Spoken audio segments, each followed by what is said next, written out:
Chapter 902, Great Tao Variables in the Blink of an Eye. 50 million years have passed since Guan and the others encountered the fire-red crow. 50 million years later, among Central Heaven, various races have emerged, dominating different regions, giving birth to civilizations, though the concept of demons has not yet formed. Because many immortal gods and outer heaven great powers have preached the Tao, a trend of pursuing immortal cultivation has arisen in the world. The number of living beings between heaven and earth is increasing, and inevitably some approach the Taoist field of the beginningless, but with Guan's Tao intent present, they wander as if in a maze, turning back after circling around, never entering the internal area of the Taoist field of the beginningless. Many disciples stand on the edge of the mountain range and can see those approaching beings.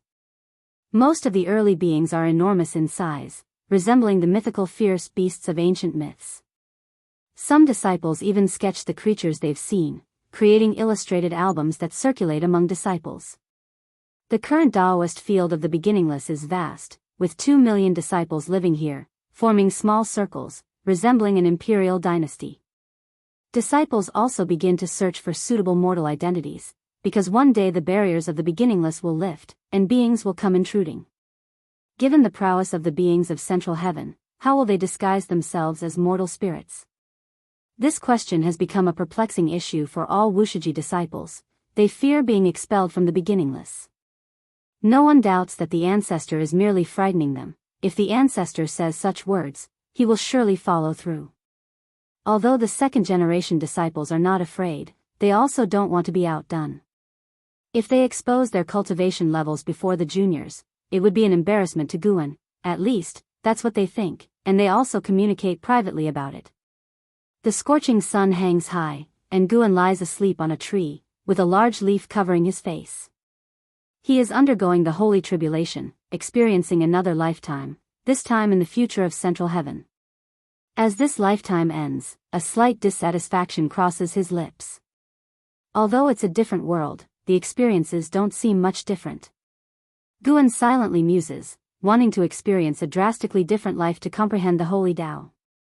He moves the leaf from his face, revealing an eye, and his gaze travels through the gaps in the leaves above, where he sees someone ascending. Though there were outer heaven visitors before, they had always come with the celestial court's consent, bearing missions. Ascending, however, is due to sufficient realm and merits, breaking the restrictions of heaven and earth, guided by celestial destiny, beyond the celestial court's control. When the celestial emperor granted Sangtian this authority, it became the vitality of all beings. Even if the celestial emperor harbors ambition, within the limited lifespan of beings, it is a significant opportunity for them. Central Heaven possesses the potential to cultivate existences surpassing immortal gods. The celestial emperor not only hopes Central Heaven can become a breeding ground for youthful forces for the celestial court but also intends for Central Heaven to be a check on the celestial court. The stronger the celestial court is, it doesn't mean the heavenly Tao is equally strong. The strength of the heavenly Tao depends on the development of all beings, yet human hearts are unpredictable and the hearts of immortals are as deep as the abyss. In their own world, invincible and dominant, ascending to Central Heaven, contending for great destiny, then ascending to immortality, this will be the future path for cultivators. Guan sees some of his old acquaintances will also ascend to Central Heaven, leading their own splendid lives. Suddenly, an idea occurs to him. He has experienced many lifetimes, but never the life of an immortal god. What would it feel like to be a heavenly court immortal god? This thought quickly flashes in his mind. Beyond the heavenly court immortal gods, there are also ghost gods, human world demons, and numerous other identities he has not experienced. Guan turns his gaze to Zhang Buku. Zhang Buku is hiding in the underworld cultivating. The Emperor Bone Profound Venerable and 9 Nether Emperor have been exterminated by the Celestial Emperor, leaving only a sliver of remnant souls. Restoring them would take countless years, and Zhang Buku and Suyu have temporarily gained freedom. They cultivate in the 9 Netherworld Death Realm, rapidly increasing their cultivation levels, especially Zhang Buku. In the future, Zhang Buku would ascend to Central Heaven, sweeping the world with his Hongmeng golden body. Unfortunately, he resists ascending to immortality, eventually clashing with the celestial court until being subdued by them. Guan is unconcerned about such an outcome. he can change it. However, seeing Zhang Buku cultivate while divinely traveling reincarnation to find the cause and effect of his father, fills him with comfort. In over 200 million years, Zhang Buku is no longer the pure youth he once was. He bears tremendous karmic burdens and has established immense merits. Yet, he maintains his original intent of searching for his father, which is what moves Guan the most. Senior brother, in your myriad lifetimes, this life may not be deeply etched in your heart, but he constantly thinks of you. If you knew that, what would you feel? Guan silently contemplates. With his cultivation level, he can easily trace Zhang Chunqi's reincarnation. Zhang Chuanxiu has already reincarnated many times. With Gu An's assistance, his destiny strengthens with each life, currently a renowned prodigy in a great thousand world, spirited and lively. In this life, Zhang Chuanxiu lives freely, and Guan has no reason to have him bear the past lives' cause and effect again, much less renew the father-son bond with Zhang Buku. To him, it is not favorable. Zhang Buku's obsession should be pursued by himself. Guan flips down from the tree, landing on the grass, and walks towards the depths of the forest. After 3 steps, his surroundings suddenly change. He arrives in a valley full of green grass and tree vines, where sunlight sheds an enchanted light across the valley.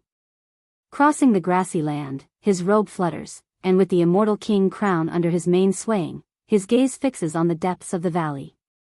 Deep in the valley lies a small, shallow lake, with a faint green hue, and at the center stands a gigantic egg, 3 zhang high.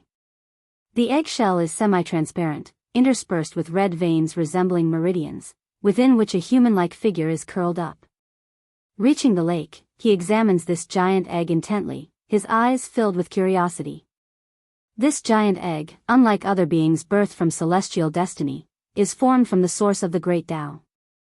Though the heavenly Tao is potent, standing upon the Great Tao, it will always be infiltrated by the Great Tao, and even the high and mighty heavenly court immortal gods cannot comprehend all worldly causes and effects, because there are Great Tao opportunities.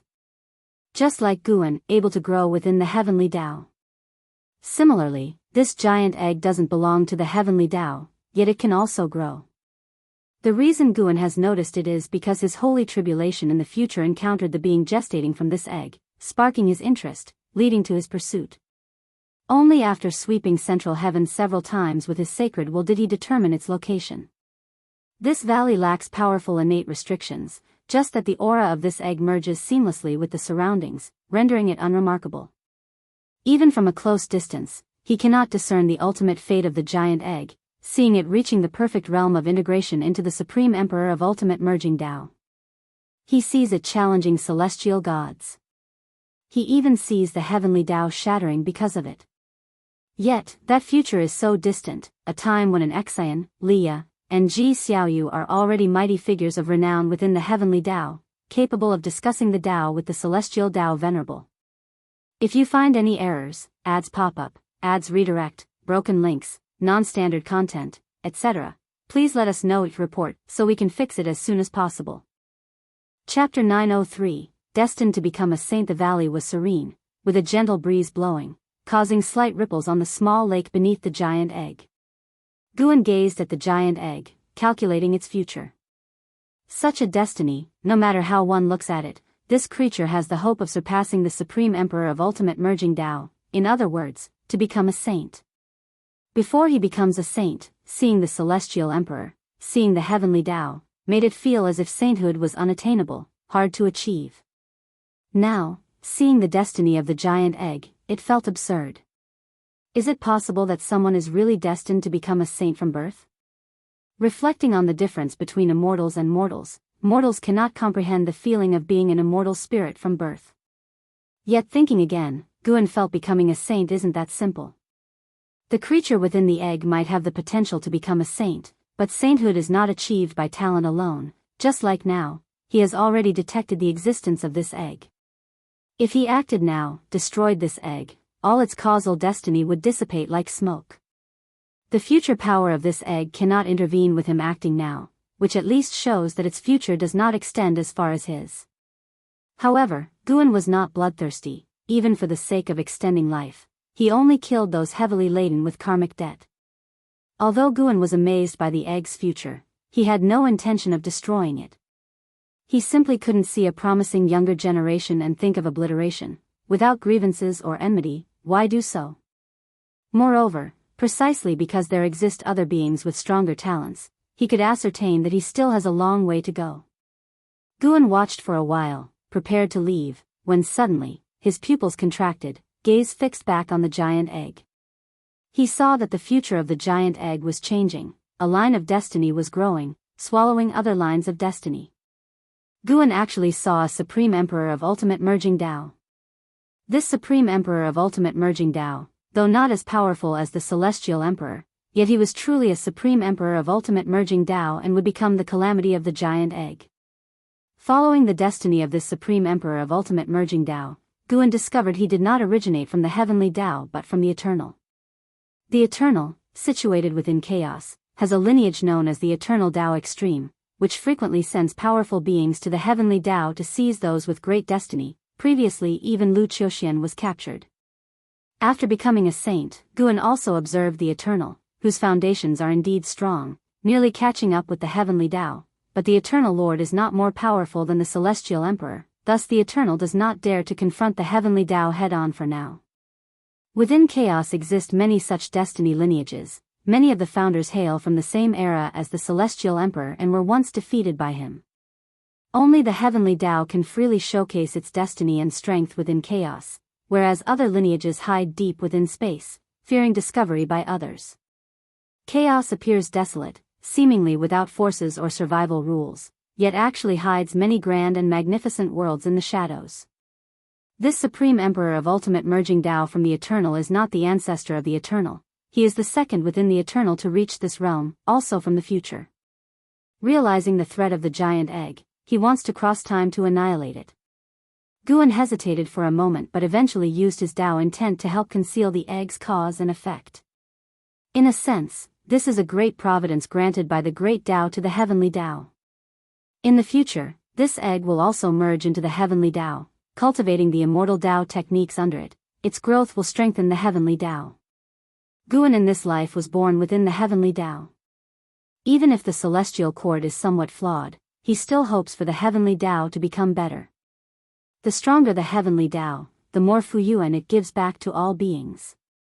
As Guan's Tao intent enveloped the giant egg, its fate changed once again.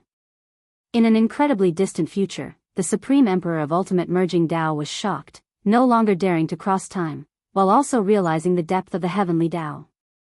Henceforth, he was even more vigilant and cautious toward the heavenly Tao. In just a fleeting moment, Guan saw the change in the Supreme Emperor of Ultimate Merging Tao. Time also has a long river, with Guan looking from one end to the other from a overlooking perspective.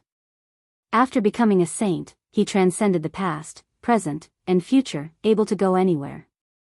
As long as he doesn't wish to, he won't leave any cause and effect nor be rejected, he simply chose to stay here. As of now, he undoubtedly qualifies as an immortal existence. Lifespan only serves to undergo evolution and enhance his cultivation level. Even if he exhausted his lifespan, he could still live on, only without lifespan, he couldn't engage in lifespan evolution, nor reach into the future to let his lifespan number increase. In this light, the lifespan consumed by lifespan evolution might hold a deeper significance, manifesting another form of power's presence. Guan looked at the giant egg with a smile on his face. He turned and left, soon disappearing as if never having appeared. The seasons cycled, the valley tinted yellow with autumn colors, then covered by white snow, until the winter snow melted. Thus, a whole cycle of the year passed. Unsure how many years had passed. This year, in spring, Guan returned.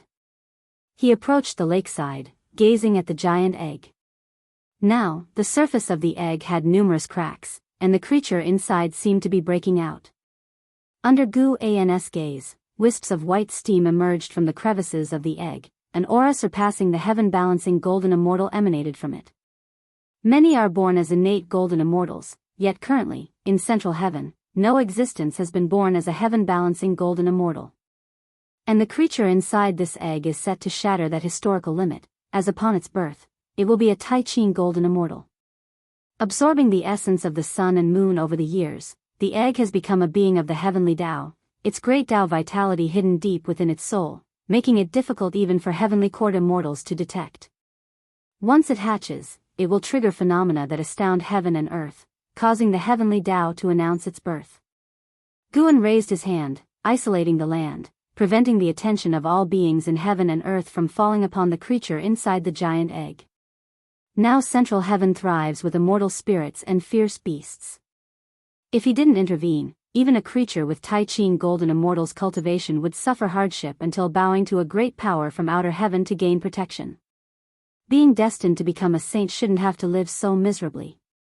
Rarely did Guan feel an appreciation for talent, deciding to lend a hand, repaying central heaven. If its early life encounters fewer tribulations, its sense of belonging to central heaven will be stronger. Guan, along with his disciples, had come to central heaven and felt he should give back as a gesture of reciprocity. Crack, the giant egg emitted a sound, the cracks on its shell rapidly multiplying, the figure inside slowly stretching its body. Rolling thunderclouds surged, covering the celestial vault above the valley. The thunder rumbling suppressed, as if celestial gods were roaring, gusty winds whipped up, stirring all the vegetation within the valley, and waves rippled across the lake below the giant egg. A formidable aura belonging to the Tai Ching golden immortal erupted from within the giant egg. Accompanying the creature inside fully stretching its body, the giant egg suddenly exploded, its shattered shell scattering like fragments of crystal, some skimming past Guan's cheek, reflecting his handsome visage. If you find any errors, ads pop up, ads redirect, broken links, non-standard content, etc., please let us know it report so we can fix it as soon as possible. Chapter 904, Guan and Hong Yi. Guan's eyes didn't blink as he calmly stared at the small lake ahead. After the eggshell shattered, a graceful figure appeared on the lake's surface. It was a girl who looked about 16 or 17 years old, her long hair reaching her calves. Her skin was as white as snow, with delicate features perfectly harmonious, yet her expression remained cold. Her feet submerged in the lake water, she slowly turned around and looked at Guan, her gaze unchanging. Guan nodded slightly. To be able to undergo transformation right after being born, her talent far surpassed the first batch of beings in central heaven. The human form is the most suitable for cultivating the Tao, containing the true essence of the universe's great Tao. For this reason, the human race has a short lifespan, because they already possess the sought-after form for cultivating the Tao. After several eras, when the demon race rises, there will be immortal gods descending to create the human race, to counterbalance the demon race, and at the same time, use the demon race to help the human race rise quickly. The original human race was created by the Celestial Emperor, establishing the status of the human race, destined to become the most important race in the heavenly Tao. Of course, besides the heavenly Tao, in chaos, many worlds have humans.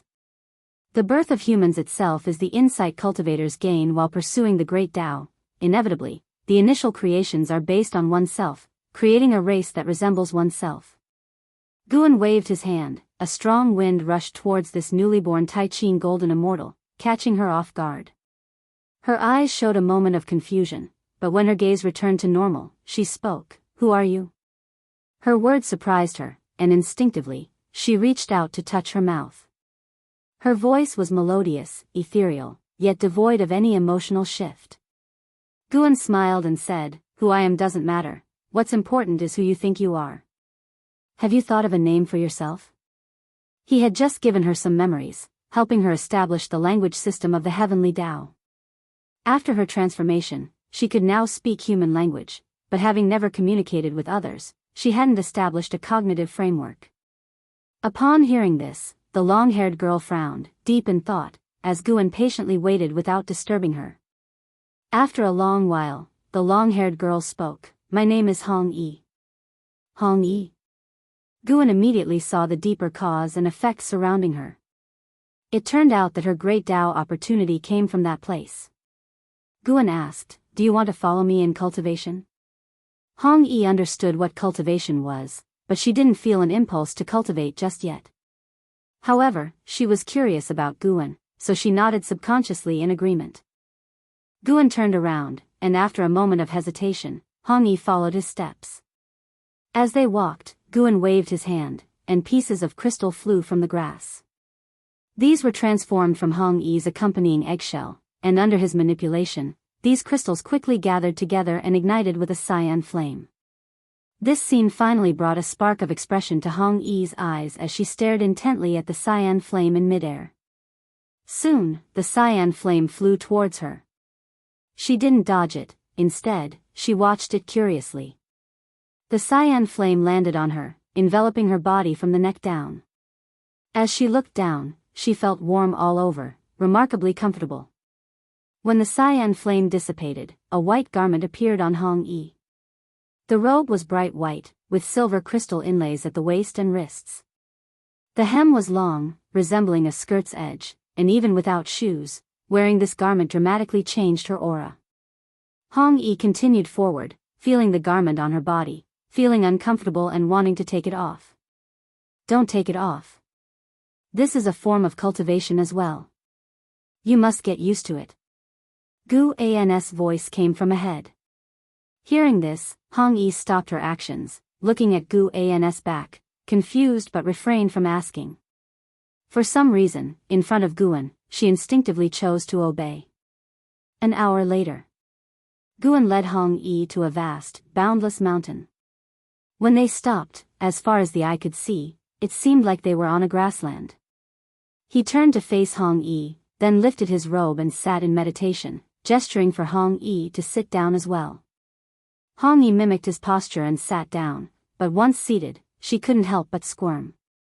Before cultivation, let's first help you understand the kind of world you are in, Guan said. As his words fell, Hong Yi's entire being froze, her eyes widened, pupils revealing numerous scenes, leaving her dazzled. Guan watched Hong Yi, his expression calm but inwardly filled with anticipation. Given her potential to become a saint, what heights might she reach if he were to mentor her? Guan was not afraid of Hong Yi surpassing him. Having someone to chase him would be quite delightful. Not only he felt this way, but the celestial emperor also shared this thought. The wind in the world blew across the mountain plain, where Guan and Hong Yi appeared insignificant. As seen from high above the clouds, they were insignificant amidst the green ocean. Since deciding to mentor Hong Yi, Guan frequently left the dojo. The disciples either didn't notice his departure, and even if they knew, they dared not ask. Time flows quickly. 1,000,000 years passed in the blink of an eye. On this particular morning, Guan arrived in the depths of the mountain forest, a stretch millions of billions of miles long. Even some powerful cultivation-level beings who ventured there would lose their way, as the true essence of the great Tao was very strong there. Deep in the forest, there was a pavilion in front of an ancient tree. Hong Yi, in her white robe, was standing in front of a water tank, gazing at her reflection, lost in thought. Guan walked up to her and with a smile, asked, "What are you looking at?" Hong Yi turned her head to look at him and replied, "I'm pondering who I truly am, why I was born, and what goal I should have for cultivation." Even after following Guan in cultivation for 1,000,000 years, Hong Yi's temperament remained cold and indifferent. She was curious about everything, but that curiosity evaporated once she understood. If you can't find it yet, just continue to cultivate. Sooner or later, you'll find out, Guan said casually. Indeed, this was a question Hong Yi had to ponder, and he could only guide, not decide.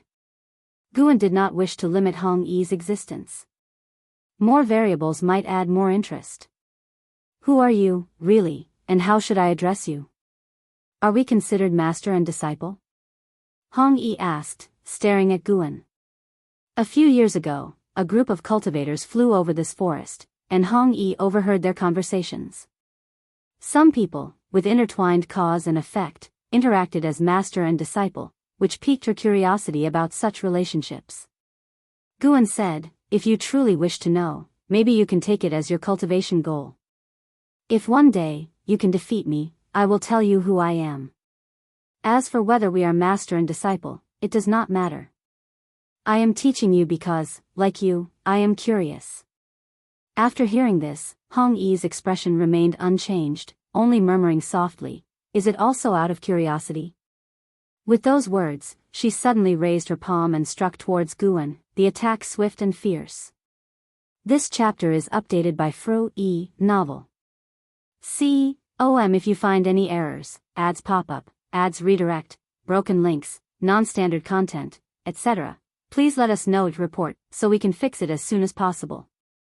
Chapter 905, Daoist Momentum. Faced with Hong Yi's palm strike, Guan was indifferent, and just as Hong Yi struck, her expression changed, for her palm stopped before Guan, unable to advance. Her palm was less than 10 centimeters from Guan's chest, yet this short distance felt immovable to her. Hong Yi withdrew her palm and looked at her own hand, then at Guan, a puzzled expression crossing her face. Is this a divine skill?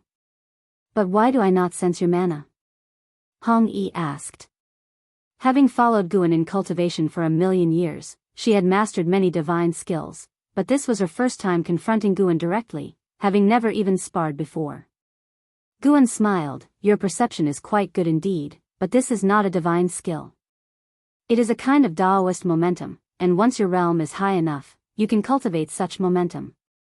The so-called Daoist momentum is a unique ability of a saint, impervious to all evils, indestructible by any law. No matter how much effort a non-saint exerts, they cannot harm a saint. Hearing this, Hong Yi nodded slightly, her expectations for cultivation growing even stronger. At the very least, she wanted to push Guan to exert his full strength. Guan raised his hand and brushed it over the surface of a water cistern. A flash of light appeared on the water's surface, followed by a reflection of a battle scene inside. One combatant had achieved transformation, a man in black fighting a heaven and earth fierce beast resembling a swan and eye, shaking the very mountains. I've taught you enough, now, you must cultivate the path of battle. Guan said, not angry at Hong Yi's surprise attack. Instead, he felt gratified. For tens of thousands of years, he had encouraged her to attack him, but she never had the fighting spirit. Later, he promised she could strike him anytime. After waiting for tens of thousands of years, Hong Yi's attack signified her nascent sense of competitiveness, vital for her growth. Sooner or later, she would leave Guan and venture into the heavenly Tao alone. And that day would not be far off. Hong Yi intently watched the battle, observing the two beings in the cistern image displaying divine skills, her eyes flashing with interest. In the following days, Guan taught Hong Yi the path of battle. Hong Yi's comprehension was incredibly high, and with Guan's guidance, her understanding of battle deepened. Guan would mold clay figures of equal realm to spar with her, and her fighting ability advanced rapidly. Returning to the Daoist field of the beginningless, Guan began harvesting medicinal herbs. Now, he exclusively harvested herbs within the Daoist field of the beginningless, saving much trouble. Guan had also moved the hidden spirit palace to the underground of this field, a profound subterranean sea, while the deep-sea dragon carp had established a dragon palace in the celestial spirit great world, considered his graduation. Upon arriving in central heaven, Guan severed many ties, but this was a necessary path. More than regret, he looked forward to a new future. After harvesting the herbs, Guan headed towards the mountain of no end. Along the way, he encountered woodcutters, fishermen, farmers, and even martial artists and building laborers. It was as if all Wushiji disciples were rehearsing mundane life. Their cultivation levels were not low, and they could sense the increasingly powerful aura outside the dojo, always feeling that their forefather might release the outside beings any moment. Seeing Guan, they merely glanced without saluting, as Guan had instructed beforehand. If everyone saluted him when they saw him, that would definitely lead to exposure. Returning to the courtyard on the mountain of no end, Shenzhen turned to look at him and asked, "Is there someone outside for you? You've been acting strangely for the past 100,000 years." Guan stopped, looked at her, and asked, "What did you see?" Shenzhen cultivated the path of cause and effect. For her to say such a thing, she must have seen something. "I see a woman cultivating with a man whose cause and effect is hidden. It should be you," Shenzhen said, her eyes on Guan, with a hint of anticipation. What she anticipated was not the woman but her ability to deduce Guan's figure. Guan smiled, praising, "You've been making great progress in cultivation recently, to discover my whereabouts." This pleased Shenzhen greatly. She feigned modesty, coughing lightly. Guan also thought it amusing. Though Shenzhen's comprehension of the path of cause and effect was strong, it couldn't anticipate a saint's cause and effect. Her success was due to his deliberate actions. Guan had deeper intentions besides motivating Shenzhen. By the way, who is that woman? What is her name? I cannot fully discern her cause and effect, Shenzhen asked curiously. The fact that Guan personally guided her meant she must have a significant background. Guan did not conceal it, explaining Hong Yi's general background. As for her great destiny from the Great Tao, he did not mention it. Hong Yi, born as a Tai-Ching golden immortal, Shenzhen appeared in a daze. She had achieved the realm of an innate golden immortal, but the heaven-balancing golden immortal remained far off. Currently, not one had emerged in the beginningless. Comparing herself to Hong Yi, born surpassing the heaven-balancing golden immortal, it was inevitably shocking. No wonder Guan personally taught her. If Shenzhen had the qualification to take Hong Yi as a disciple, she would surely do the same. She and I are not master and disciple yet, I'm merely guiding her into the Tao. Her future does not belong to the beginningless. Currently, only you know her relationship with me. Keep it to yourself, Guan said seriously. Shenzhen felt awkward upon hearing this. He doesn't want Xiaolan to know, but doesn't care how I feel knowing. While she thought so, she replied, rest assured, I won't tell anyone. Hearing you say this, I'm also looking forward to her future achievements. Guan laughed, finding her candid thoughts interesting. They chatted briefly before Guan returned to his room to be alone, while Shenzhen meditated before the artifact refining cauldron, seeing nothing but Hong Yi's cultivating figure. Celestial Court, Palace of the Polestar. The palace was bright, shrouded in clouds and mist. Its edges seemed to have no palace walls, allowing views of the blue sky and even the stars. A man dressed in a golden robe, the Heavenly Emperor, stood atop the grand hall, his gaze fixed on the figure sitting atop the supreme dragon throne. This was a man in a golden-patterned white robe, emblazoned with a golden dragon, wearing a curtain pearl emperor crown, his face indifferent, eyes golden. He lay lazily against the chair back, two true golden dragons crouched on his shoulders, one napping, the other raising its head, scrutinizing the Heavenly Emperor. Even without movement, he exuded an air of dominance over all of creation, as if the phrase, one alone is supreme, was invented for him. He was the Lord of Heaven, the supreme entity within the Heavenly Tao, the Celestial Emperor. The Celestial Emperor gazed down at the Heavenly Emperor, his cold eyes inscrutable. Under the Celestial Emperor's scrutiny, the Heavenly Emperor met his gaze calmly, unflinching, even confrontational. You have lost your cultivation level. The Celestial Emperor's words left the Heavenly Emperor's expression changed, eyes briefly flickering with terror.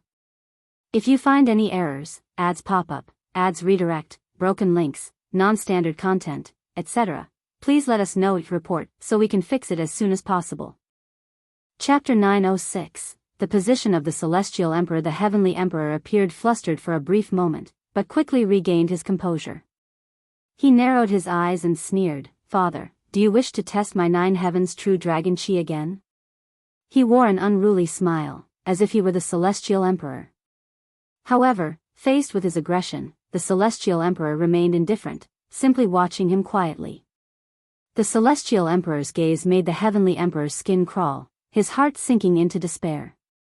He became increasingly certain that the Celestial Emperor was not testing him, which led him to hopelessness.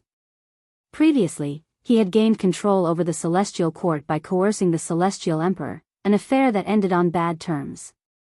Now that he had lost his cultivation level, how could the Celestial Emperor spare him? Their relationship had long surpassed the bond of father and son, becoming that of enemies, but not mortal enemies, rather, adversaries under the power struggles of the Heavenly Tao. How long the Celestial Emperor had lived, even he, the Heavenly Emperor, did not know. But he could be sure that even when confronting his own son, the enraged Celestial Emperor would not show mercy. He wouldn't regret a single execution. Some sons of heaven were cast down to the mortal world, some exiled to chaos, some fell into the underworld, never to return. There were even those whose beings were utterly obliterated. No matter how he thought about it, the Heavenly Emperor felt destined for the direst outcome, potentially becoming a cautionary tale for future emperors. You are very much like your mother, she was as ambitious as you are. The Celestial Emperor suddenly spoke, catching the heavenly emperor off guard. He furrowed his brows, unable to fathom the celestial emperor's intent behind these words. He wasn't foolish enough to hope for the celestial emperor's pardon. The celestial emperor continued, "Your mother died for power. I did not bring her back to the celestial court but brought you. It was her wish. Between you and her, she chose to have you ascend to the immortal class." The heavenly emperor remained silent. He had long forgotten his mother's visage. In ordinary times, he never thought of her. In hearing the celestial emperor's words, his heart remained unruffled. As a son of heaven, he had experienced the reincarnation tribulation before, memories far more stirring than this. He knew well that the celestial emperor chose him because of his talent. With so many sons of heaven, was it possible they all rose due to their mother's favor? Because of the celestial emperor's words, the heavenly emperor calmed. Matters had come to this, he decided to face his fate with clarity. Though he hadn't held the celestial court's authority for long, at least he had succeeded. As a heavenly son, he had done his utmost. Even if it meant dying, he would die without regret. "I will give you a chance. I will not move against your immortal authority, but you must contend with Taihao for the celestial emperor's position. Whether you succeed or not, I will pass my cultivation level to the victor, allowing either of you, even if you've lost your cultivation level, to reach the pinnacle once more." The celestial emperor stared at him, speaking coldly. The heavenly emperor showed no surprise, instead asking with perplexity, "Why do this?" The celestial emperor replied frankly, "I wish to support Taihao as celestial emperor, but he lacks distinguished merits. I intend to use you as his stepping stone. Yet if you surpass him, then it proves the throne belongs to you. My question is, why do you wish to relinquish the throne?" The heavenly emperor gazed at the celestial emperor with piercing eyes, like blades trying to stab through his heart. The celestial emperor answered, "Sitting on this throne for so long has grown tiresome. I wish to leave the celestial court, to pursue my own Tao, and to seek out an old acquaintance for a long-awaited duel. You, who have lost your cultivation level, desire to duel. I naturally have ways to regain it, unlike you, who must pretend to remain calm, awaiting another's mercy." For the first time, the celestial emperor's tone shifted, full of sarcasm, making the heavenly emperor's face turn grim. Seeing the heavenly emperor's expression, the corners of the celestial emperor's mouth lifted in a smile. He said, "Your only chance of winning is to seize the central heaven's destiny. In the future, I will transfer the celestial Tao destiny to central heaven. By then, the immortal gods in central heaven will only grow more numerous. While Taihao is still cultivating, you still have a chance. Now leave." The heavenly emperor fell silent, with many questions to ask but felt he had no other choice. Only by surviving could he understand these matters. Even if his questions were answered now, if he were to die, what use would those answers be to him? The heavenly emperor took a deep breath, saluted the celestial emperor, and turned to leave. The celestial emperor watched him depart, his gaze becoming profound. Time passed in a blink over countless millennia. Central heaven had renewed its visage, the world filled with vitality. On the edge of a cliff, Hong Yi meditated facing the magnificent sun, surrounded by a purple aura. In the distant sky flew immortal birds, as if mountains soared through the firmament, a truly magnificent sight. Guan approached Hong Yi from behind, gazing at the majestic scene ahead. He sighed, "The sky of central heaven grows ever more beautiful, and now, even traces of the great Tao can be seen." Hong Yi opened her eyes, turned to him, and asked, "In this world today, what is the mightiest realm?" Guan, without meeting her gaze, quietly answered, "Tao Extreme Daluo Immortal, which is the pinnacle of the immortal Tao, the third layer of the Daluo Tao fruit. And you are currently striving for the Daluo Tao fruit." Upon hearing this, Hong Yi turned her head, looking toward the horizon, murmuring, "Is the gap truly so vast?" Guan didn't reply, allowing her to ponder. After a while, he finally spoke, "Hong Yi, starting tomorrow, I won't come anymore.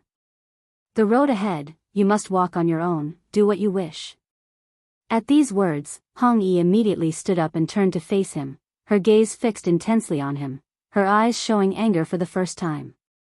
In all her years of cultivation, Hong Yi's emotions had remained stable, never showing such an expression. Why? Hong Yi asked through gritted teeth, her anger gradually shifting to panic. Since she gained consciousness, she had followed Guan. Guan was the first person she saw upon opening her eyes. She had built a dependency on him and had never imagined life without him. Guan replied, everyone has a place to return to, a place to go from. Look at the birds at the horizon, they have had many companions, even traveled alone. I am me, they are them, why do you want to leave me? Hong Yi stared stubbornly at Guan. Guan smiled and said, your future is broader. I do not enjoy such a life, so I will not hold you back. If you do not like it, I can forsake it. Ill live the life you enjoy. Hong Yi said earnestly. She currently liked cultivating, enjoyed battling, and becoming stronger, but she wasn't willing to leave Guan. She couldn't imagine how to live if she left Guan. Guan shook his head and said, when you venture out for a while, you'll grasp the wonders of the world, which will also help you grow stronger. I don't believe it, I won't leave you. Hong Yi said sternly. If you find any errors, ads pop up, ads redirect, broken links, non-standard content, etc., please let us know each report so we can fix it as soon as possible. Chapter 907, Emerging from Obscurity. Looking at Hong Yi's stubborn expression, Guan felt quite gratified. This was the first time he had seen Hong Yi so anxious. In the past, Hong Yi had little emotional fluctuation, and while interacting with Guan, besides cultivation, they wouldn't talk about anything else. Their interactions could be described as bland like water. The future Hong Yi would be the same, dealing with people and matters in a calm manner, displaying the demeanor of a great power. Seeing Hong Yi with such emotions indicated that Guan's efforts over the years were indeed rewarding. Guan thought for a moment and said, how about this, live alone for 10,000 years. After 10,000 years, if you still wish to follow me, call me, and I'll appear before you to take you along. Hong Yi didn't seem happy upon hearing this, instead gripping Guan's sleeve even tighter with her right hand. She just stared at Guan, without saying a word. Guan sighed helplessly, and his pupils suddenly changed, left red and right blue, leaving Hong Yi momentarily stunned. After several breaths, Hong Yi blinked, and her right hand loosened its grip. She looked at Guan again, her eyes turning complex. Did you see? Following me, would you enjoy such a monotonous life? Guan said seriously, using Dao intent to create a memory that allowed Hong Yi to accompany him for hundreds of millions of years. During those hundreds of millions of years, Guan repeated his daily life with Hong Yi, picking flowers and herbs, fishing and carving, drawing and writing books, and so on. There was no conflict, no interaction with too many people. Hong Yi's heart was shaken by such a life. After all, she was curious about everything, and this curiosity destined her not to live in seclusion in one place. Guan spoke earnestly, having seen the vastness of heaven and earth, you can truly become yourself. The birth of any creature is about finding its own existential meaning. Nobody is destined to be with another person for a lifetime. Hong Yi looked at Guan and asked, then what is your existential meaning? How do you see me? Am I your disciple, or is there another relationship? Guan replied, more than a mentor-student relationship, I hope you can become my fellow Taoist, inspiring each other to reach greater heights. We are merely parting ways, not saying goodbye forever. I hope that the next time we meet, you've become stronger, no longer needing my guidance in cultivation, but rather discussing Tao on equal grounds. If possible, I even wish for you to become my adversary. An adversary? Upon hearing this, Hong Yi's eyes flickered. Over the years, every time she challenged Guan, her efforts were blocked by Guan's Taoist momentum, leaving her unsure of Guan's true strength. Thinking about being able to become Guan's adversary and having a heart-racing, earth-shattering battle with him, a flood of expectation filled her heart. This was the first time since her birth she felt such intense anticipation for something yet to happen. Hong Yi looked at Guan and asked, is the pact of 10,000 years still valid? Guan laughed and said, not just 10,000 years. In the future, whenever you think of me or need me, you can call for me. Do not disclose my existence to anyone, but know I will always be your backing, understand? Hong Yi didn't seem puzzled but responded, I don't understand, but I'll remember. Guan raised his hand, ruffling her hair, looking at her while envisioning her future form. He anticipated the divine Hong Yi. How earth-shattering will the battles among saints be? Cultivation to become a saint, Guan wants to test his own strength too, unknowingly developing a mindset similar to the celestial emperor. Of course, Guan wouldn't wait for Hong Yi in the primordial Tai true saint realm. He would also strive to become stronger. His anticipation was for battles with saints, but not battles of the same realm with saints. On this day, Guan unusually didn't instruct Hong Yi in cultivation but shared stories of the past with her, which she didn't find tedious. Even though Guan often disappeared, this time she felt a different kind of sentiment. Parting. Without Hong Yi, Guan seldom left the Taoist field of the beginningless. Initially, he was somewhat unaccustomed, but this feeling soon faded. Over the long years, he had already bid farewell to many old friends. He saw that Hong Yi didn't immediately leave the place of cultivation but continued to practice, preparing to surpass the Tai Ching Golden Immortal before venturing out. In the current Central Heaven, the strongest figures have reached the Tao Extreme Deluo Immortal Realm, but those are Outer Heaven great powers and immortal gods. Such beings can only preach but cannot interfere with struggles within heaven and earth. The strongest local beings and ascenders, even the highest cultivation level, only reached Heaven Balancing Golden Immortal. Even if Hong Yi hasn't surpassed the Tai Ching Golden Immortal, she could still roam the universe invincibly. Time passes, stars shift. 70 million years went by in the blink of an eye. This year, in Central Heaven, a being crossed the tribulation to achieve the Tai Ching Golden Immortal state, causing celestial anomalies. After successfully breaking through, he proclaimed to all living beings he wished to establish the demon race, inviting creatures capable of transformation to join him. With the emergence of the demon race, all living beings were shaken. The celestial Tao destiny in Central Heaven began to change violently, marking the onset of a whole new era. The power of the demon race sprang up like bamboo shoots after a rain, with many transforming creatures declaring themselves as demons, thereby drawing more beings to join them and intensifying the struggles within heaven and earth. On this day, atop a desolate plain where smoke still lingered, the thunderclouds above hadn't yet dispersed, and the earth was scarred as if it had undergone a terrible disaster. In the middle of a large pit, Leah, covered in blood, lay at the bottom, his hair disheveled, his clothes torn, looking very battered. He had been lying there for a long time. Once he finally regained his senses, he struggled to lift his head, finding his eyes extremely bright, filled with surprise. Such dense spiritual energy, and it carries the true meaning of the Great Tao. Leah was extremely excited, having finally arrived at the legendary Central Heaven. To find Central Heaven, he had overcome numerous hardships, and this ascension almost cost him his life. As his Tao fruit began to recover, he found his cultivation level had increased, feeling the hope of attaining Heaven Balancing Golden Immortal for the first time. Before he could contemplate further, a wave of powerful demon chi descended from the sky, and countless demons passed through the thunderclouds, landing on the vast earth, causing him to furrow his brows tightly. The demons in Central Heaven each emitted an ancient and fierce aura, and even though many of them were far weaker in cultivation than him, gathered together they still made him uncomfortable. He struggled to rise, stood shakily, and looked up, only to see a figure appearing at the edge of the pit. It was a man in red robes, with black hair dancing, and a handsome face that made him somewhat confused. The red-robed man emitted strong demon chi all over, clearly not a human race cultivator, and his cultivation was unfathomable to Leah. "Are you an ascender?" The red-robed man spoke, his voice indifferent, yet imposing. Leah took a deep breath and said, "I am Leah, from the 3,000 Great Worlds. How should I address you, fellow Taoist?" The red-robed man examined him and replied, "I am Feng Qiu, a local being of Central Heaven. Why did you ascend? If you find any errors, ads pop up, ads redirect, broken links, non-standard content, etc., please let us know each report so we can fix it as soon as possible." Chapter 908, Wushi's Enlightenment. Why ascend?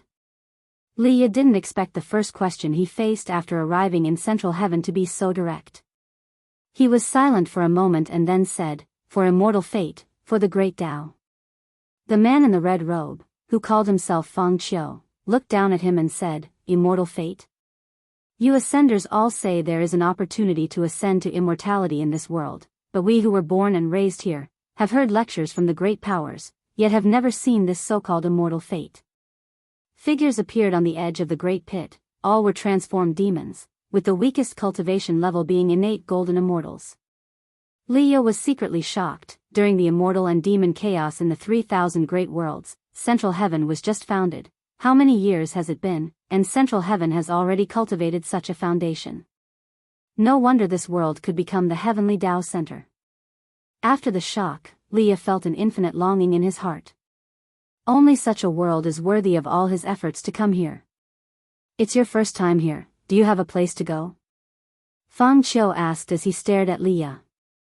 Seeing that he had no malice, Leah answered, "No, I still need to learn about Central Heaven." For some reason, Leah inexplicably felt a good impression of Feng Qiu. He now understood that Feng Qiu's figure was too much like his junior brother Gu. He even suspected that junior brother Gu was in Central Heaven and this demon had transformed by imitating junior brother Gu's image. Thus, he decided to spend some time with Feng Qiu. Feng Qiu immediately extended an invitation and said, "Why not come to my mountain and sit for a while?" "Thank you for the invitation, fellow Taoist." Leah smiled, raised his hand, and saluted Feng Qiu. His ascension was naturally noticed by Guan.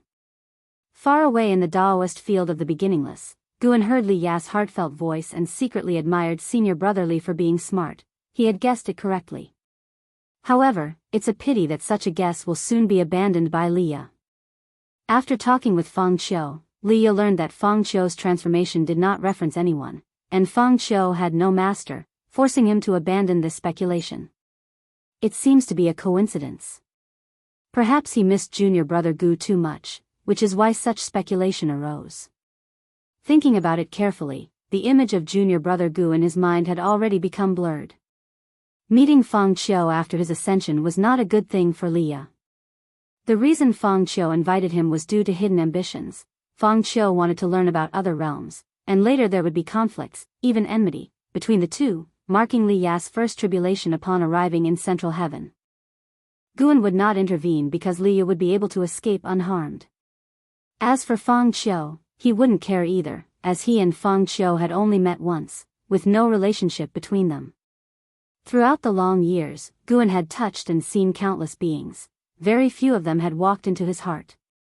Li Ya's arrival indicated that the heavenly Tao had opened the path of ascension from the 3,000 great worlds to Central Heaven. Ascenders experienced the red dust and were deeply shrewd. They would intensify the development of Central Heaven, making the situation in Central Heaven even more chaotic. The immortal gods, who oversaw Central Heaven, established a court in the heavens. They looked down upon the evolution of all worldly matters, finding the actions of the ascenders merely amusing. The heavenly Tao also had requirements for the ascenders. It would not allow an existence that could disrupt the balance of Central Heaven to ascend. Therefore, ascenders could influence Central Heaven but could not dominate its affairs. Even when on the same realm, the beings of Central Heaven could still distance themselves from the ascenders, making them recognize reality and the difference between immortals and mortals.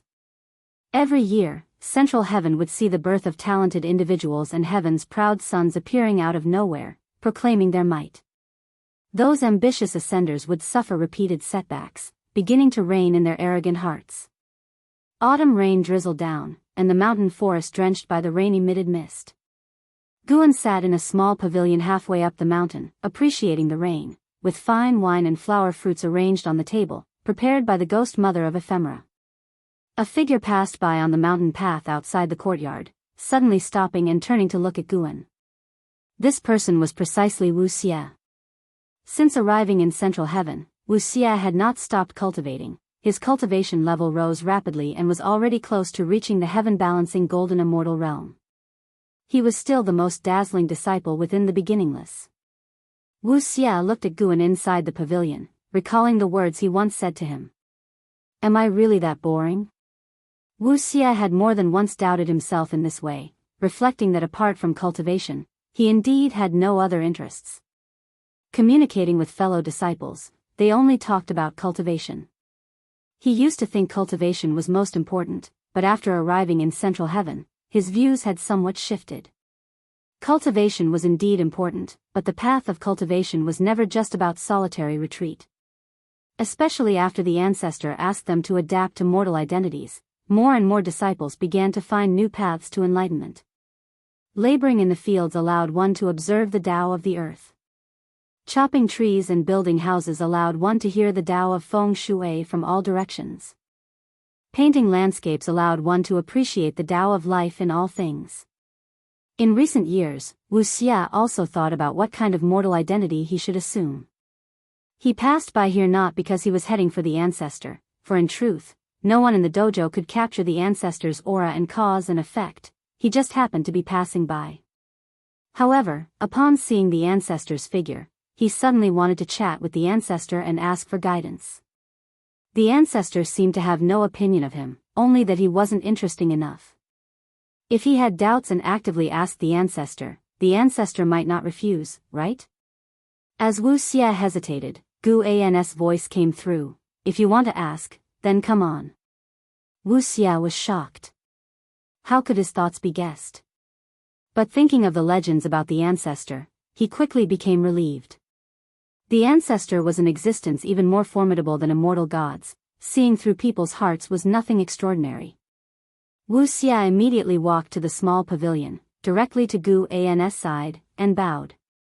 Sit down. Guan looked at Wu Xia and showed a kindly smile. Wu Xia was also moved by his smile and completely eased his burden. Before Wu Xia could speak, Guan took a book from his bosom and placed it in front of him. Wu Xia unconsciously took a closer look and read the title aloud, Journey to the West. Since the weather is pleasant, you may as well take a look first. Hearing Gu An's words, Wu Xia immediately picked up Journey to the West. He had long heard that the ancestor enjoyed reading books, not scripture but mundane books, and he had tried to read them but could not calm his mind. This time, as Wu Xia opened Journey to the West, he felt an inexplicable peace in his heart, none of the previous impatience, and quickly got absorbed in its content with a quiet mind. After Wu Xia finished this book, Guan took out another one. Without asking, Wu Xia picked it up and read. So it went, repeatedly. Guan kept changing books, and Wu Xia kept reading diligently, just at an incredibly fast pace. The autumn rain continued, and white streaks of lightning appeared in the thunderclouds at the horizon, illuminating distant mountains, with red lights seeming to flash at the edge of the world. Guan turned his head to look, muttering softly to himself, in the end, couldn't refrain, could he? He saw the Celestial Emperor descending into the mortal world.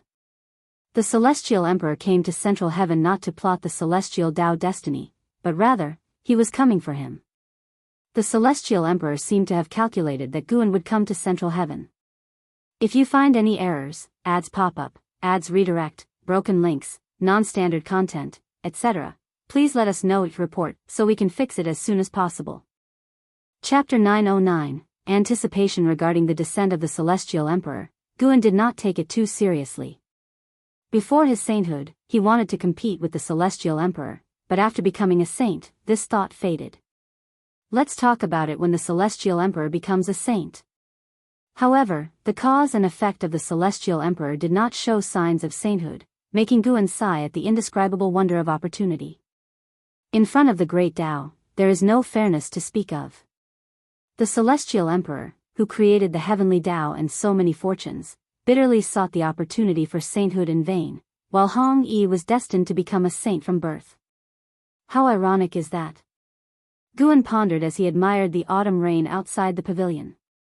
This rain reminded him of the scenes in the profound valley of the Supreme Sect, becoming increasingly vivid in his mind, bringing a smile to his lips. Until dusk, Guan finally looked at Wu Xia and opened his mouth. How do you feel? Wu Xia came back to his senses, looked up at Guan, and could not help but smile. He had read books before, but they were all books on cultivation. This was his first time truly savoring mundane books. Although he had previously observed the myriad states of the human world and knew of various worldly affairs, reading mundane books today gave him a different experience. For the first time, he could feel the emotions and thoughts of mortals. Previously, he couldn't calm his heart, but today, he was inexplicably at peace, knowing that this was definitely not a coincidence. It must be the doings of the ancestral master. Wu Xie's eyes showed gratitude. He suppressed his excitement and said, "I think I have found the answer."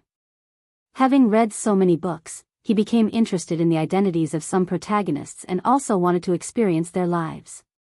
"Then let's head back," Guan said with a smile. Upon hearing this, Wu Xie immediately stood up, bowed to him, and then turned to leave. The rain had stopped, and as he walked on the muddy mountain road, he suddenly realized something and paused to turn his head back. This time, he also did not say much to the ancestral master. After mustering the courage today to chat with the ancestral master, he was excited, but from the ancestral master's perspective, he did not bring any amusement today. "It seems I really am an uninteresting person." Wu Xie gave a wry smile, not feeling disappointed, and quickly left. The everyday lives depicted in the books gave him many insights, sparking interests beyond cultivation. Sitting in the pavilion, Guan, instead, felt that Wu Xie had become lively.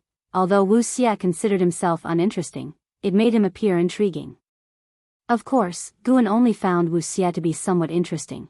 It wasn't enough for him to always keep Wu Xie around.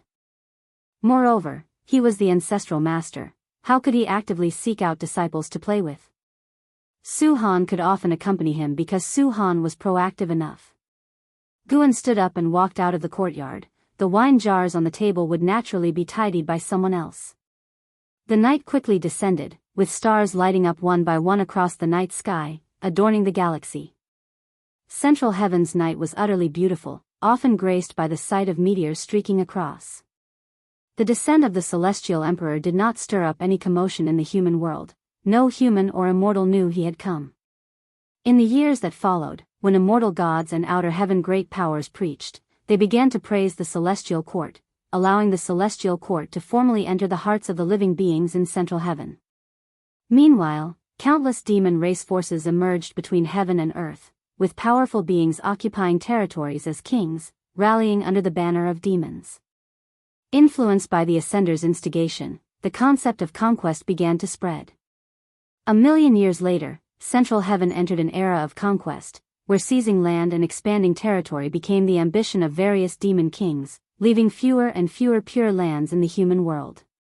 One great power, while preaching, said that whoever could unify the demon race would achieve great merit and rank in the immortal class. Upon hearing this, all living beings were inspired. Regardless of cultivation level, everyone was fueled with ambition, even leading to numerous incidents of demon kings being betrayed by their subordinates. Under the Zhangtian, barren mountains stretched for thousands of miles. At a glance, green was rare, displaying only a desolate landscape. On a cliff, Leah, dressed in black, carried a treasure sword on his shoulder, with a straw in his mouth, strolling leisurely. Disheveled and with long hair casually tied at the back, he resembled a wanderer of the wilds. Leah was contemplating which holy land to visit next. Ever since he freed himself from Feng Qiu, he began traveling the world, having recently attended a preaching session. Central heaven indeed had many profound great powers. It was said that the great power who preached came from outer heaven, and the Tao he preached was something Leah had never heard of in the 3,000 great worlds. It was incredibly profound, benefiting him greatly. Coupled with the nature's spiritual energy and natural great Tao of central heaven, he believed that spending the same amount of time in cultivation would yield far greater achievements here, making him immensely look forward to the future. Once he attained Tao and immortality, he wanted to return to the celestial spirit great world to have his father see what a true immortal truly was. As Leah pondered, he suddenly noticed something and squinted, only to see a figure approaching at the end of the cliff. It was a woman in white, possessing an immortal aura and peerless beauty, yet her expression was aloof, as if she did not partake in worldly affairs, akin to a female immortal. The visitor was none other than Hong Yi. Since parting with Guan, Hong Yi had been in closed cultivation, never summoning Guan even when the 10,000-year period arrived. Not long ago, she found the opportunity to break through to become a heaven-opening Daluo immortal. Aware that her upcoming crossing the tribulation would be earth-shattering, she intentionally suppressed it, preparing to find a secluded place to undergo the tribulation. She was not in a hurry. If she couldn't find such a place, she would summon Guan, believing that he would protect her. When Liya looked at her, she paid him no mind. In her eyes, an innate golden immortal was no different than an ant. Neither stopped, maintaining their pace forward. Even as they passed each other, they did not pause. For some reason, once Liya was sure the other party had no intention of acting, he felt a sense of relief. His intuition told him that this woman's cultivation level was unfathomable and not to be provoked. There are indeed many great powers in Central Heaven. Even junior brother Gu would act cautiously here, wouldn't he?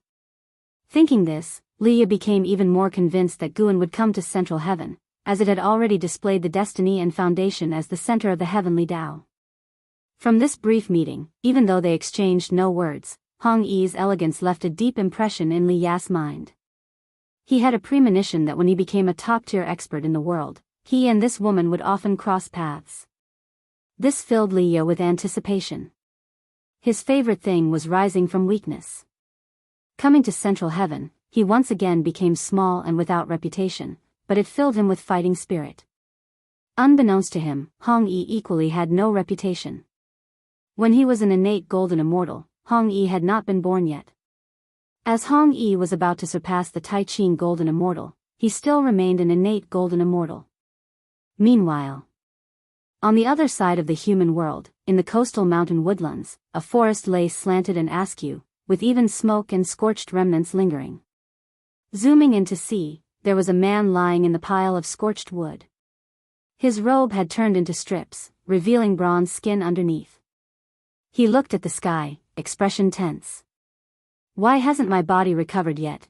Martial Resolution thought to himself, gritting his teeth, feeling uneasy, fearing that demons would approach, for he could feel the dense demon chi in this area, sending shivers down his spine. If you find any errors, ads pop up, ads redirect, broken links, non-standard content, etc., please let us know it report so we can fix it as soon as possible. Chapter 9-10, The Birth of the Human Race. Martial Resolution struggled to calm his mind and steady himself. He began to wonder about the origins of this world. Having traveled through the 3,000 great worlds, he was unfortunately swept into a space-time turbulence while contesting for a supreme treasure. When he awoke, he found himself in this place. It had been many years since he left the celestial spirit great world, and despite having visited many realms, he was still shocked by the spiritual energy of this world. What on earth is this place? Martial Resolution sensed the dense demon chi from all directions and suspected he had arrived in a domain ruled by the demon race. Among all the 3,000 great worlds, there aren't many where the demon race reigns supreme. Suddenly, a fierce wind howled, stirring dust and acrid smoke, making his vision blurry and heightening his tension. When his vision cleared, he was taken aback. He saw a four-winged yellow dragon flying overhead. Its huge body couldn't be concealed by the sea of clouds, and an overwhelming aura descended, making him feel suffocated. Even as a heaven-encompassing free immortal who had endured countless trials, Martial Resolution felt so insignificant in front of this dragon. The other could crush him effortlessly with a single claw. The most terrifying thing was that someone stood atop this dragon's head. Although the person appeared small next to the four-winged demon dragon, their aura was so formidable that Martial Resolution couldn't ignore it. Martial Resolution's heartstrings tightened, sensing himself on the brink of a dire situation, uncertain how he might escape this peril. However, the Taoist atop the four-winged demon dragon merely glanced at Martial Resolution and did not command his mount to stop, nor did he make any move or utter any word towards Martial Resolution. Even after the four-winged demon dragon disappeared into the horizon, the look from the Taoist lingered in Martial Resolution's mind. What kind of gaze was that? Apathetic, devoid of any emotional color, unconcerned with his presence or condition. Such indifference was as if looking at a mere insect. No, even less than an insect. As if regarding the flowers and grass by the roadside. Martial Resolution felt a deep sense of insult, though his anger faded quickly, replaced by relief. Though humiliated, at least he survived. He suddenly realized that this world was different from any he had visited before. Despite the dense demon chi, no demon has come to trouble him, perhaps not because they haven't noticed him, but because they have and simply don't care. Thinking of this, Martial Resolution's composure returned, and he began to anticipate the sights that lay ahead. Not until a full day and night passed did martial resolution return to his normal state. When dawn broke, he leapt into the air, proceeding with caution. He flew towards the direction with the most living auras. That direction held not only demon chi but other energies, even containing immortal chi. His instinct told him that flying that way, great opportunities awaited. Guan, while picking medicinal herbs, watched martial resolution as he went to listen to the Tao. He still missed this old friend. In the past, when he was yet weak, he became acquainted with martial resolution. At that time, both were nobodies in the supreme sect. Martial resolution's intense grief and sorrow could strangely prolong his lifespan, aiding him to reach his current heights. Martial resolution's arrival in Central Heaven was naturally orchestrated by Gu, and Central Heaven would eventually become the ultimate destination for cultivators of the 3,000 great worlds. Guan merely helped martial resolution arrive early. Without his intervention, martial resolution would have been torn to ashes by space-time turbulence. Now, when Guan looked at martial resolution, he perceived many things. Martial resolution's soul contained a true meaning of the great Tao. Although it was far from Hong Yi's creation, this true meaning of the great Tao could aid martial resolution to travel further. Upon arriving in Central Heaven, martial resolution immediately encountered countless new threads of destiny. Guan quietly extinguished some of the destiny lines that ended prematurely, so that when martial resolution faced choices in the future, he would be inexplicably led to make different decisions and avoid early demise. After gathering herbs, Guan stretched lazily, exchanged a few brief words with the ghost mother of ephemera, and left. The ghost mother of ephemera watched him depart, unaware that he had just altered another's fate during the process. Finished with collecting herbs, Guan walked through the fields, pondering what to do next. Along the way, Guan spotted Wu Xie sparring with a disciple. The two wielded scimitars, dueling at the edge of the forest, their figures intersecting quickly but within the realm of the mundane. They had deliberately disguised themselves as martial artists. Guan did not pause his stride, yet his gaze invigorated Wu Xie and the disciple, making their movements increasingly fast. Only after Guan vanished from their sight did they calm down. "Martial uncle, how many times do we have to fight like this?" the fighting disciple couldn't help but ask Wu Xie. Wu Xie glared at him and said, "Don't think it's tedious. One day, you'll gain enlightenment from this. Your emotions aren't adequate, it's not like facing a mortal enemy. If you encounter someone suspicious, you'll surely be seen through. Do you want to be the first disciple expelled?" Upon hearing this, the male disciple quickly shook his head, his face contorting with hatred, making his moves erratic, which pleased Wu Xie. "Now that's more like it." Their battle was just a glimpse of events within the Taoist field of the beginningless. More and more disciples were attempting to practice mortal interactions to immerse themselves fully. Their instincts told them that the day for the Taoist field of the beginningless to open was approaching. Guan was also waiting. He was waiting for the human race to be established, for the celestial emperor to leave. In the years that followed, watching the experiences of Liya, martial resolution, and Hong Yi became Gu An's pastime. After the celestial emperor descended to the mortal world for countless millennia without finding Guan, he chose to leave Central Heaven. During this period, the celestial emperor once came near the beginningless, but was misled by Gu An's Tao intent, causing him to bypass it. The absolute supreme of the heavenly Tao was unaware and could only leave with regret. Not long after the celestial emperor departed, the heavenly emperor descended with a female immortal. This female immortal descended in the extreme east to begin creating the human race. The birth of the human race led to the celestial Tao light layer shrouding Central Heaven to shower abundant merits, as the immortal gods proclaimed the event to all living beings. Creating a race could earn celestial Tao merits and ascend to immortality, which stirred a great uproar in the world, as the term human race etched itself into the awareness of all living beings. What kind of race could their mere birth elevate their creator to the immortal class? Learning of the human race's birth, the Wushiji disciples grew more anxious, as they were disguising themselves as mortals.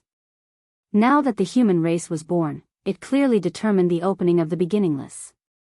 That day, in a bamboo forest, Guan sat on the steps, guiding an Exian and Zoe in cultivating the immortal emperor's eye, as the two disciples meditated beside him, each staring into the other's eyes with their own immortal emperor's eye. They were using the immortal emperor's eye to engage in combat.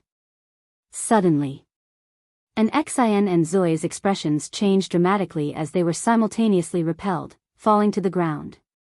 They sat up, clutching their chests, looking at Guan filled with a palpable sense of dread. If you find any errors, ads pop up, ads redirect, broken links, non-standard content, etc., please let us know each report so we can fix it as soon as possible. Chapter 9:11, Central Heaven's Strongest. Xian turned her head to look at Guan, trying to calm her emotions. She said, Master, in Central Heaven, a pair of immortal emperor's eyes has been born. For the first time, Sin felt the malice from another pair of immortal emperor's eyes, which made him uneasy, even though he was already an innate golden immortal. Guan sat on the steps, holding a book in his hands. He casually replied, if the 3,000 great worlds can bring forth an immortal emperor's eye, why not Central Heaven? Even so, this pair of immortal emperor's eyes feels very sinister to me. It might bring disaster to Central Heaven, Xian said worriedly. Having been in Central Heaven for so many years, she had gotten used to life here. Although battles occurred frequently, it was more harmonious compared to the Great Thousand World. She didn't want that pair of immortal emperor's eyes to destroy the current peace. Guan glanced at her, saying, Central Heaven does not belong to you or me, nor even to all living beings. You should understand that, at least for now, all living beings have no autonomy. Hearing this, Xian fell silent. She understood the implication of her master's words. Central Heaven was created by the Celestial Court, and its evolution is certainly orchestrated by the Celestial Court. Having gone through so many tribulations, Xian could confirm that the Celestial Court was the supreme ruler of the heavenly Tao. No one could shake it, not even her master. Sin asked, Master, could the immortal emperor's eye be related to the Celestial Court? I remember you said that the Celestial Court does not tolerate the existence of immortal emperor's eyes. Guan replied, that's right, the immortal emperor's eyes are derived from the Celestial Emperor's bloodline. However, with the fall of the Son of Heaven, its destiny was scattered across the heavens, making the immortal emperor's eyes into acquired divine power. Compared to the Son of Heaven's immortal emperor's eyes, there is a substantial gap. Xian and Sin exchanged a glance, both furrowing their brows. Sin pressed on, can't our immortal emperor's eyes surpass the Son of Heaven's? Under normal circumstances, no. But through my creation, the immortal emperor's eyes can evolve into another type of eye. Guan said with a smile, which immediately made Xian and Sin's eyes light up. They promptly asked what kind of eye was above the immortal emperor's eyes. Guan opened his eyes, and his pupils transformed into a golden red color. When the absolute void eye appeared, both Xian and Sin felt a chill down their spines, their bodies stiffened, unable to move, with an unprecedented feeling of suffocation and fear. What kind of eyes are these? Looking at the absolute void eye, their minds went blank, losing the ability to think. Guan's pupils then changed back to normal, allowing the two to breathe a sigh of relief. Though it was just an instant, the absolute void eye made them feel like they'd walked on the edge of death, unforgettable and leaving them in shock. This is the absolute void eye, its marvels beyond your imagination. It will take you a long time of effort to master it. Guan cast his glance on the book in his hands, giving a brief introduction to the absolute void eye. His eyes had already evolved into the extreme demon and immortal pupil, but he could freely transform into the immortal emperor's eye or the absolute void, retaining the abilities of both. Absolute void eye, Xian murmured the name, her eyes filled with excitement. Having studied the immortal emperor's eyes for so many years, she always felt that this divine skill had no upper limit. Upon learning that the acquired immortal emperor's eyes couldn't compare to the innate ones, she was deeply affected. Now that her master had created even stronger immortal emperor's eyes, how could she not be excited? Do the Celestial Emperor and the Sons of Heaven possess the absolute void eye? Sin asked nervously. Guan's lips curled up, answering, only I have mastered it. Sin became immediately excited, even clenching his fists. Xian, however, thought of a question. She couldn't help but ask, Master, are your immortal emperor's eyes innate or acquired? Hearing this, Sin also looked curiously at Guan. Guan rolled his eyes, responding in exasperation, I'm no son of heaven, I can be called a fellow Taoist with the celestial emperor. Sin stared, asking, if that's the case, why do you hide here, and why dare those immortal gods attack you? Because I'm boasting, must you ask so persistently? Can't you give your master a little dignity? Guan huffed, causing Sin to scratch his head awkwardly. And Exian didn't think too much about it. She asked Guan, Master, to what realm must I cultivate to practice the absolute void I? Reach Dao Extreme Daluo Immortal first, and well see. Guan said casually, his words like a cold bucket of water dousing their excitement. And Exian and Sin exchanged a look, then each sat down in meditation, continuing their cultivation. They no longer used the immortal emperor's eyes to spar but recalled the sensations that the absolute void I had brought them. When I master the absolute void perhaps I'll be able to catch up with Master, at least glimpse his realm. And Exian thought, her heart filled with determination. She admired and respected Master the most, and catching up with him was her greatest wish. For this, she would remain unwavering, not confused, nor swayed by others or affairs. Sin, on the other hand, did not think that deeply, he simply desired the power of the absolute void I. And Exian and Sin's premonition was correct. Thousands of years later, while the living beings of the world were still vying for dominance, the immortal emperor's eye emerged out of nowhere.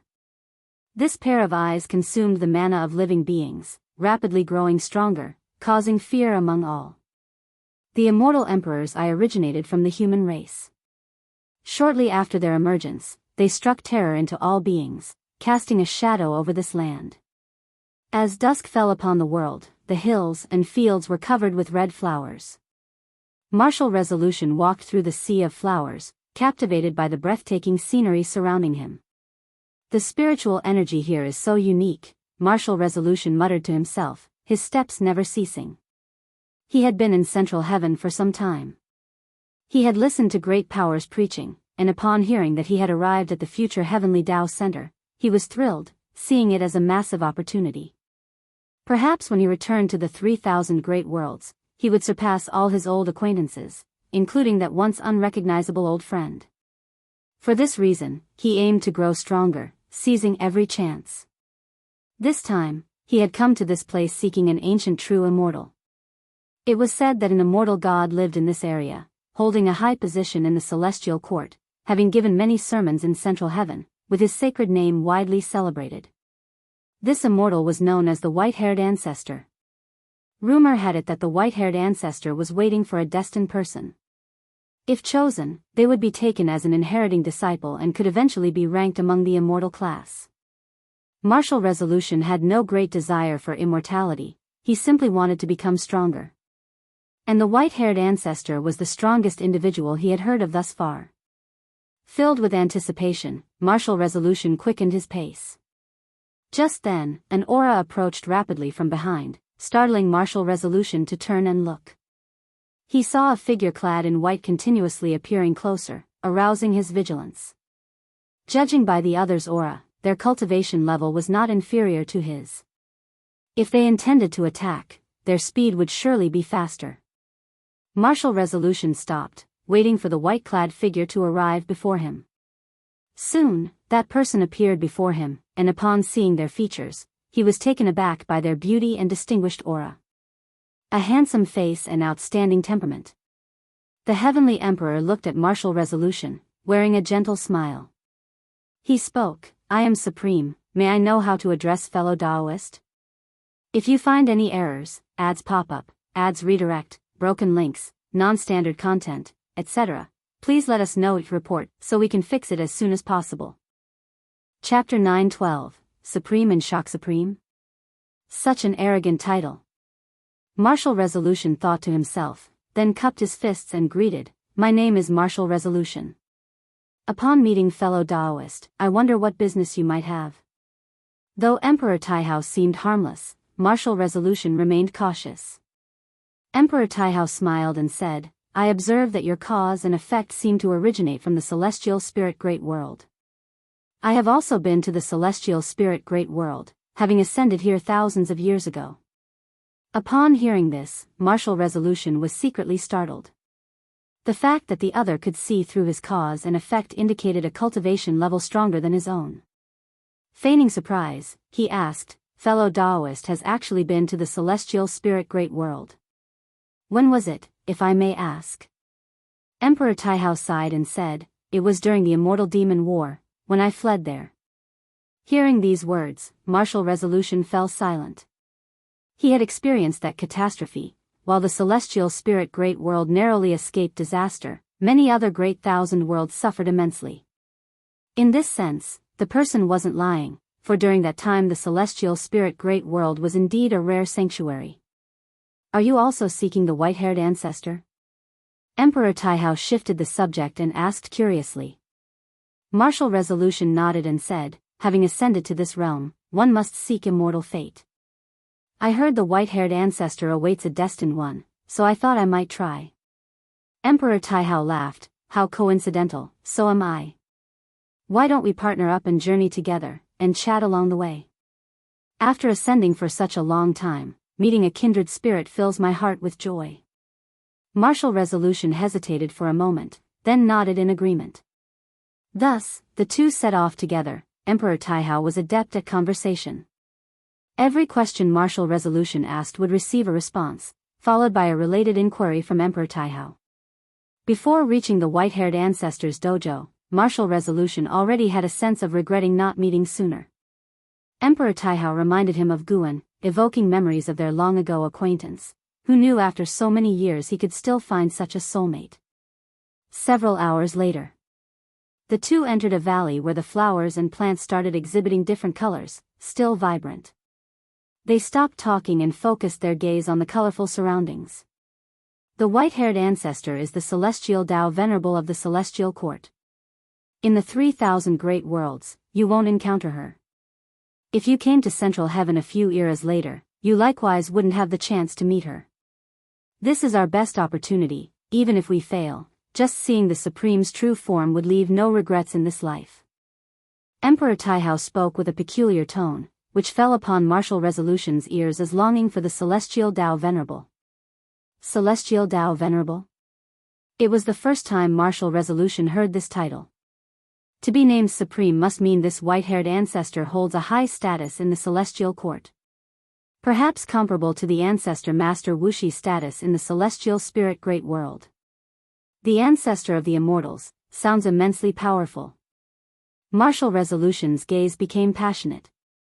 If he could obtain the white-haired ancestor's inheritance, he could surely achieve enlightenment and fulfill all his prior desires. Meanwhile, at the top of a nearby mountain, Guan, clad in an azure robe, was gazing down upon them. Neither Martial Resolution, nor Emperor Taihao, nor the white-haired ancestor hidden in the depths of the valley sensed Guan's presence.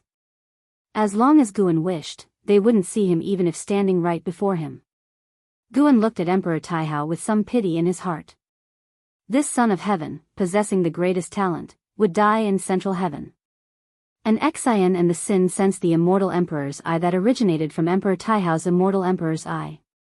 The celestial emperor helped him restore the power of the immortal emperor's eye, allowing him to absorb mana from every living being to grow stronger. Later, he would engage in a decisive battle with Emperor Taihao in this realm. Before that, he needed to become the most wicked being so that Emperor Taihao could become the savior. For Emperor Taihao, this was a dead end. His only chance of survival was defeating Emperor Taihao, to once again be the most qualified son of heaven to succeed the celestial emperor. It was a very tragic path, gambling on the fact that the celestial emperor wasn't deceiving him. In truth, Emperor Taihao didn't trust the celestial emperor, hence he wished to enjoy his last moments. Guan turned to look towards the valley.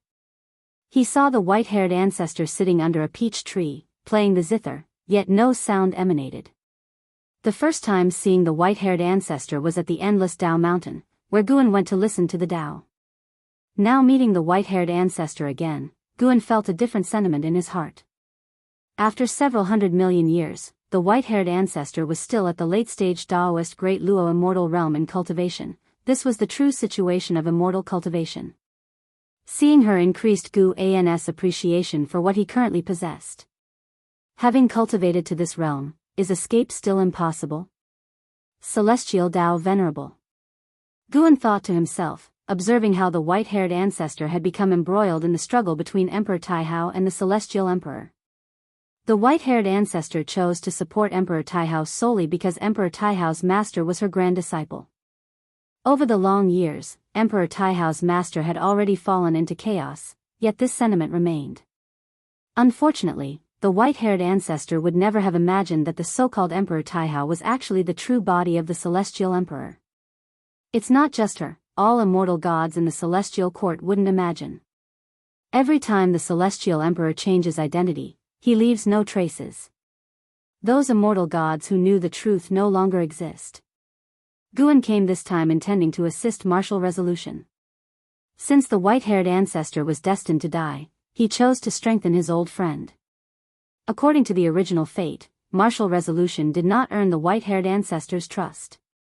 Instead, it was Emperor Taihao who stayed. Many years later, when martial resolution, along with great powers worldwide, campaigned against the human race led by Emperor Taihao, seeing him again shocked martial resolution. He never expected such a close friend would tread such an intensely wicked path. Under Gu An's watchful eyes, martial resolution and Emperor Taihao entered the valley and met the white-haired ancestor. Facing this celestial Tao Venerable, martial resolution was quite nervous, whereas Emperor Taihao appeared very composed. The white-haired ancestor was indeed waiting for Emperor Taihao. However, since martial resolution came, she symbolically issued a test, asking both to comprehend a great cauldron. Guan silently aided martial resolution with Tao intent, enabling him to first comprehend the secret technique within the cauldron, surprising the white-haired ancestor. Though surprised inwardly, the white-haired ancestor remained outwardly calm, as if she had predicted this outcome. Before Emperor Taihao awoke, she accepted martial resolution as a disciple. The process was clean and swift, making martial resolution believe the legends were indeed true. He was immensely excited and immediately bowed to the white-haired ancestor. After a long while, Emperor Taihao also awakened. He successfully comprehended the secret technique, but upon learning martial resolution had achieved enlightenment quicker, he was shocked. He gave martial resolution a deep look. His astonishment surpassed even that of the white-haired ancestor. So the talent of a mortal spirit can surpass that of the Son of Heaven? Thus, martial resolution and Emperor Taihao both apprenticed under the white-haired ancestor, to henceforth cultivate supreme Tao technique in this valley. The white-haired ancestor watched martial resolution, engrossed in discussion with Emperor Taihao, feeling a mix of emotions. She merely sought to wait for Emperor Taihao, unexpectedly encountering such a prodigy. His talent was average, but deep within his soul lay a peculiar true meaning of the great Tao. Coupled with his incredible comprehension, after her initial shock, the white-haired ancestor suddenly had an idea. If you find any errors, ads pop up, ads redirect, broken links, non-standard content, etc., please let us know your report so we can fix it as soon as possible. Chapter 9:13, Hongmeng Creation. After 3,000 years of cultivation at the white-haired ancestor's dojo, the heavenly emperor roamed the world once more, wildly absorbing living beings' cultivation levels. Those beings did not die after being deprived, but without cultivation in the middle heaven world, it was almost equivalent to a death sentence. As the heavenly emperor grew stronger, the various overlords of the world began to feel uneasy. They joined forces in an attempt to eliminate the heavenly emperor, but were repeatedly defeated. Meanwhile, the heavenly emperor cemented his fearsome reputation. Supreme Demon God. His demonic might engulfed the world, leaving all beings anxious. With this great battle, even the Wushiji disciples learned of the Supreme Demon God's existence. The Wushiji disciples never expected that the human race in Central Heaven would be the first to initiate catastrophe in this world. In the celestial spirit great world, the human race was always the protagonist and savior in their understanding. In private, they discussed this matter, feeling that Central Heaven had become more dangerous than the celestial spirit great world. Time flew by. 7,000 years quickly passed.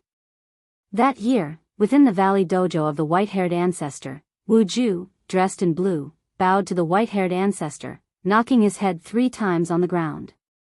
The white-haired ancestor sat under the peach tree, her expression indifferent, her gaze falling upon Wu Ju without a ripple. Once Wu Ju stood up, the white-haired ancestor finally spoke. The Taoist technique I have imparted to you originates from chaos. My ancestor traveled through chaos and received a legacy. The cultivation technique and divine skills you have learned are imbued with the creations of the great Tao. In the future, you may surpass me. Central Heaven is a new world, the order has yet to be established. I hope you think carefully about your actions lest you find yourself in an irreparable situation. I will not lend you a hand. Wu Ju immediately replied, Master, rest assured, I will not cause trouble for you in the future. The white-haired ancestor closed her eyes, indicating that it was time for Wu Ju to leave. Wu Ju hesitated for a moment, then asked, Master, does the Supreme have some mission? Why did he leave so hastily before? You seemed somewhat displeased with him. The white-haired ancestor, eyes still closed, answered, From now on, pretend you don't know him. His identity is special, his path is fraught with peril, and no one else can interfere. Hearing this, Wu Ju felt confused but suppressed his speculations, turning and leaving. He looked towards the celestial vault beyond the valley, feeling that everything had changed. Perhaps I can really make a name for myself in this world, Wu Ju thought of his abilities, feeling exhilarated. He was already looking forward to the journey ahead. Unbeknownst to him, the white-haired ancestor was watching him from behind. Comprehension even greater than the heavenly emperors, could you be the variable the ancestor mentioned? The white-haired ancestor's eyes sparkled with unusual luster, filled with expectations for Wu Ju's future. She originally planned to fully support the heavenly emperor, but Wu Ju's appearance made her reconsider. At the very least, there was no need to risk everything. The struggle for the singular position of the heavenly emperor was too dangerous. Unless there was no other choice, it was best not to get involved. Elsewhere. Guan, fishing by the lake, smiled. He saw that the white-haired ancestor's fate had changed, indicating she no longer intended to support the heavenly emperor. This was reciprocation for the teachings she once imparted. Guan thought while looking at the lake. His intention was to help Wu Ju, and by doing so, he incidentally also helped the white-haired ancestor. This was a win-win situation, and he didn't mind the trouble, nor did he fear future changes. As for the heavenly emperor, he had no intention of involving himself with him. Setting down his fishing rod, he stretched his neck, the reflection in his eyes showing scenes of the underworld. Zhang Buku and Suyu were advancing, intending to utilize reincarnation to travel to Central Heaven. With more old friends coming to Central Heaven, Guan grew more eager for the future. Not just old friends from the celestial spirit great world, but also some he had met in the lifespan reincarnation were coming to Central Heaven. These old acquaintances he befriended in the past had now become great powers, coming to Central Heaven to break through their own limits. Guan once more looked at the heavenly Tao, where countless cosmic planes were weaving lines of destiny, with Central Heaven at the center. Suddenly, he noticed that the fortune of Central Heaven had changed slightly. He focused on sensing it. Mysteriously, he captured a will. This will was dispersed throughout the heavenly Tao, ubiquitous, watching over the masses, brewing a powerful force. The will of the celestial emperor. Though Guan had observed the heavenly Tao before, it was his first time capturing the celestial emperor's will pervading the entire heavenly Tao. What was the celestial emperor up to? He felt the celestial emperor's will probing even into the underworld. Was it searching for him? Guan was curious and saw this as a good opportunity, so he decided to observe the celestial emperor's will. Soon, his consciousness intruded into a fragment of memory. A great hall, where the celestial emperor stood unmoving. Above, the dark red void churned with nebulae, resembling demon gods. In front of the celestial emperor, 3 stone pillars stood, above which hovered a massive star like the sun, within which an eye moved, as if it resided in another world, spying on the universe where the celestial emperor resided. The current celestial emperor was young, much like the heavenly emperor, devoid of any domineering aura. He gazed at the eye within the solar star, brows furrowed. My creation will doom me? The celestial emperor asked coldly. Next, a hoarse voice replied, That's right, you destroyed Hongmeng, and this cause and effect will entangle you, eventually backfiring upon you. This made Guan reflect on his experiences. He had gone to the Hongmeng Great World, breaking through there, leaving a deep impression. Though desolate, the Hongmeng Great World gave Guan a sense of hidden secrets. After becoming a saint, Guan looked again, seeing the Hongmeng Great World beneath the heavenly Tao, lying deeper within the cosmic plane. In terms of size, Hongmeng was even larger than the entire range of the heavenly Tao, like an abyss giant mouth beneath the heavenly Tao, ready to swallow it at any moment. However, the Hongmeng Great World hid no saints or supreme emperors of merging Tao, only a few lingering souls lurking in the shadows, or faint wills waiting to be born. Could the founding of the heavenly Tao be related to the Hongmeng Great World? Guan grew interested. Is Hongmeng truly so terrifying? The Celestial Emperor asked, tinged with doubt. The hoarse voice continued, Hongmeng's history predates chaos itself. In past eras, beings as powerful as you were born there, yet Hongmeng persists, never entirely swallowed by chaos. Surely, that's not mere coincidence. The Celestial Emperor fell silent again. Guan became interested in the eye, but he could not perform cause and effect deduction on it within this memory fragment. The memory was simply too ancient, appearing before the birth of the heavenly Tao, making it difficult to estimate this entity's cultivation level. If you find any errors, ads pop up, ads redirect, broken links, non-standard content, etc., please let us know each report so we can fix it as soon as possible. Chapter 9:14, Mysterious Curse. How many years has the heavenly Tao existed? It can no longer be measured by time, yet even so, Guan remains vigilant against unknown cause and effect. Although the Celestial Emperor does not greatly revere the existence of this eye, beings that lived before the heavenly Tao are unimaginable entities, coexisting with the great Tao. I refuse to believe it. I will see how Hongmeng retaliates against me. The Celestial Emperor snorted coldly, his tone filled with disdain. If I can exterminate the Lord of Hongmeng, I can annihilate the cause and effect of Hongmeng. After speaking, the Celestial Emperor turned around and stepped forward, while the eye within the solar star fixed its gaze firmly on him. Guan gazed steadily at this eye, sensing a strange power from it. The owner of this eye seemed to be cursed. The root of anything is the great Tao, and curses also originate from the great Tao. They can be observed.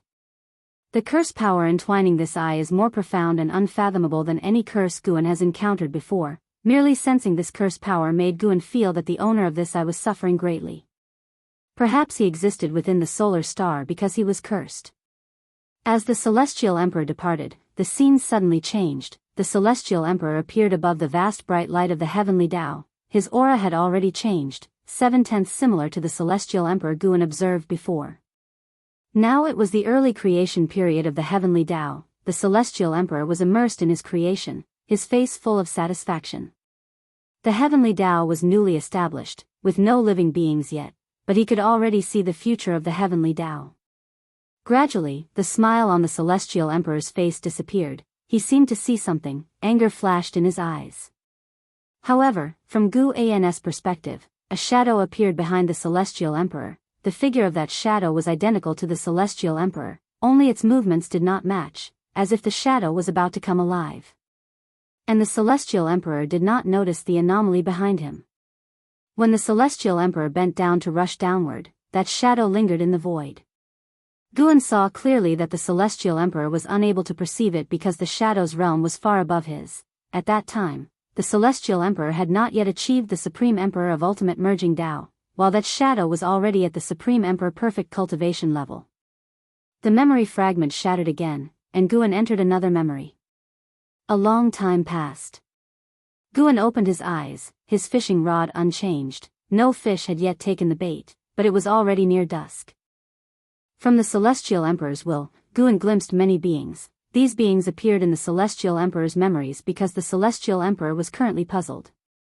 Just like that shadow, the Celestial Emperor did not notice at first, but as he reached the Supreme Emperor of Ultimate Merging Tao, he became aware of its existence, though he could not trace its whereabouts. This time, the Celestial Emperor used his will to search the entire heavenly Tao, not targeting Guan, but the cause and effect of Hongmeng. As for why the Celestial Emperor conducted the search at this time, perhaps he sensed something. Guan started to reel in his rod, the recent observations sparked new guesses and understandings of the great Tao within him. He was now very interested in Hongmeng, for the celestial emperor ironically could create the heavenly Tao seemingly by leveraging the cause and effect of the Hongmeng Great World. He hesitated about whether to take a trip to the Hongmeng Great World. While the celestial emperor might not perceive the existence of the Hongmeng Great World, he could step directly into it. Forget it. Better not go, focus on becoming stronger himself. Guan could see a long future for the heavenly Tao. As long as the future could be seen, it meant there was no calamity that could threaten him. He would not settle for the primordial Tai True Saint realm, even if there was no one in the same realm on the surface, he would still strive to grow stronger. When there were no more puzzles in his heart, that would be the moment of truly being the strongest. The supreme demon god roamed invincible, no creature could subdue him, and in the years that followed, human race strongmen began to rise, following him in battle, making all living beings in the world feel a sense of crisis. Thus, the one who established the concept of the demon race, a figure of great power, called upon all the demon race of the world to gather and select a demon emperor together, to unite the demon race of the world, and jointly resist the supreme demon god. For a time, the entire world became lively, with powerful beings flying over the Taoist field of the beginningless every day, provoking much discussion among the Wushiji disciples. On this day, in the courtyard, Xiaolan came to find Guan. She sat by Gu An's side, and curiously asked, "Is that little creature from before going to rise in this grand event, becoming one of the 7 demon emperors, or even the ancestor of 10,000 beasts?" She always remembered that day. She and an Exine accompanied Guan fishing. When they encountered a fire-red crow, Guan said it would become the ancestor of 10,000 beasts in the future. Its name was Fangqiu. Guan was holding a book recently written by Wu Xia. He replied casually, "That's right, as early as a few years ago, he had already become famous throughout the world, just that the fame hadn't reached Wuxia yet." Upon hearing this, Xiaolan became even more curious. She began to question about this upcoming demon race grand event, and Guan answered them one by one, as these were events soon to happen, and Xiaolan couldn't interfere, revealing the secret wouldn't affect much. From Gu An's answers, Xiaolan could already feel how strong the demon race had become. She found it incredible. After spending so many years in Central Heaven, she felt time flew by quickly. The first day of arrival seemed just like yesterday, yet during these years, Central Heaven's foundation already far surpassed the celestial spirit great world. The demon race had over 100 beings reaching the Tai Ching golden immortal realm. What kind of talent was that? Her mindset began to change, from looking down at Central Heaven to looking up. For the first time she felt her own talent was quite ordinary. By the way, what is the origin of that supreme demon god? Is it also a pawn of the heavenly court immortals? Xiaolan asked, perplexed. Such a powerful demon race couldn't overcome the supreme demon god, then how terrifying must the supreme demon god be? Guan glanced at her, smiling, "You have become smart." Xiaolan fell silent for a moment, then asked, "Does it have to be that all living beings slaughter each other for the heavenly Tao to advance? Such rules seem too absurd. In your eyes, it might seem as if the heavenly Tao is at a standstill, with living beings born and perishing, but in reality, each tribulation breeds stronger beings, their cultivation levels, their destiny, strong enough to rival the entire heaven and earth. The heavenly Tao is indeed unfair to mortal spirits, but it favors the immortals." Guan answered, stating the facts. The celestial court also had similar tribulations and reincarnations, each time consuming 90% of the immortal gods, yet those who survived grew stronger. Those celestial Tao supremes were those who survived the calamities, breaking through limits. One immortal's destiny equals millions of immortals. And it was with such a strategy that the celestial emperor continuously grew stronger. However, such a strategy also had limits, and now the celestial emperor was aware of a bottleneck, wanting to change the heavenly Tao. Xiaolan looked up at Guan, asking, "Senior brother, will you interfere with Central Heaven in the future?" Guan chuckled faintly, and said, "Since I am in this world, how can I be completely isolated from it? Once the dojo opens, trouble will find its way here. If you find any errors, ads pop up, ads redirect, broken links, non-standard content, etc., please let us know each report so we can fix it as soon as possible." Chapter 9:15. The dojo enters the world. Upon hearing Gu An's words, Xiaolan deeply agreed, and she wouldn't try to persuade Guan not to open the dojo. All living beings must integrate into the world, their efforts in cultivation are just for more freedom within it. If it's just to avoid calamity, then why bother cultivating? Dying early would end it all, wouldn't it? The Wushiji disciples fear being expelled from the sect, yet they also eagerly anticipate the day the dojo opens, wanting to witness central heaven with their own eyes. Not only the Wushiji disciples, but Xiaolan also holds such anticipation. After chatting for a while, Xiaolan returned to her cultivation. After she left, Shenzhen, sitting before the artifact refining cauldron, turned his head to Guan and said, "Fangqiu Demon Emperor, I can somewhat deduce, but that supreme demon god, I cannot fathom at all. What is his origin? A pitiful son of heaven, but he is not worthy of sympathy, for he orchestrated the cleansing of the 3,000 great worlds," Guan replied. These words made Shenzhen's heart tremble, and she asked in surprise, "How is that high son of heaven pitiful, and why did he become a demon personally?" "Precisely because of this, that's why I say he's pitiful. Right now, he can't act on his own accord, as the celestial court harbors even greater powers than he does." Upon hearing this, Shenzhen immediately thought of a certain being. The legendary Celestial Emperor. Though she had heard of the Celestial Tao Venerable in the Celestial Court, in many myths and legends, the Celestial Emperor was the supreme existence. Shenzhen clicked her tongue in wonder, realizing that the internal struggle within the Celestial Court was no simpler than those among mortal spirit forces. The last time she heard from Guan, that son of heaven held the reign in the Celestial Court, yet in the blink of an eye, he fell to the human world as a demon, descending from the heavens to the mundane world. Becoming a demon does not have a good end. Even if Shenzhen believed the immortal gods were hypocritical, she trusted that the Celestial Court would always uphold the principle that evil does not triumph over good. Shenzhen stopped questioning and continued her enlightenment. The Taoist field of the beginningless was tranquil and harmonious, yet the outside world ebbed and flowed. The demon race summit proceeded smoothly, ultimately selecting the 7 demon emperors, who together discussed the future of the demon race, quickly deciding to campaign against the supreme demon god. However, the supreme demon god was not alone. Besides the human race supporting him, there were numerous powerful beings. As he grew stronger, more beings followed him, gradually forming a great force. In such a context, the human race rapidly rose as well, their reproduction abilities incredibly formidable. Their offspring's talents were all exceptional, born with the innate Taoist body that all beings longed for. The body of the human race was called the innate Taoist body. As all beings cultivated, they would evolve into the innate Taoist body.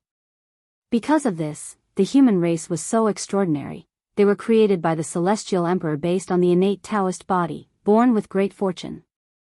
Humans of central heaven were without lifespan limits, making them even stronger.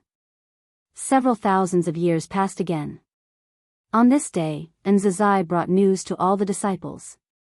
The ancestor plans to deactivate the dojo. This news excited all the disciples.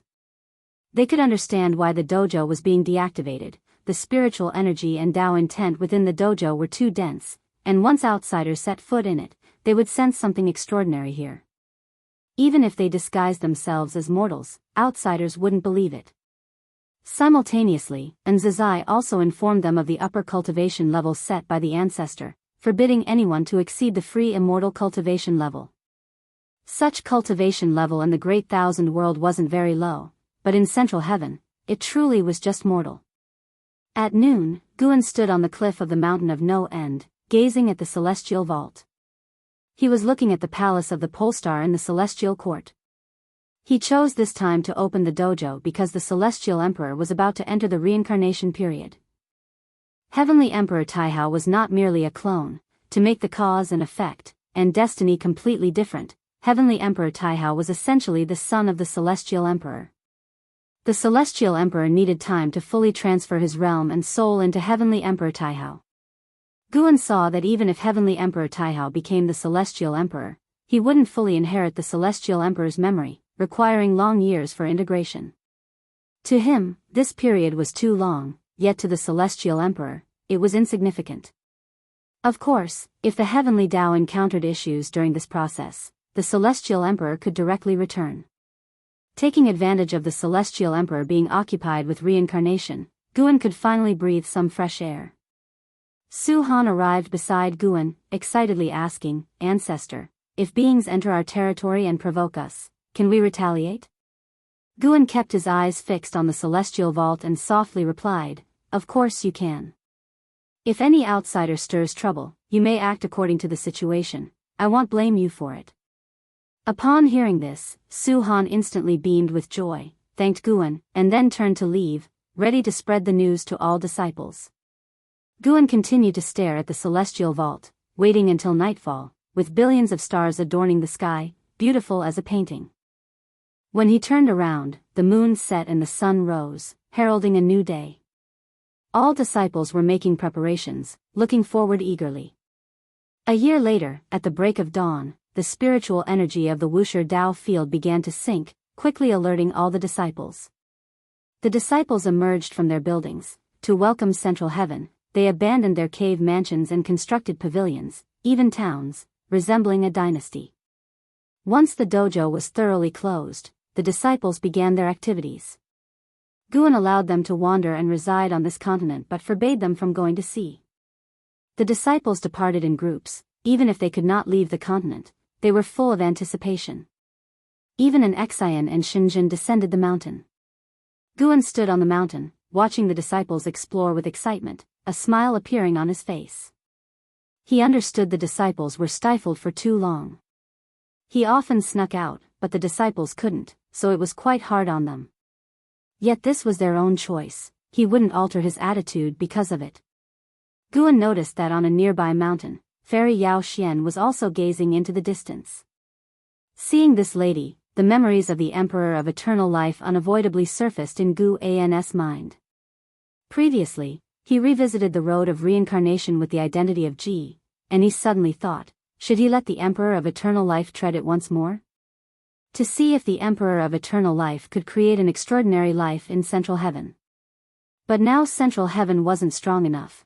Once the Emperor of Eternal Life reached the realm of the heaven-opening Daluo Immortal, it would attract the gaze of immortal gods.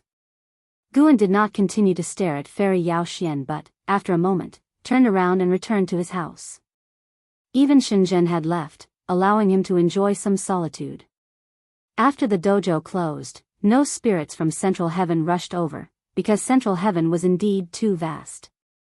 During the wait, the disciples' excitement gradually subsided. After waiting for 120 years, someone finally reached this continent, a man in a Taoist robe, riding a banana leaf, crossing the sea to arrive. He was a human race cultivator, with cultivation at the profound Yuan-free immortal realm. Such cultivation was not strong in Central Heaven, but also not the weakest. Upon discovering that this continent hid many beings, he developed a keen interest in it.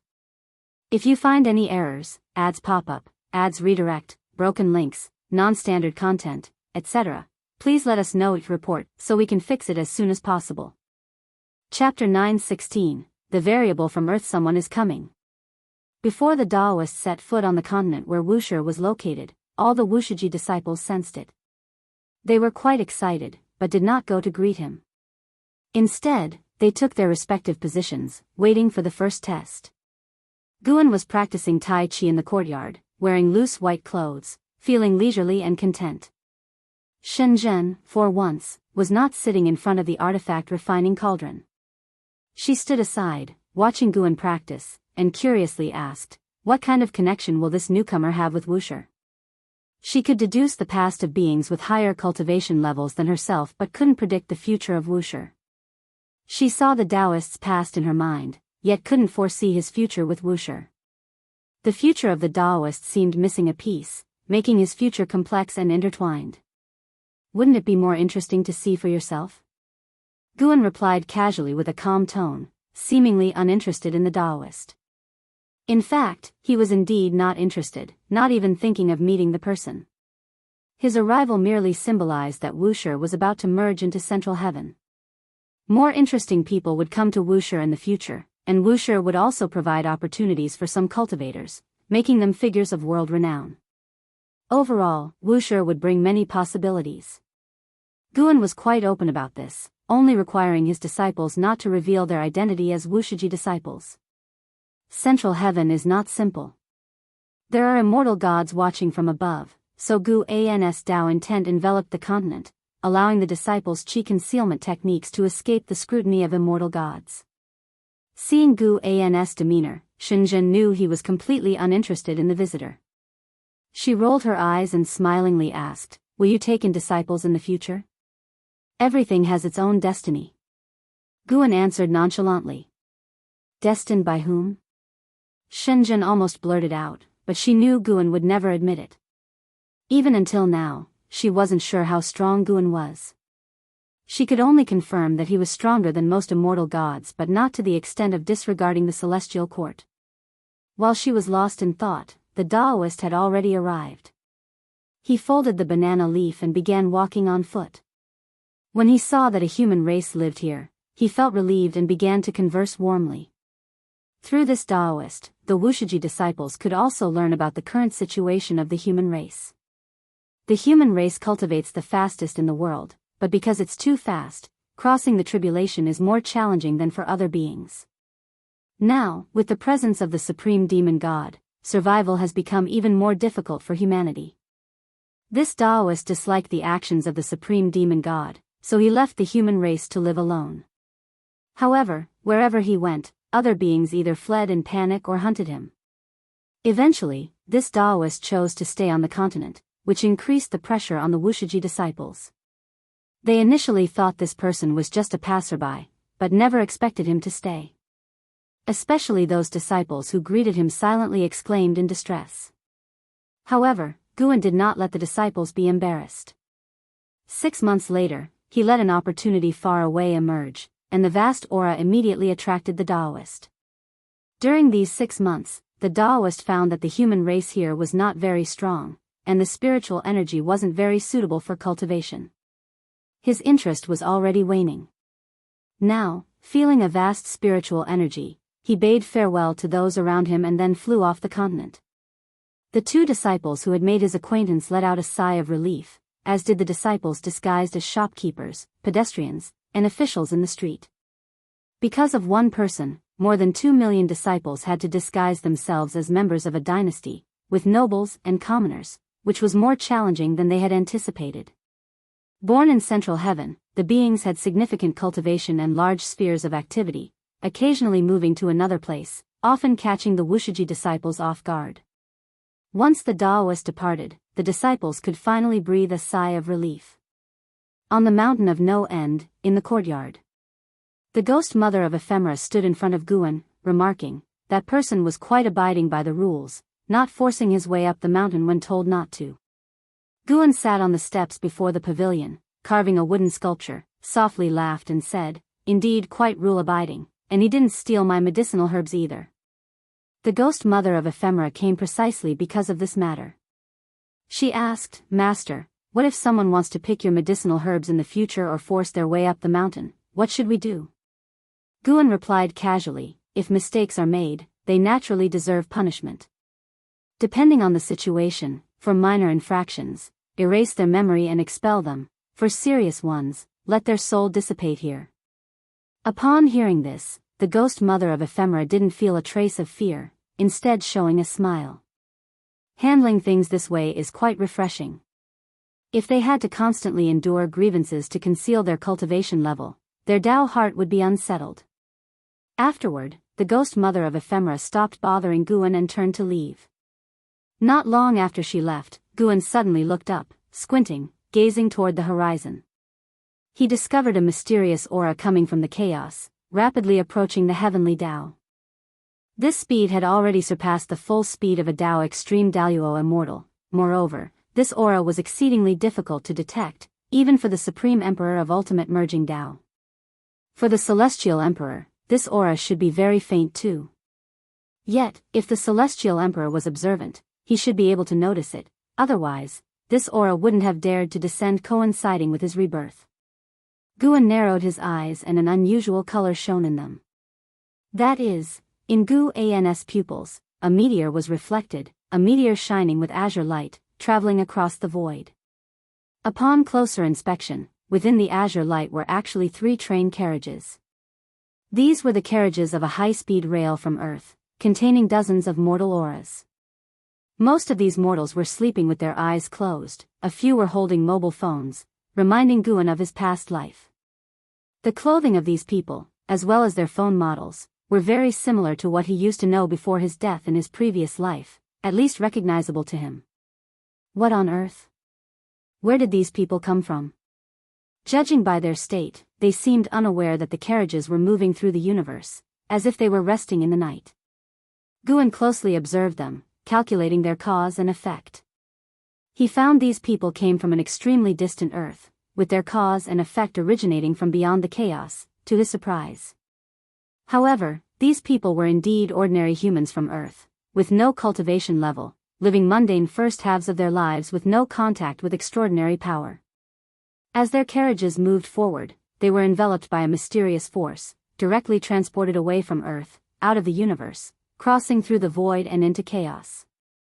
This process was long and complex, yet the people inside the carriages were entirely unaware. Act of a saint. Guan was nearly certain of this, though this saint seemed very wary of chaos, not daring to reveal his power. The force within the carriage was very faint. If the celestial emperor could perceive it, he could exert full power to stop these 3 train carriages. He deduced these 3 carriages would silently break into the heavenly Tao and fall into the 3,000 great worlds. When the people inside the carriages awaken, the carriage would have already stopped on a desolate land.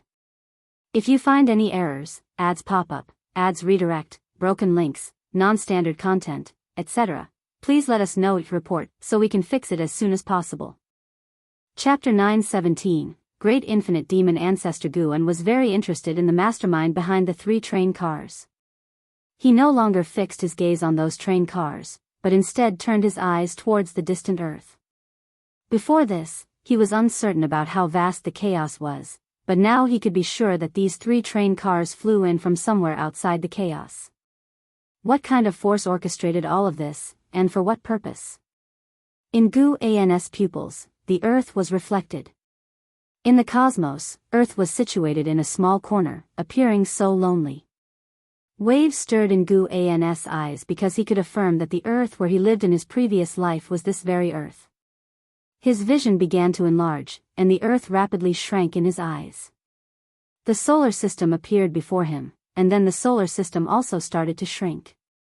Then it was the Milky Way galaxy. The image kept contracting, and soon, the Milky Way also became smaller than dust. Ultimately, the entire universe appeared in Guan's eyes. His pupils abruptly contracted, as such a vast universe was unexpectedly held in the palm of a terrifying existence. In the dark purple boundless void, a truly immense physique floated. Its upper body was human-like, the lower half a swirling nebula changing colors, with the upper body covered in black hair, and a face marked by a black hole, devoid of features, long hair fluttering like twisting rivers. This mysterious entity had 8 arms, with one hand holding dozens of universes, the universe where Earth resided just one among many, like dozens of glowing dots suspended in its palm. What kind of being was this? Even the well-informed Guan felt uneasy seeing this being, as if encountering an ultimate evil demon god. The mysterious 8-armed entity did not emit overwhelming demonic chi or resentment. On the contrary, it had not a hint of aura, quietly residing in the void, indistinguishable whether it was cultivating or slumbering. Gradually, it raised another arm, which gently swept towards the palm holding dozens of universes.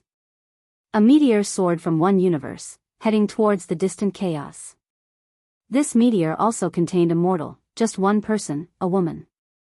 Although this meteor, like the 3 train cars, traveled fast, its destination was in the future. Guan stared at the 8-armed entity, a name surged in his mind. The Great Infinite Demon Ancestor. This moniker could not be uttered directly, otherwise, one would suffer an eternal curse, not even death leading to the soul's redemption. Under Guan's gaze, the Great Infinite Demon Ancestor would periodically wave his hand, selecting mortals from the universes under his control to send into chaos. Before Guan's current life began, Earthlings had descended upon the 3,000 great worlds, but all perished on the path of immortal cultivation. Guan pondered whether his birth in the celestial spirit great world was also the work of the Great Infinite Demon Ancestor. No. He reincarnated into the celestial spirit great world, whereas the mortals sent by the great infinite demon ancestor descended directly into other worlds, equivalent to transmigrators. This indicated that Guan's mode of arrival differed from theirs. However, he could ascertain that the earth from his previous life was indeed within the grasp of the great infinite demon ancestor. The form of the great infinite demon ancestor was immensely vast, even larger than the sum of all heavenly Tao spaces. Guan could affirm that the great infinite demon ancestor had already become a saint. Yet, he seemed fearful of stepping into the chaos, thus could only probe it in this manner. Before the 3 train cars landed, Guan watched as the great infinite demon ancestor sent out another dozen Earth mortals, some heading to the past, others to the future. Only those train cars remained in Guan's current timeline. He withdrew his gaze, no longer looking at the great infinite demon ancestor, to avoid disturbing him. Unexpectedly, outside the chaos, such a terrifying existence was eyeing the chaos. Guan felt there were mysteries within the chaos he was not aware of. He stood up, stored away the wooden carving in his hand, and walked out of the courtyard. He intended to find a quiet place to contemplate the mysteries of the chaos. Several days later, Guan had just finished picking medicinal herbs and was heading toward the mountain of no end. On the way, he began to observe the dozens of Earth mortals sent by those 3 train cars. These mortals had already landed. They found themselves on a barren Earth, though they faced no threat from demon beasts, yet for survival, they fell into internal strife. The food inside the train cars was consumed, wherever they walked. Without years of journeying, it would be hard to reach any town. In half a month, some cultivators would pass through their location and take any surviving people into an immortal cultivation sect. Ultimately, out of this group of Earthlings, only 8 survived. Among the 8, 6 couldn't withstand the torment of time, dying along the path of immortal cultivation. Only 2 were able to ascend to central heaven. Guan paid them such close attention because he too was once an Earthling. Witnessing these Earthlings' ordeal, Guan felt deeply fortunate. Had he not possessed the ability to evolve his lifespan, it would have been challenging to survive to this day. In this life, he was born into the Ji family and successfully entered the Supreme Sect. How lucky, then, to look at these people, who did nothing wrong, but experienced so many hardships. Guan raised his right hand, a bronze dagger appeared in his hand, which he then broke into a handle and a blade, throwing them casually forward.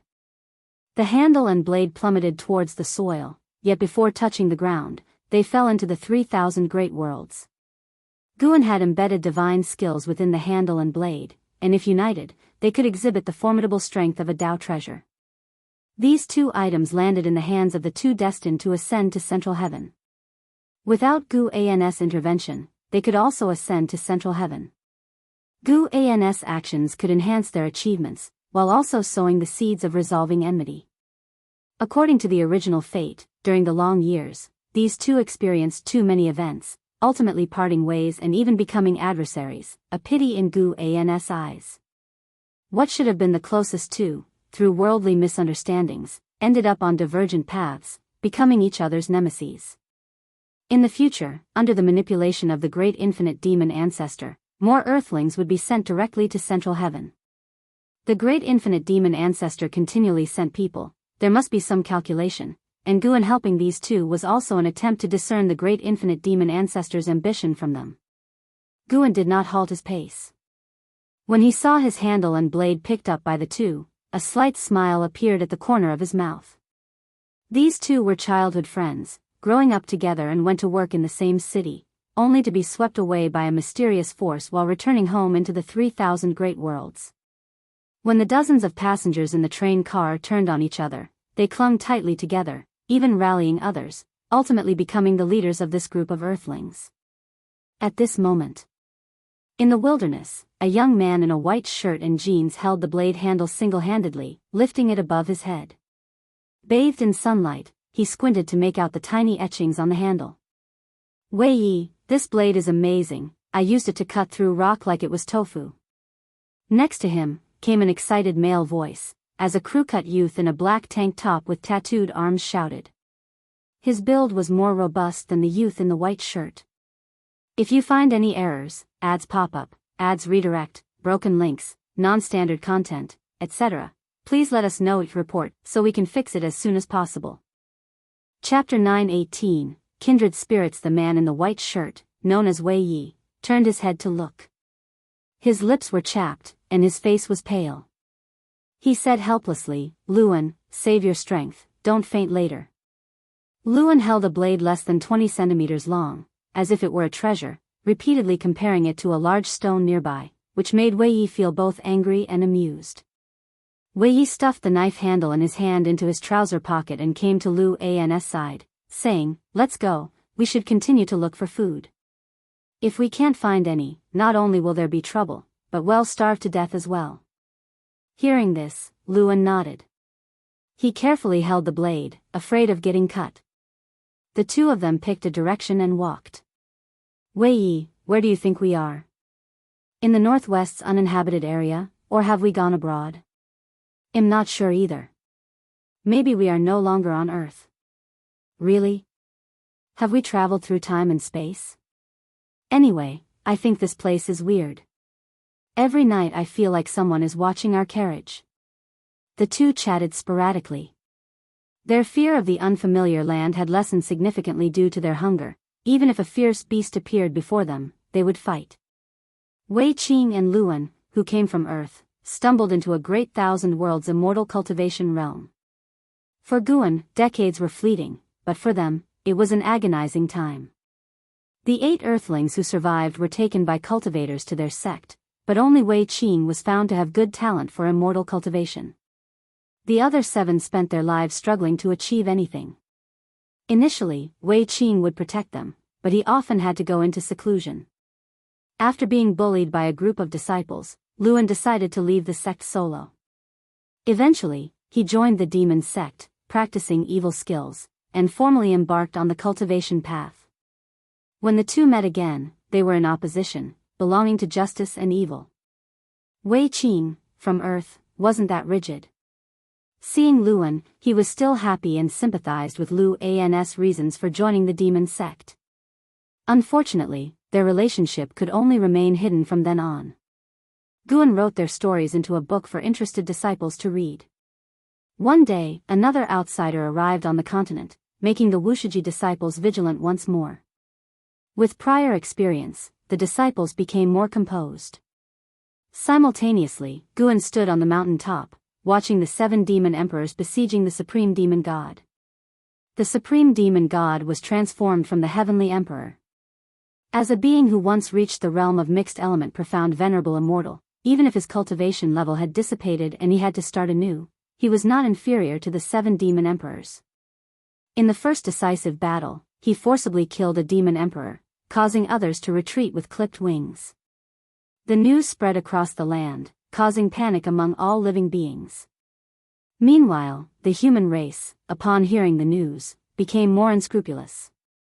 Gradually, to the spirits of Central Heaven, the human race seemed like evil demons, and all living beings feared them. If this continued and the immortal gods did not take action, no one in Central Heaven could stop the supreme demon god. The supreme demon god roamed the 8 directions, devouring the mana of great powers everywhere, prompting some in the human race to imitate him. The innate humans of Central Heaven had unparalleled talent and exceptional comprehension.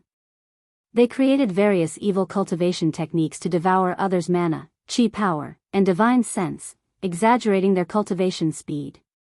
In the subsequent years, all living beings clearly felt the human race's growth speed, and they felt immense pressure. The visitor to the continent was not from the human race, he merely transformed into a human form. Initially frightened by so many gathered on the continent, he thought he had stumbled into the human race's territory, only to find that the humans here were not as ruthless as those he encountered before and were even quite enthusiastic. His arrival brought the Wushiji disciples much news about the world's great matters, and the disciples also let him realize that not all humans were inherently cruel. Several days later, Nzazai came to the mountain of No End to visit Guan. Guan was practicing calligraphy under a tree. Facing Nzazai's greeting, he merely nodded slightly without speaking. "Ancestor, will the supreme demon god, causing chaos in the world, come to our continent?" Nzazai asked. Guan replied, "Maybe. If he does come, with outside guests on the continent, what should we do?" And Zazai asked again, his brow furrowed, eyes full of anxiety. These days, he gained new insights into Central Heaven. He found that the Wushiji disciples no longer had to pretend and had started to lag behind the Central Heaven spirits. The spirits of Central Heaven had exceptional qualities, not to mention those powerful enough to roam the world. From birth, they reached heights unattainable for others. With me here, why worry? Guan answered lightly and then paused his actions. He looked up at Zazai, smiled, and continued, since you recognize the gap and feel the pressure, then strive to cultivate. This continent is vast, and there's no need for everyone to wait together to host outsiders. Cultivate well. And Zazai looked at the ancestor, frowning and asking, can we really catch up? When they first arrived in Central Heaven, there were no spirits in sight. At that time, the disciples had a transcendent attitude observing all things. But now, their cultivation level was insignificant in Central Heaven. Watching those spirits be born and surpass them, the disciples were somewhat struck and felt lost. Many things, if you look at them after 10,000 years or 1,000,000 years, the situation might be different. You can only control yourself. Throughout history, there have been countless geniuses and great powers, but few can survive for long. Guan spoke earnestly. Talent wasn't something he could change. The Wushiji disciples came from the celestial spirit great world, which did not count as first class even among the 3,000 great worlds. How could their talent compare with the Central Heaven spirits, who were at the center of the heavenly Tao? Being around Guan, the disciples' insight into the great Tao continually grew. While they might not deeply feel it now, upon achieving enlightenment in the future, they would understand the importance of enlightenment. The Central Heaven spirits' talent was strong, but when they hit the bottleneck of attaining the Daluo Dao fruit, they would encounter obstacles. Enlightenment relies not only on innate comprehension but also on acquired creation. After listening to Guan, Zazai took a deep breath, raised his hand respectfully, and said, I understand. I will ensure they cultivate well, without slacking. Guan laughed and said, being surpassed by local spirits isn't necessarily a bad thing. At least when you disguise yourself, it won't be so exhausting since you are originally not as good. This remark left Zazai unsure of how to respond, so he could only smile wryly. Zazai looked at the paper on the table before Guan and saw two names. Curiously, he asked, Ancestor, who are Wei Qing and Luan? Guan replied, two destined individuals who will come to us in the future. The reason he wrote their names was partly out of idleness and partly to probe deeper into the causes and effects between these two and the great infinite demon ancestor through repeated writing. If you find any errors, ads pop up, ads redirect, broken links, non-standard content, etc., please let us know each report so we can fix it as soon as possible. Chapter 919, The Justice of the Human Race, a Fated Person? Then they must be very formidable, right? Zazai looked at the two names on the paper and sighed, thinking, for the ancestor to personally write their names, they must be extraordinary. Wei Yi, Luan. Zazai remembered these two names. He didn't know when these two would come to Central Heaven. After spending a long time with Guan, he also understood what to ask and what not to ask. Matters concerning the future should not be inquired about, while past events could be freely discussed. After finding solace with the ancestor, Zazai bid farewell with a courtesy, preparing to inform the other disciples to focus on their cultivation.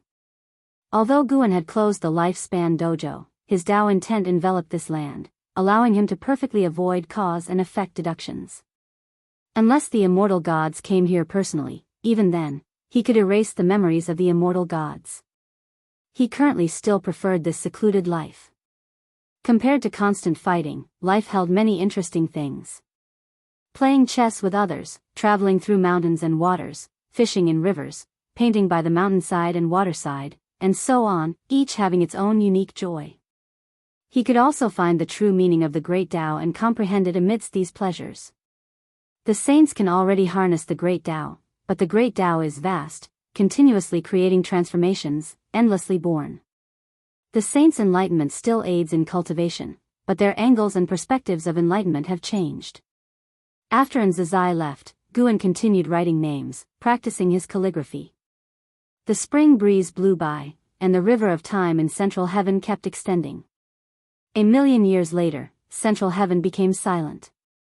Above the sea of clouds, Li Xuanmiao, wearing the white robe of an immortal monarch, stood shoulder to shoulder with several other immortal monarchs.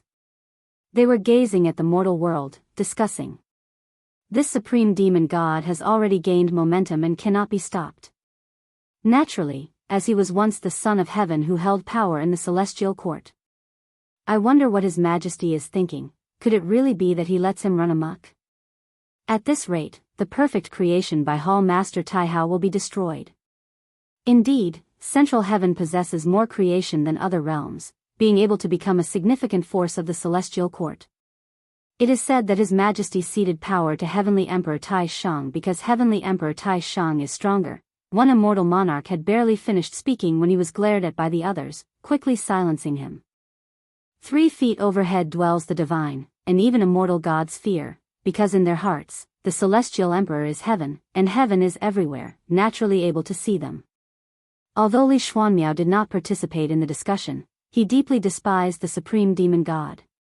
Back then, Heavenly Emperor Tai Shang brought calamity to the 3,000 great worlds, slaughtering countless living beings.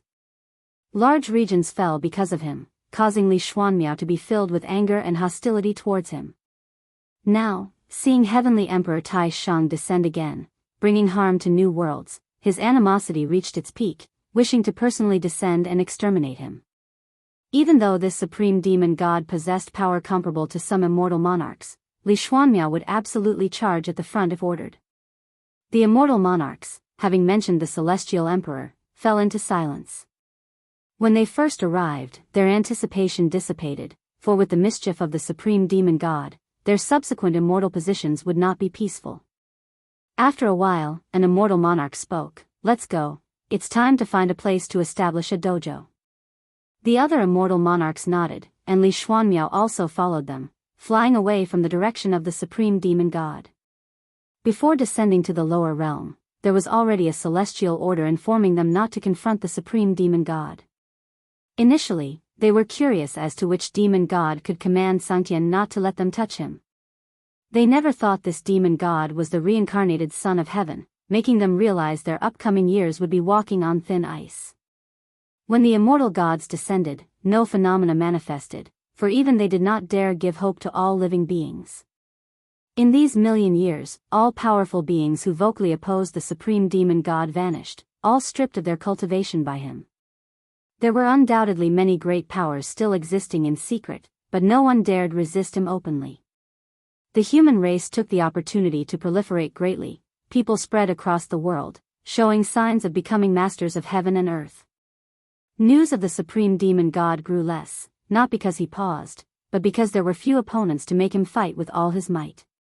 Now he could subdue opponents within 3 moves, so naturally no news would spread. But on this day, the supreme demon god faced an opponent he found hard to harm. Under the blue sky, amidst flying sand and stones, on the cliffs above a gorge stood 2 figures. One was the supreme demon god, his head full of disheveled white hair, wearing a black and red long robe, with an aura of evil condensed into blood-like energy surrounding him. His eyes carried a dark red, faintly showing blood threads, looking overwhelmingly sinister. The other was Wu Jue, who once visited the white-haired ancestor with Heavenly Emperor Tai Shang. Wu Jue was already an innate golden immortal. Across the world, his cultivation wasn't much, yet he still came to confront the supreme demon god. Looking at the supreme demon god, Wu Jue found it difficult to associate him with that supreme Taoist friend. His eyes were complex, myriad words dissipated in his heart. At this moment, he felt no need to say anything, as the other's aura already spoke volumes. The supreme demon god indeed had many words to say, and he spoke, "You also belong to the human race, why stop me? Though all living beings see me as a demon, I am the justice the human race pursues. I have never harmed people and even helped many, leading the human race to prosperity." Wu Jue said calmly, "That was the human race of Central Heaven. Your deeds have not been kind to me. I cultivate in Central Heaven, benefiting from its creation, and have the responsibility to maintain the order of heaven and earth." The supreme demon god smiled and said, my cultivation has reached the Miaoj and Daluo immortal realm. Do you know the gap between us? After your breakthrough is the heaven-balancing golden immortal, above that is the Tai-Ching golden immortal, and above Tai-Ching golden immortal is the heaven-opening Daluo immortal. Above the heaven-opening Daluo immortal is my realm. Listening to his words, Wuju's gaze subtly changed, yet his face still showed a resolute color. The supreme demon god stared at Wuju, coldly saying, with just a thought, you would vanish to ashes. What gives you the courage to fight me? What are you thinking? Gambling on my mercy and nostalgia? Boom, the cliffs on both sides instantly shattered, and the entire world darkened. Wuju floated in midair, his entire body tense, instinctively feeling fear, his eyes widened, and his forehead covered in cold sweat. He couldn't believe how powerful the supreme demon god was. Suddenly, the supreme demon god appeared before him, striking his face with a palm. Instantly, his sight plunged into darkness. And then, Wuju lost consciousness. What seemed like an eternity passed. Wuju abruptly opened his eyes. He instinctively sat up, finding himself amid ruins, surrounded by debris. He reached for his body, discovering even his robe was unharmed. He looked toward the horizon, his expression turning complex. You speak so ruthlessly, why spare my life? Wuju murmured to himself, sighing involuntarily. The reason he dared to confront the supreme demon god naturally was that he had his backing. He had the method of reincarnating and reviving, and could become stronger for it, intending to test the supreme demon god's might first. Yet the supreme demon god spared him, unsettling his heart once more. Whatever righteousness there was, Wuju cared more about his own feelings. If you find any errors, ads pop up, ads redirect, broken links, non-standard content, etc., please let us know each report so we can fix it as soon as possible. Chapter 920, An Immortal Encounter on a Deserted Island. Guan observed Martial Resolution's predicament with a slight shake of his head, thinking Martial Resolution was too arrogant. Martial Resolution's method of resurrection and rebirth was insignificant in the face of absolute realm disparity, not to mention the supreme demon god was once a primordial profound venerable immortal, able to see through his Daoist technique at a glance. The supreme demon god did not kill Martial Resolution, which made Guan somewhat relieved. Ever since being defeated, the Supreme underwent great changes, making amends with the 3,000 great worlds, and even sparing those he once befriended. Of course, this change wasn't enough for Guan to help alter his doomed fate. For those beings destroyed by the Heavenly Emperor Supreme, who altered their fates, Guan would at most take care of Martial Resolution, but was too lazy to comment on Martial Resolution's thoughts. What mattered to him was his relationship with Martial Resolution, not Martial Resolution's views on other matters, as long as he didn't commit too many evils. Moreover, Martial Resolution's power was insufficient to affect the Supreme Demon God. The downfall of the Supreme Demon God would also impact Martial Resolution, giving him a deeper understanding of the heavenly Tao. Guan walked down the mountain, intending to visit the city built by the Wushiji disciples. Nowadays, outsiders wander this continent daily, and the Wushiji disciples have found a way. They have truthfully arranged tasks for themselves, each with time to rest and cultivate. Of course, they're not swapping duties every day or two, but every 10 or 20 years, which makes many returnees feel the passage of time. So far, no outsider has managed to stay. They fail to see through the Wushiji disciples' disguise but sense a feeling of detachment that makes it difficult for them to remain. Some beings are intrigued by this phenomenon, but later, mysteriously feel compelled to leave. At first, the Wushiji disciples did not notice anything, but as more beings came and went, they gradually realized it was the ancestors' handiwork. To silently change others' thoughts, what kind of cultivation level, what kind of divine skills would that require? They couldn't comprehend it, but that didn't stop their longing.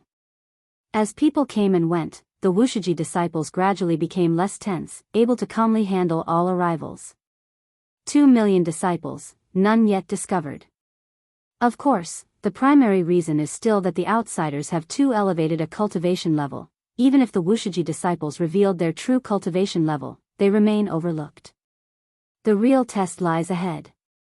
The blood sacrifice clan achieves the immortal position of a few, while the human race succeeds, but countless generations become mortal spirit, with any prosperity leading to decline. Is this your heavenly Tao? Guan walked through the forest, gazing at the magnificent mountains and rivers beyond, speaking softly to himself. His words revealed the fate of the Central Heaven human clan.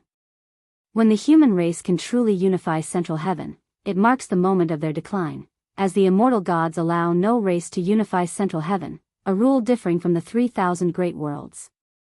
The 3,000 great worlds are unified by the human race with the highest wisdom roots, but the human cultivators, due to excessive intelligence and ambition, overshadowing mortal spirits' faith in the immortal gods, incur their displeasure.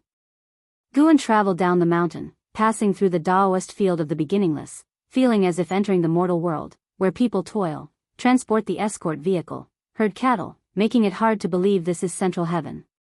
After leaving the Taoist field, Guan arrived at a deserted island, located far from the Taoist field. Even a free immortal needs many years to cross the sea. He personally built a pavilion on the island, moving slowly without using mana, spending several days. The pavilion is halfway up the mountain. Outside the courtyard is a cliff with views of the expansive ocean. Once the pavilion was completed, Guan descended to the beach, seeing a large sea turtle crawling on the sand, attempting to come ashore, the waves washing over it, its shell a deep gray, seemingly inscribed with patterns, appearing as profound as an array map. This sea turtle is a lowly being of Central Heaven, comparable in strength to a free immortal, yet lacking the divine skills of a free immortal, unable to undergo transformation. Since the human race's rise, the lowest talent of Central Heaven's beings has continually declined, while the highest talent has continually risen. In the future, many beings who fail to achieve free immortal will spread across the earth, even mortal spirit appearing, making the disparity in status and rank even more pronounced. Guan stopped the sea turtle, which looked at him with vacant eyes, then slowly moved aside, wanting to avoid him. Before Guan, this sea turtle was like a small mountain, yet it dared not collide with him. If Guan hadn't seen through its flesh, he might think it was aged. But in reality, relative to its long lifespan, it was still in its youth, and its future self could grow to be 100,000 zhang tall, supporting continents, classified as an ancient fierce beast. Guan's lips curled up, and appeared out of nowhere on the turtle's shell. Instantly, the turtle sank, its limbs struggling, but unable to advance further, growing anxious, its claws stirring up a whirl of sand, but to no avail. Finally, it stopped, as if falling asleep. Guan sat on the turtle's shell. Days passed with the sun setting and moon rising. Pressed by Guan, it struggled occasionally before succumbing to slumber, repeating the cycle. Several months later, a black fissure appeared on the beach behind Guan and a silhouette fell out, crashing onto the sand in a pitiful state. This was a bloodied man, his breath weak, lying on the ground with a slight gasp, consciousness lingering. Guan appeared oblivious to his presence, not turning, still meditating. Yet the turtle below sensed the commotion, turning to look, its neck surprisingly dragon-like, extending beyond the shell, seeing the situation behind. When it spotted the grievously injured man, it hesitated for a moment. Then it suddenly noticed someone seated on its shell, its eyes widening, and in a blink, it retreated into its shell with limbs withdrawn. This action was starkly different from its usual sluggishness, amusing Guan. He opened his eyes, stood up, turning to approach. Leaping from the turtle's shell, he reached the injured man's side. He halted before the injured man, not crouching, but gently stroking his chin, observing the injured man closely. Luan raised his head with difficulty, his face mangled with only clear eyes, lifting to look at Guan, eyes pleading. "Help, help," Luan spoke painfully, unable to utter the word "me." Guan looked down on him, asking, "If I save you, you must serve as a slave for 10 million years, do you accept?" 10 million years? Luan's gaze froze, startled by the duration. "If you find any errors, ads pop up, ads redirect, broken links, non-standard content, etc., please let us know your report so we can fix it as soon as possible." Chapter 921, Obsession with Revenge. 10 million years? How long would that be? Luan has already lived for over 1,000,000 years, but 10 million years is still an unreachable time for him. He can feel his vitality slipping away, death approaching him, so powerless that he cannot even rise. This fear prevents him from weighing his options for too long. I am willing, Luan said with difficulty, his whole body trembling, using what little strength he had left. Guan's lips curled into a smile, as he looked down at him, waving his sleeve. Immediately, Luan felt sleepiness surging like a tide, his eyelids drooping. Covered in blood, Luan fell into a deep sleep, his injuries healing at a speed visible to the naked eye. Luan had a dream. He dreamt of reuniting with his childhood friend Wei Yi, who questioned him about killing the righteous Dao leader and his daughter. He explained that he had been manipulated, a force controlling his body, causing him to slay his enemies, but Wei Yi did not believe him and said the world was about to face unprecedented turmoil, and he was the culprit of it all. Wei Yi's look of disappointment and anger deeply hurt him, jolting him awake suddenly. He opened his eyes to a blue celestial vault, sitting up instinctively, only to see a giant turtle as large as a small mountain lying in front of him, staring at him. Startled, he jumped up, prepared for battle. However, his movements frightened the turtle, causing it to retract into its shell. Luan was taken aback, then realized his wounds were healed. He touched his body, finding it intact. The memories before he fainted surfaced in his mind, and he looked around instinctively, wanting to find the mysterious person who saved him. Soon, he noticed a pavilion halfway up the mountain. Using his divine sense to investigate, he found no signs of anyone. The spiritual energy here, how is it possible? Luan widened his eyes, breathing rapidly. He had never felt such dense spiritual energy, not even in the dojos of those holy lands. Moreover, he felt the heavens filled with majestic Dao intent, making his mind and body feel at ease. What kind of place is this, exactly? His divine sense swept outwards, seeing only an endless ocean. There wasn't even a continent, nor could he spot any other islands, as if this was the only island between heaven and earth. Thinking about being a slave for 10 million years, he couldn't help but take a deep breath, trying to adjust his mindset. After standing there for a while, he decided to climb the mountain to take a look. Soon, he walked into the courtyard halfway up the mountain. As soon as he stepped in, he stopped in his tracks, shocked to see a man in white preparing to split firewood in the courtyard. What is going on? His divine sense clearly hadn't detected this person, and even now, he couldn't sense the man's presence. Well experienced, Luan was only momentarily stunned, then bowed and cupped his fists in salute to Guan, saying in a deep voice, "Thank you, Senior, for saving my life. May I know your name?" "My name isn't important, what's important is who you are," Guan retorted casually. According to the original fate, Luan would take 1 billion years to arrive at Central Heaven. He appeared early because he met a fatal calamity.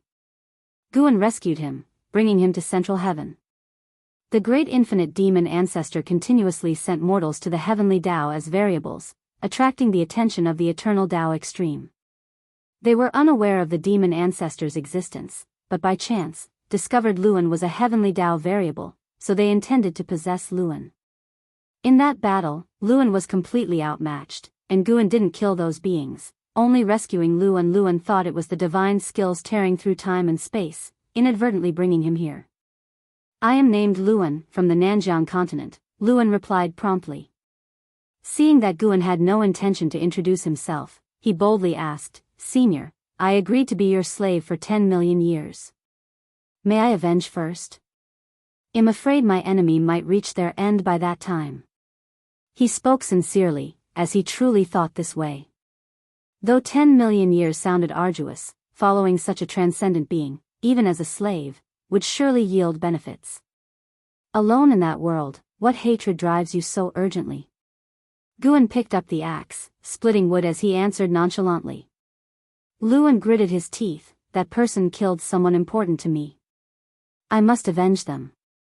With your current cultivation level, you can't exact revenge."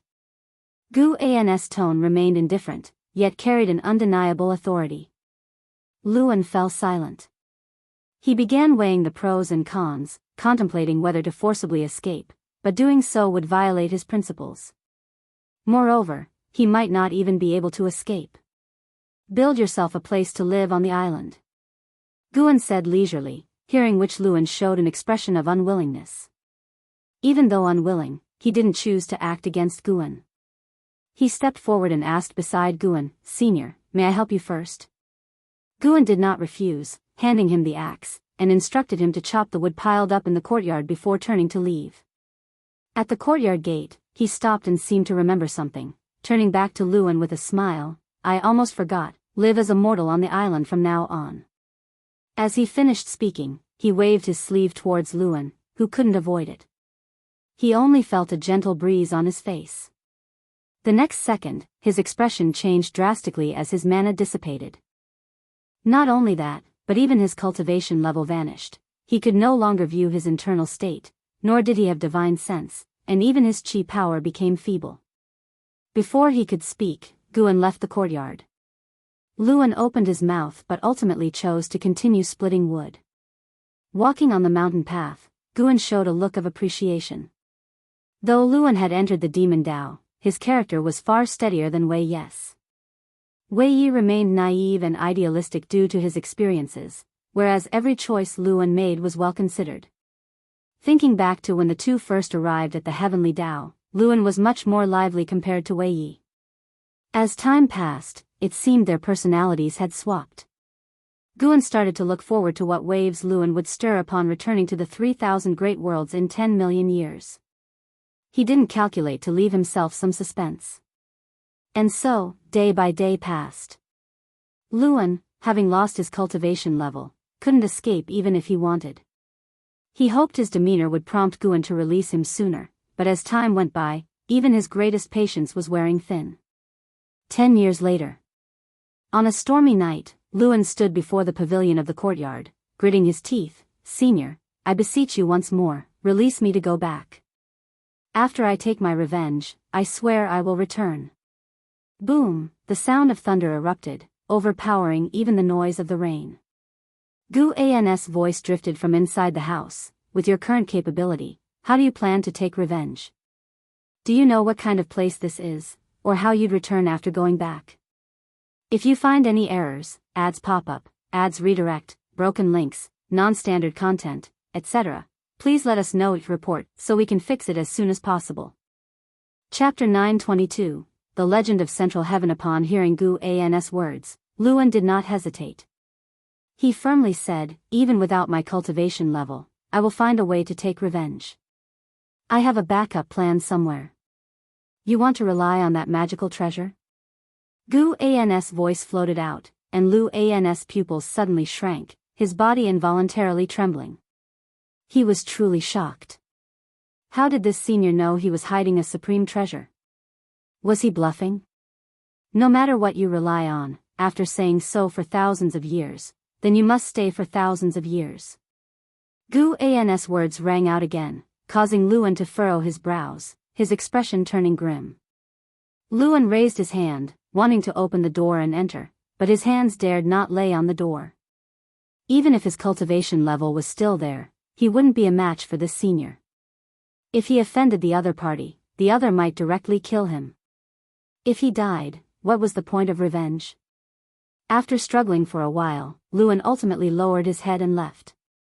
The torrential rain soaked him, and his figure quickly disappeared into the night. After that night, Luan never mentioned revenge again. Every day, he would find Guan, waiting for him to assign tasks. Guan never let him idle, making him chop wood continuously. Luan did not refuse and chopped wood every day. He noticed that despite all the wood he chopped, there weren't many new buildings on the island. He understood that this was a test from the senior. The senior saved him, not to merely toy with him. Unable to return for revenge was indeed regretful, but at least he was alive. He did not resent Guan for it, maintaining reverence and gratitude in his heart.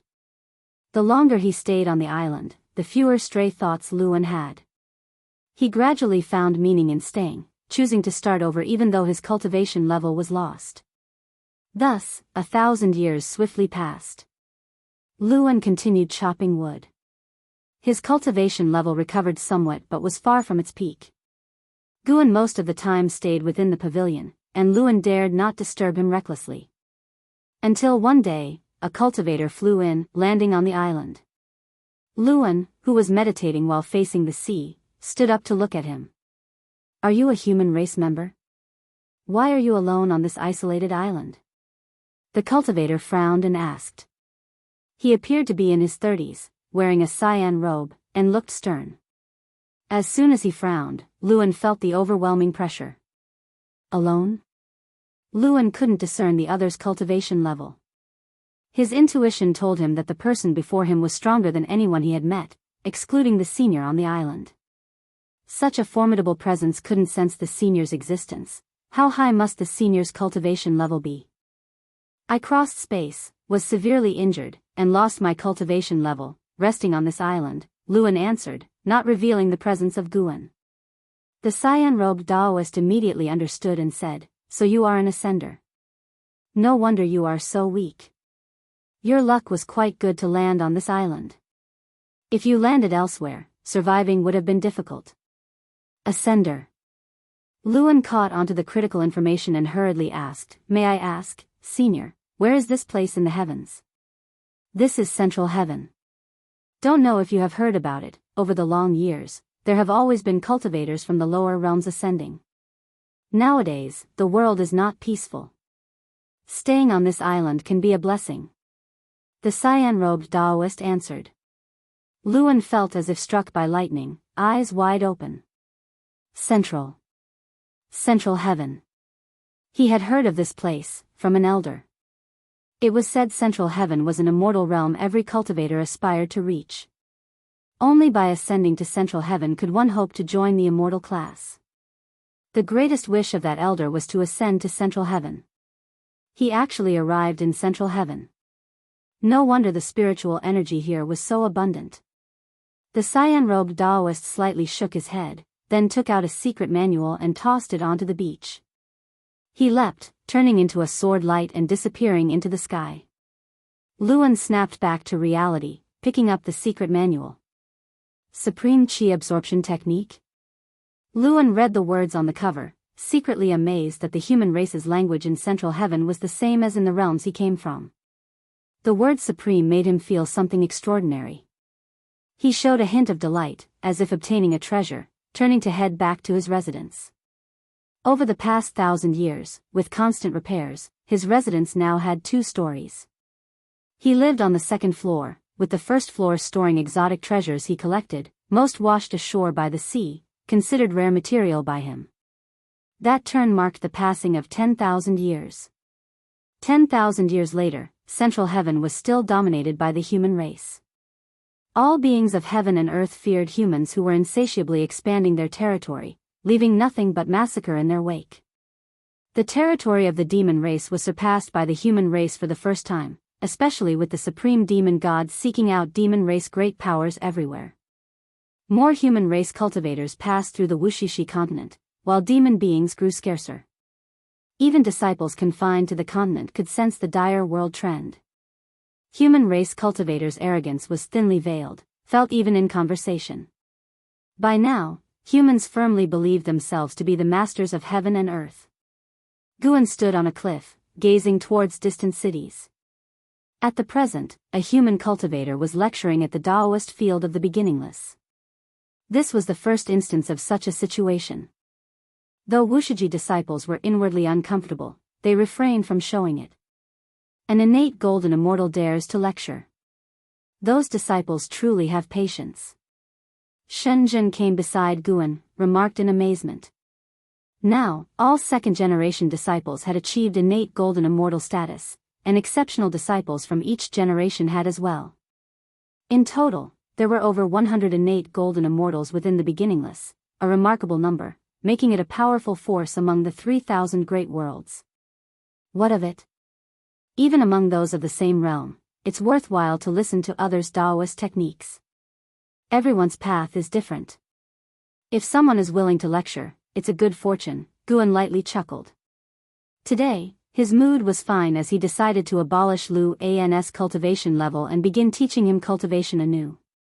In comparison to millions of years, the years Luan wasted were insignificant. You earlier said that humanity would decline at its zenith. Can it be considered at its peak now? Shenzhen turned to observe Gu An's profile, curiously asking. Guan lifted his head to gaze at the celestial vault, replying, "It can be considered so." Soon, an astonishing battle will erupt, marking a turning point for Central Heaven. Hearing this, Shenzhen showed an expression of anticipation, wondering if the immortal gods would intervene. At dusk, in the courtyard. "Senior, Luan trembled all over, painfully looking at Guan. Even his resolute spirit was filled with resentment at this moment, as Guan had again, with a sweep of his sleeve, dissipated his cultivation level. The supreme chi absorption technique was far more powerful than his previous cultivation technique. The progress of millennia made him very happy, but today, all was for naught. If Guan did not permit him to have a cultivation level, why didn't he say so earlier? Must he toy with him? That was millennia of work. Just like that, gone.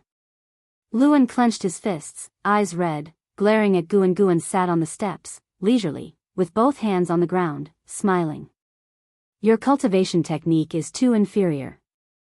How about I teach you how to cultivate? If you find any errors, ads pop up, ads redirect, broken links, non-standard content, etc., please let us know it report so we can fix it as soon as possible." Chapter 923, Battle with the Demon God. Hearing Guan's words, Luan, who was previously angry, froze for a moment as immense joy quickly enveloped his heart. The grievance of 10,000 years of effort dissipating vanished entirely, and he instinctively wanted to kneel before Guan, but he hesitated just as he bent his knees. He carefully observed Guan, and under the twilight, Guan's face was obscured by the eaves, making it difficult for him to discern his exact expression. Could this be yet another jest? Guan said leisurely, "Before you came to Central Heaven, your cultivation technique was already a mistaken path.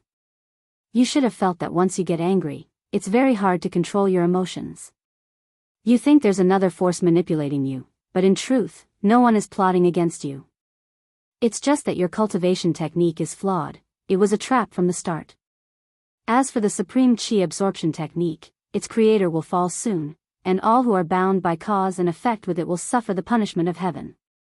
Counting this way, I've actually saved you 3 times." Luan widened his eyes, his expression shifting between gloom and brightness. After a moment of thought, he knelt on the ground and kowtowed heavily toward Guan. "The great grace of the senior, this junior will never forget." Luan bowed his head, speaking in a deep voice. Guan carelessly replied, "I saved you, taught you, not for repayment, just out of interest.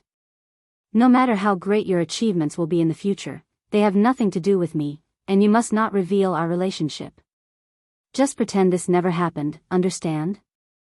Luan lifted his head, looking at Guan with confusion. Why does this sound like a scene between Master Putti and Sun Wukong? Luan thought secretly. Even after spending so many years together, he still didn't know how to respond, as he still couldn't grasp Guan's personality and couldn't gauge Guan's likes or dislikes. In daily life, Guan always smiled gently, but when abolishing his cultivation level, he wouldn't hold back, and it was always very sudden. As Guan raised his right hand, Luan's body shrank in fear, instinctively wanting to retreat. Just as he steadied his posture, Guan pointed his index finger at him, immobilizing him entirely, with different figures manifesting and changing stances in his widened pupils. Just like that, Luan embarked on a brand new cultivation path. Guan created a set of unique cultivation techniques, divine skills, escape skills, and more for him. His days became enriched, filled with passion and vigor.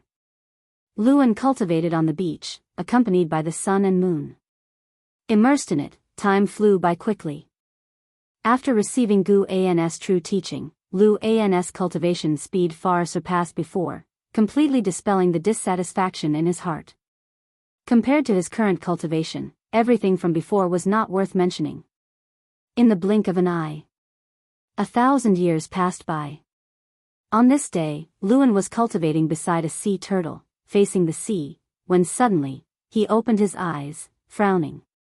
He looked toward the far end of the sea horizon, seeing the celestial vault gradually turning red, and the wind between heaven and earth was intensifying, with spiritual energy becoming restless, making him feel uneasy. The sea turtle beside him opened its eyes, protruding its head and extending its neck, seemingly trying to see what exactly was happening far away. Unfortunately, with Lu An's cultivation level, he couldn't detect the source of that terrifying aura. After watching for a while, he closed his eyes, intending to continue his cultivation. But the aura from afar grew increasingly overwhelming, preventing him from calming his heart, with fear and uneasiness in his heart intensifying.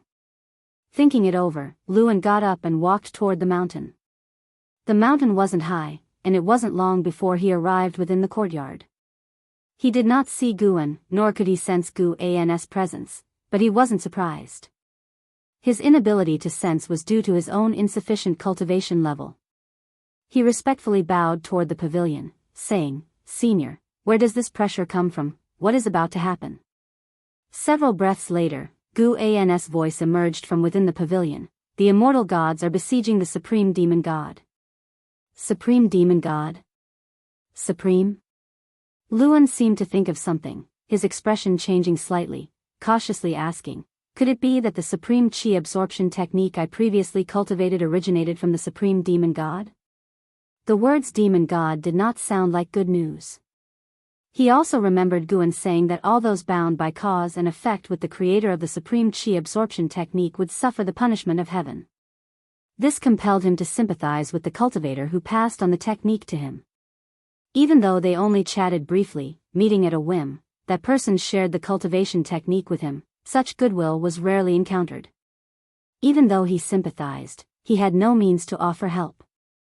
He certainly couldn't ask Guan to save that person. Such an act was too absurd. He was not like his old friend Wei Yi. When he thought of Wei Yi, the gloom in Lu An's heart lifted entirely. When he returned to the human world, he would show Wei Yi how formidable he had become. To this day, his relationship with Wei Yi remained good. However, with the eternal conflict between righteousness and demons, they could only maintain contact covertly. Following Gu An's cultivation, the demonic chi within him had dissipated. Now, anyone who saw him would find it hard to determine he was a demon cultivator, making him very much look forward to Wei Yi's expression upon seeing him. Luan still wished to inquire more, but thought it over, ultimately deciding to bow and take his leave. When it comes to matters involving the immortal gods, he felt it was wise to ask less to avoid inviting trouble. After he left, Guan took a step back into the Wushishi continent, where a play was about to unfold in the city. He found it very intriguing and wanted to witness it with his own eyes. Because many disciples emulated Guan by writing books, the stories circulating the continent were highly abundant. Therefore, some disciples had a spur-of-the-moment idea to enact these wonderful stories, experiencing the emotions of the characters in the process, and the viewers found it enjoyable. As a result, it became a cultural tradition, unique at least within Central Heaven, with only Wushishi having such a culture. The battle between the immortal gods and the supreme demon god was earth-shattering, with the battle's overwhelming pressure constantly spreading, eventually covering the entire Central Heaven. Above the clouds, Li Xuanmiao and a group of immortal gods gazed down at the great battle unfolding below, the land engulfed in rolling dust, with lightning intersecting everywhere, and gales howling, as if there were a great dragon whirling around. Upon closer inspection, one could vaguely see more than 10 interwoven figures. At the edge of the battlefield stood towering figures, with the celestial Tao golden light forming a grand formation, isolating this battlefield. Though the ground was sinking, it did not extend to the mountains beyond the formation. "That Prince Taihao is so powerful. I remember he's the youngest son of heaven, right?" "Yes, indeed the most junior son of heaven, but for him to earn the name Taihao reflects the emperor's high regard for him. Not only is Prince Taihao formidable, but those immortal gods are also very strong. Judging by their coordination and divine skills, they seem to come from the same immortal sect. Looks like the supreme demon god will end here." The immortal gods in the clouds discussed, while Li Xuanmiao fixated on the rolling dust below, his pupils reflecting the posture of the supreme demon god wielding the demon soldiers. For some reason, Li Xuanmiao felt a sense of unease, as if something dreadful was about to occur. At this moment, a purple light emerged from deep within the dust below, and immediately, the entire world darkened. The surprised immortal gods instinctively looked up, soon fixing their eyes on the celestial vault above. Strange eyes filled the firmament, varying in size, yet each identical, with violet pupils, cold and enigmatic. If you find any errors, ads pop up, ads redirect, broken links, non-standard content, etc., please let us know each report so we can fix it as soon as possible. Chapter 924, The Beginning of the Myth on the Beach. Luan, who had just sat down not long ago, suddenly felt something and opened his eyes abruptly. He looked up to see purple eyes all over the sky, causing him to shiver with fear. What is this? Luan widened his eyes, muttering to himself, his voice full of terror. When he saw the immortal emperor's eye in the sky, the mana within him froze all at once, even his soul tightened, an indescribable feeling that made him feel insignificant. Is this the power of central heaven? Unbelievable. Facing such power, he felt only awe in his heart. Whether it was the power of the immortal gods or that of the supreme demon god, he did not know. As he was pondering, a burst of golden light blazed across the celestial vault, causing him to squint. Immediately afterwards, he saw the purple eyes all over the sky disappear, and the vast golden light descended like heavenly might. He saw an incomparably huge golden vertical eye, far larger than the previous purple eyes, so large that the entire celestial vault couldn't contain it. Luan was deeply shocked, as if seeing a face in the outer universe spying on the middle heaven world, with the whole of central heaven no bigger than one eye of that existence. Just thinking about it made him shiver from head to foot.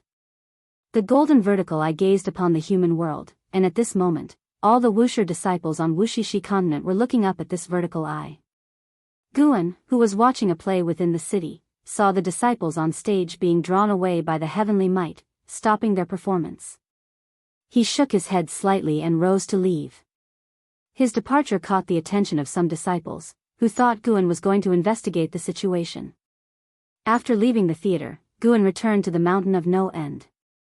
Shenzhen was also watching the golden vertical eye on the celestial vault. She did not question Guan, for his return meant that the anomaly in the sky could not affect Wuxia. She stared at the golden vertical eye, beginning to deduce, but unfortunately, she couldn't see anything. The golden vertical eye surveyed all things in heaven and earth, shaking the hearts of all living beings. It seemed to scrutinize all existence on this land, making all living beings feel fear and gradually lowering their heads, not daring to meet its gaze. For a long time, the golden light dissipated, and the heavenly might suppressing all beings vanished. When all beings looked up again, the golden vertical eye had disappeared, and the terrifying aura of the supreme demon god was also gone. This battle seemed to have ended, and the entire world fell into silence. 100 years later.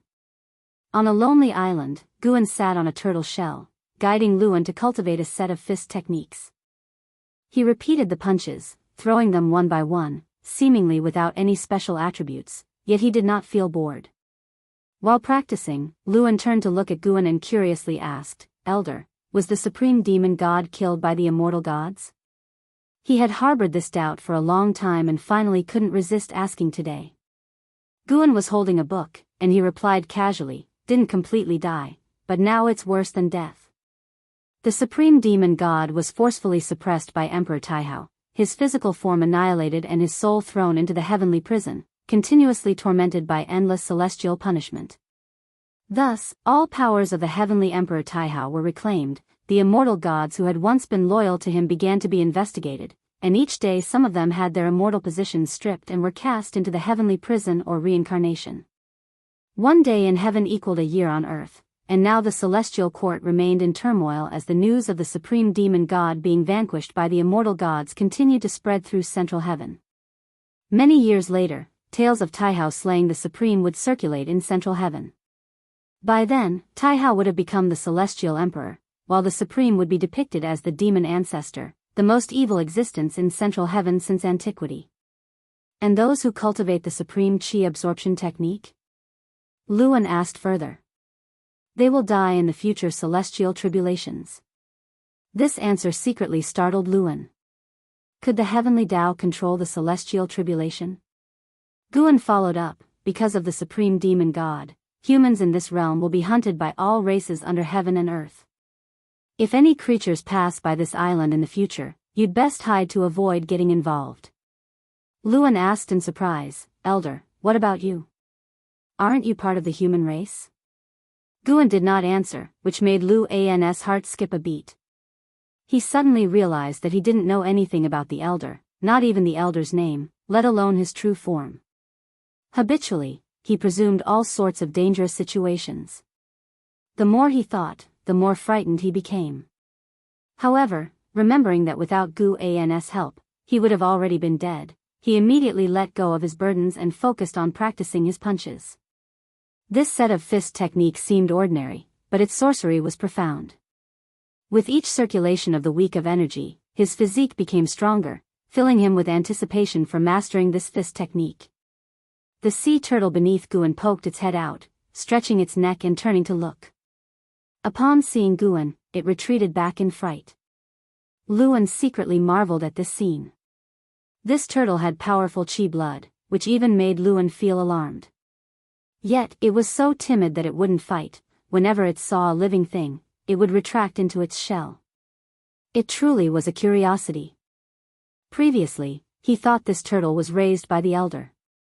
Now, it seemed the turtle, like him, was trapped in this place. The sun shone brightly as the world and its forces changed like the shifting clouds. Hundreds of years later, the news of the supreme demon god being annihilated spread completely, and the world entered even greater chaos as the demon race began slaughtering humans on a large scale. Although humans had high comprehension, their years of cultivation were far less than that of the world's great powers, and without the supreme demon god, they were unable to withstand the wrath of all living beings. In less than 1,000 years, humans were nearly exterminated. Fortunately, some immortal gods stood out in time, announcing to all living beings the prohibition of further killings of humans, thus putting an end to this catastrophe. Even with the warning of the immortal gods in place, the demon race still held profound apprehension towards humans and closely monitored them to prevent their resurgence. The practice of demons eating humans continued daily, albeit not on such a widespread scale. Rumble, thunderclouds rolled, and one bolt of heavenly lightning after another fell, striking the stormy waves, twisting the space above the ocean. A dark purple spatial rift appeared, growing rapidly, suspended between the sky and sea. Two figures stepped out from within, Zhang Buku and Suyu. The two moved forward in the air, with thousands of lightning bolts falling on them, unable to pose any threat. Suyu walked in the air, looking around and raising an eyebrow, such a heavy murderous aura. It seems Central Heaven just went through a calamity. Zhang Buku showed no expression. He wore a large robe, with hair reaching the robe's hem, looking more inscrutable than Suyu. It's the same old war between humans and demons. It seems Central Heaven is no different from the Great Thousand World. Zhang Buku spoke coldly. He once belonged to a half-human, half-demon race and held great disdain for the hatred between the demon race and the human race. He couldn't understand why two races capable of immortal cultivation had to keep slaughtering each other. Later, he ceased contemplating it. To him, humans and demons were the same. If they dared block his path, he wouldn't hold back. Where do we go next? Suyu turned to look at him, asking with a cheerful smile. After many years of cultivation in the underworld, their relationship had reversed, with Suyu now taking Zhang Buku as the backbone, acting according to Zhang Buku's will. If you find any errors, ads pop up, ads redirect, broken links, non-standard content, etc., please let us know each report so we can fix it as soon as possible. Chapter 925, Inch Island. First, let's meet the great power of the demon race in this realm and see what they are capable of. Zhang Buku stared ahead, answering expressionlessly. Upon hearing this, Suyu's smile became even brighter as he eagerly anticipated Zhang Buku showcasing his strength now. He wanted to see if Central Heaven, known as the center of the heavenly Tao, could withstand Zhang Buku's brilliance. The two stepped forward into the air, their figures started to shimmer, constantly moving, and soon disappeared beyond the celestial vault. Zhang Buku's arrival was spotted by Guan, who was picking medicinal herbs. Watching the current Zhang Buku, he felt a tinge of emotion. Truly, he seemed like a different person. The Zhang Buku now possessed the demeanor of a great power, and carried an intimidating aura. After the conclusion of the battle between immortals and demons, the Nether Emperor was severely wounded, yet the Celestial Emperor bestowed him a chance. The cost was the Celestial Court beginning to take over the underworld. As Central Heaven developed, the Celestial Court also attacked the underworld, establishing the Order of Ghosts and Gods. This time Zhang Buku came to Central Heaven as a rightful representative of the underworld to spread the Tao, leaving behind the legend of the 6 paths of reincarnation. As long as he didn't go too far, the immortal gods wouldn't stop him. If the future remains unchanged, Zhang Buku will become an ancient myth of Central Heaven, his name to be remembered forever. Regardless of how one sees it, Zhang Buku is considered to have attained the Tao. Guan no longer needs to be so concerned for him. It's worth mentioning that Zhang Buku has already found his father Zhang Chuanxiu in reincarnation. Unfortunately, Zhang Chuanxiu has gone through countless cycles of reincarnation, and no longer remembers him. Now, he's trying to find a way for Zhang Buku to recall the memories of that lifetime. Senior brother Zhang, who would have thought would have the chance to meet again. Guan spoke to himself, a smile on his face as images from long ago surfaced in his eyes. The ghost mother of ephemera, curious, asked, "Senior brother Zhang? Master, do you have other senior brothers?" All along, she only heard Guan acknowledge Liya as his senior brother. Now hearing of another senior brother Zhang, naturally piqued her curiosity. "Yes, I have 3 senior brothers. Back then, along with senior brother Liya, the 4 of us were menial disciples in the profound valley of the outer Taishan sect." Guan began to recount the past. The story was plain, yet to the ghost mother of ephemera, it felt very heartwarming. Zhang Chuanxiu was steady, Liya was cold, Meng Lang lived up to his name, reminding her of the scenes of them playfully bickering. She sighed within, realizing her master truly valued past connections. What did these 3 have to deserve such attention from him? In her view, her master must be an entity that has lived countless years. In this lifetime, he wasn't even reincarnated. Surely, back in the Taishan sect, he was concealing his cultivation level. With unparalleled cultivation, yet able to calmly associate with mortals, what a broad mindset. She always felt it was her master who accommodated Liya. Liya lacked the qualities she found impressive.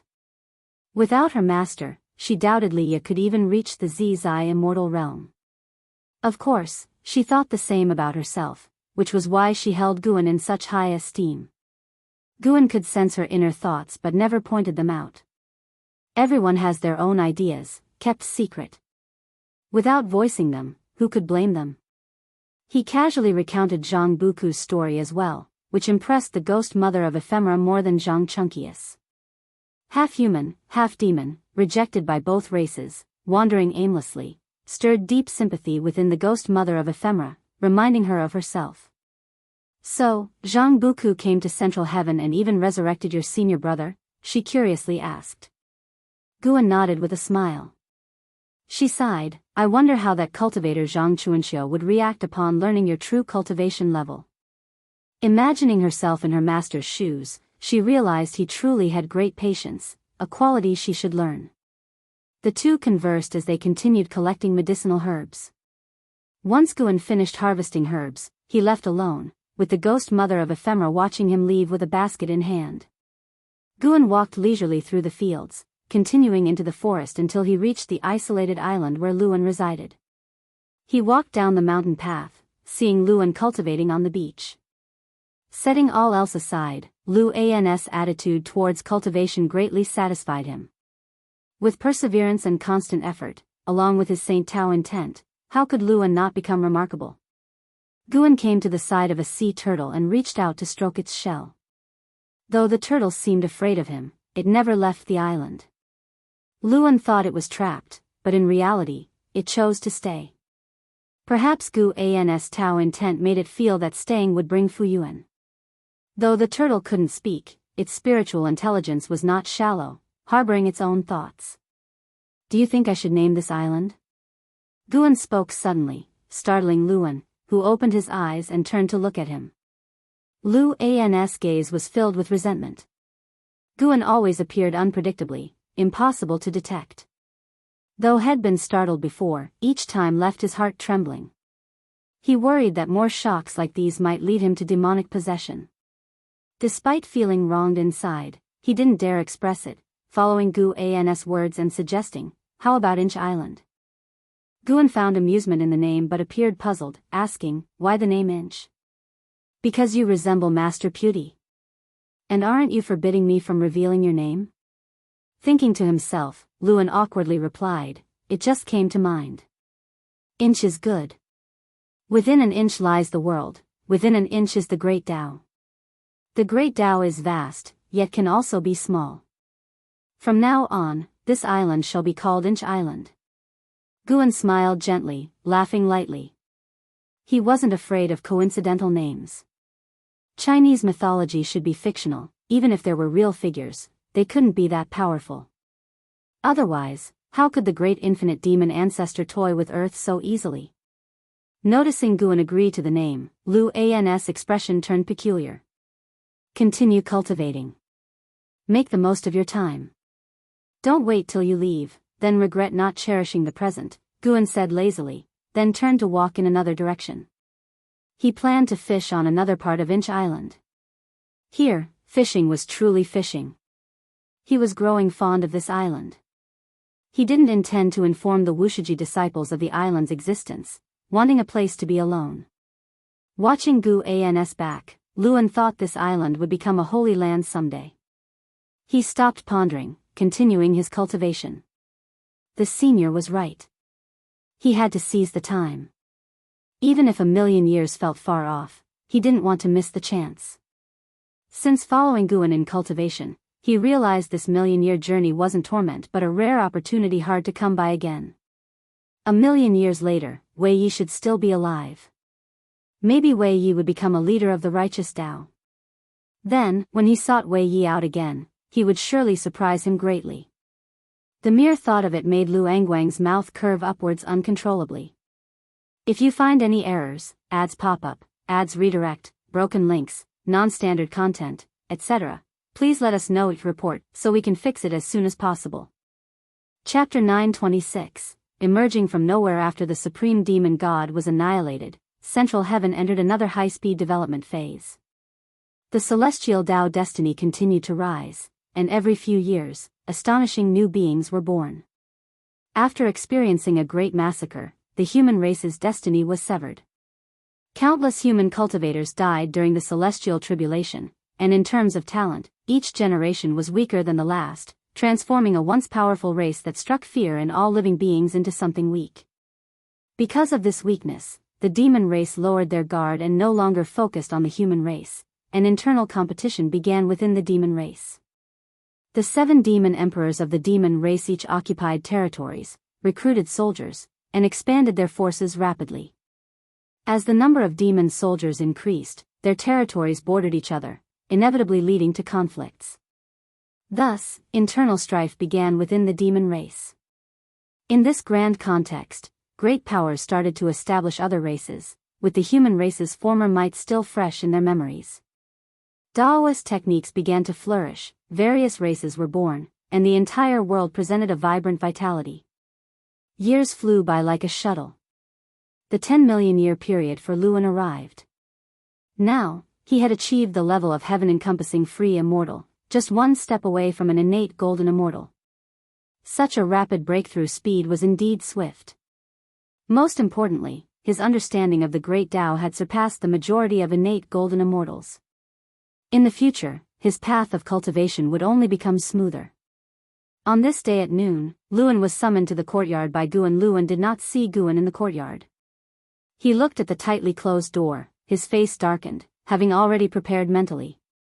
He took a deep breath, stood before the door of the pavilion, and paid his respects respectfully. The 10,000,000-year period is up. You should go back now. Gather your things. Guan's voice floated out from inside the pavilion, the tone calm. Luan immediately knelt down and kowtowed heavily 3 times towards the pavilion. He raised his head and asked, "If I ascend to Central Heaven in the future, may I visit Inch Island to see you? If you can find it, you can naturally come." Hearing Guan's words, Luan beamed with a smile.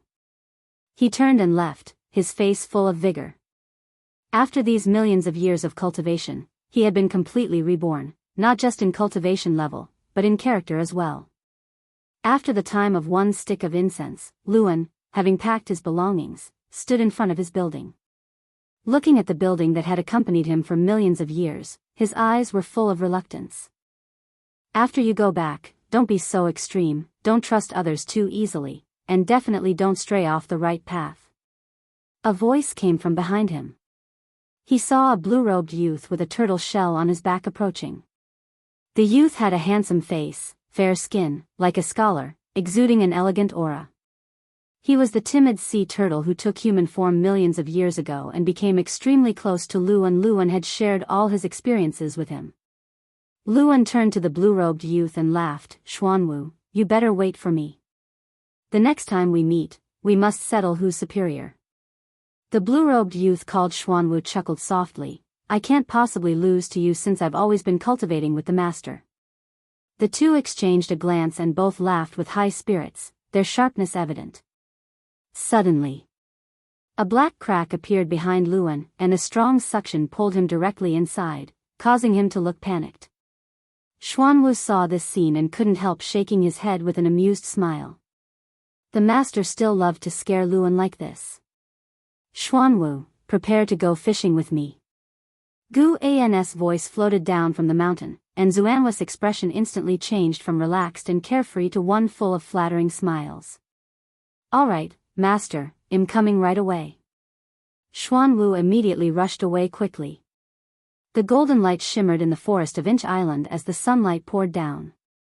The ocean stretched endlessly, and Inch Island, like a leaf floating on the sea's surface, seemed so inconspicuous, always at risk of being swallowed by the ocean. After Luan left, Gu An's life became more peaceful. He no longer taught others in cultivation but began to gain enlightenment himself. In the ensuing years, Wushiji disciples were discovered by outsiders for hiding something, and Nzazai, adhering to the rules set by Guan, expelled those disciples who were discovered. Some disciples wanted to leave Wuxia on their own. Having heard too much news from the outside world, they also wanted to venture out for themselves. Every disciple who left Wuxia was personally sent off by Nzazai, with the warning to never reveal the cause and effect of Wuxia. Otherwise, no matter where they were, even separated by all heavens, he would clean up the sect. As the Wuxia disciples ventured into the red dust of Central Heaven, the fate of Central Heaven began to show some changes. Such changes were insignificant to the lofty immortal gods. 100 million years became less lengthy for Central Heaven. After 100 million years, the native creatures of Central Heaven achieved the strongest cultivation level of Miao Jin Daluo immortal realm, and Daoist lineages began to rise. After tens of millions of years of evolution, the Wuxishi continent remained bustling, but now with fewer Wuxia disciples. Here, mortal generations began to inherit the land while Wuxia disciples were integrated within, always hidden. Mountain of No End was shrouded with immortal mist, inaccessible to mortals, and those who forced their way in would find themselves diverted, unable to enter the Daoist field of the beginningless. Now Central Heaven was fully developed, with new ascenders arriving almost daily, and great powers going to Outer Heaven. The universe outside Central Heaven could directly connect to chaos, sparking legends of chaos to begin circulating in the human world. On this day, Guan was sitting in the courtyard, playing with a stone, which was one of the original stones of Central Heaven, with a long history. Investigation into it could reveal the heavenly Tao behind Central Heaven. The heavenly Tao was created by the Celestial Emperor, but to Guan, even the Celestial Emperor couldn't see through the entire cause and effect of the heavenly Tao. Perhaps it was because the heavenly Tao originated from Hongmeng. A figure walked into the courtyard, bringing a fragrance. The visitor was none other than Fairy Yao Xian. Fairy Yao Xian remained elegant, as beautiful as a celestial immortal, with an ethereal aura. She approached Guan and turned to look at Shenzhen, her eyebrows slightly furrowed. Feeling her gaze, Shenzhen opened his eyes and, seeing her expression, knew what she meant to express. Hence, Shenzhen nodded to Fairy Yao Xian and then got up to leave, giving the two a space for solitude. Fairy Yao Xian was the mother of sin, her existence extended across ages. Sometimes, she would guide the second-generation disciples, for whom Shenzhen had much respect. After Shenzhen left, Fairy Yao Xian looked at Guan and said, "Recently, a great emperor has emerged in the world, stunning the heavens. He is called the Emperor of Eternal Life. I want to go and see." Guan replied casually, "If you want to go, then go, just don't reveal Wuxi's existence." Fairy Yao Xian stared deeply at him, holding back countless questions in her heart, but ultimately did not ask. She turned to leave. With that turn, thousands of years passed. Thousands of years later, fallen leaves filled the courtyard. Fairy Yao Xian returned, while Guan still sat there, admiring the stone. Shenzhen saw Fairy Yao Xian return and immediately got up to leave. Fairy Yao Xian came before Guan and said, "That Emperor of Eternal Life looks exactly like him, even his temperament, but I can be sure he is not him. If you find any errors, ads pop up, ads redirect, broken links, non-standard content, etc., please let us know each report so we can fix it as soon as possible." Chapter 927, Slaughtering All Wuxia. Hearing Fairy Yao Xian's words, Guan looked up at her and asked with a smile, "Then what do you think it means to be him?" He was not surprised at Fairy Yao Xian's confusion, for when he inherited the memories of the second life of the Emperor of Eternal Life, he saw Fairy Yao Xian had come to find him. In the memories, Fairy Yao Xian traveled a long distance to listen to him lecturing with other cultivators, and after the lecture, she sought him out. She did not express any feelings, but rather asked some questions, and then left calmly. Now, the person known across Central Heaven as the Emperor of Eternal Life is indeed Guan, merely the Guan in the lifespan reincarnation. Once the lifespan reincarnation ends, the life of the Emperor of Eternal Life begins. As long as Guan does not appear before the Emperor of Eternal Life, this reincarnated life will become true. Fairy Yao Xian looked at Guan but did not answer, only her eyes showed some lingering resentment. Guan tossed the stone in his hand to her and said, "This stone is one of the original stones of Central Heaven, containing the true essence of the heavenly Tao. By scrutinizing it, you may realize the wonders of the great Tao creating the universe and the world. Perhaps you can find the essence of your own existence through it." Fairy Yao Xian looked at the stone in her hand, her brows furrowed. This stone looks so ordinary, can it truly help comprehend the heavenly Tao? Guan stood up and said with a smile, "The Emperor of Eternal Life you desire is in your heart, is that not enough? Originally, you did not live for someone, you also have your own Tao-seeking goals, do you not?" Having said that, Guan stepped forward, brushing past her shoulder. Fairy Yao Xian lowered her head, and after Guan walked out of the courtyard, she clenched the stone tightly in her hand and turned to leave. The Emperor of Eternal Life is renowned throughout the world, his prestige immense, but to Central Heaven, he is not yet the most dazzling existence.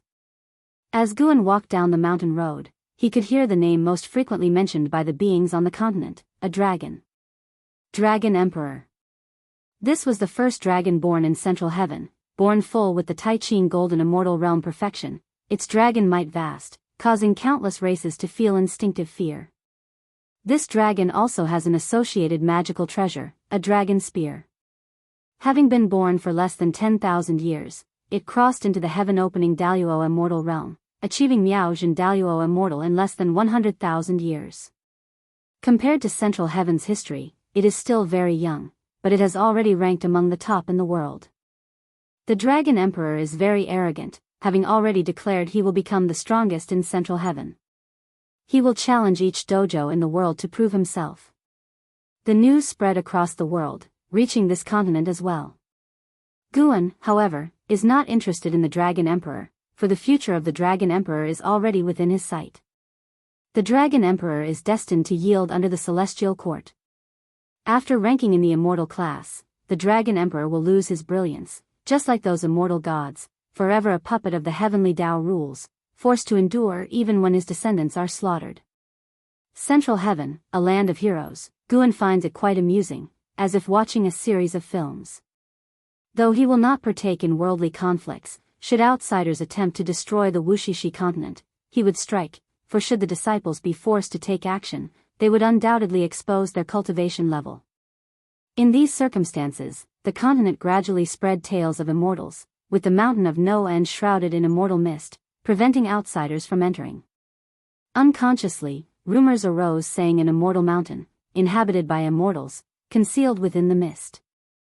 The Wushiji disciples discovered the ancestor protecting the continent, making them more relaxed, for as the central heaven spirits grew stronger, they also feared strong enemies invading, forcing them to reveal their true cultivation. With the ancestors' protection, they can exert themselves without worry. Some disciples even started crafting legends of the ancestor.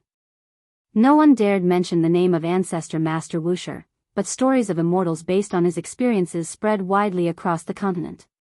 To date, 3/10 of the disciples have left the continent, and most disciples left of their own will.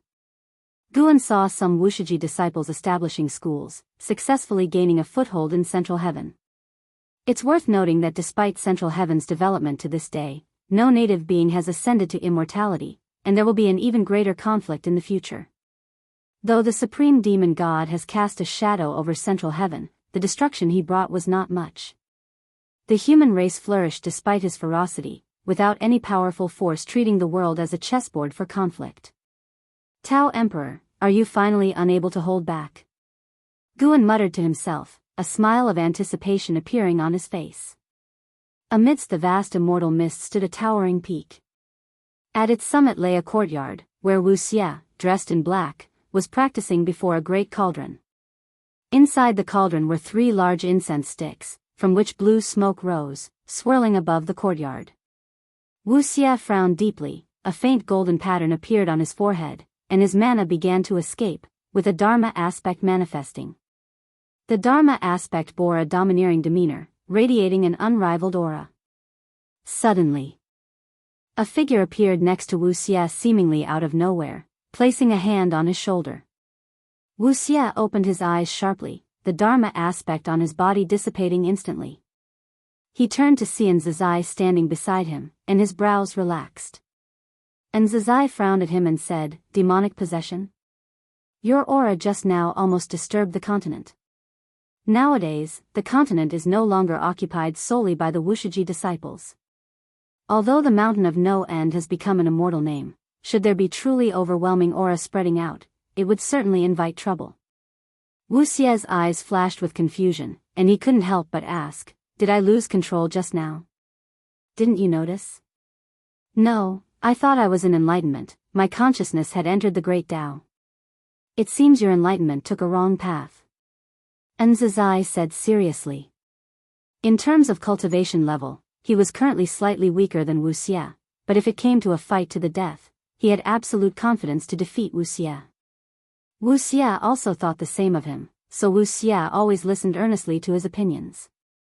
Wu Xia looked up at Enzazai and asked, "Ancestor, can you tell me what happened to me just now?" Enzazai did not conceal anything, explaining everything he saw. After listening, Wu Xia raised his hand to touch his forehead, his heart full of doubt. Enzazai looked at him, also feeling a sense of amazement. The ancestor once said that Wu Xia hid even greater cause and effect. What could it possibly be? Though Enzazai was curious, he did not inquire, for he was powerless to address it. He hoped Wu Xia would find the root by himself. How can a person of great power not understand themselves? Wu Xia turned back, closed his eyes, and pondered carefully, while Enzazai quietly guarded by his side. Soon, Wu Xia's mind again immersed into the great Tao. His mana once more uncontrolledly overflowed, and a mysterious Dharma aspect began to manifest. Enzazai watched this Dharma aspect, his eyes full of vigilance. This Dharma aspect's form was unlike Wu Xia's. He was puzzled in secret, who is this?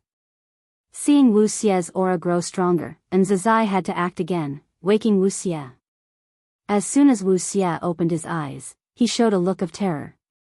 He looked up at Enzazai and said with a trembling voice, "Ancestor, I seem to have caused trouble. He is coming to find me and wants to slaughter all of Wusher.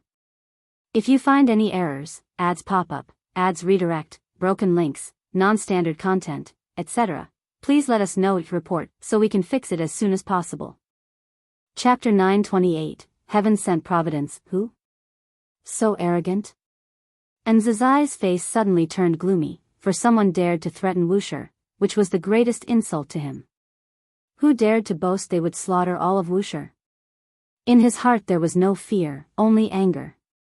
Wu Xia tried hard to calm himself, recalling he said, I also don't know who he is. He is a Daoist emperor. He forced me to accept his power. I felt something was amiss and refused.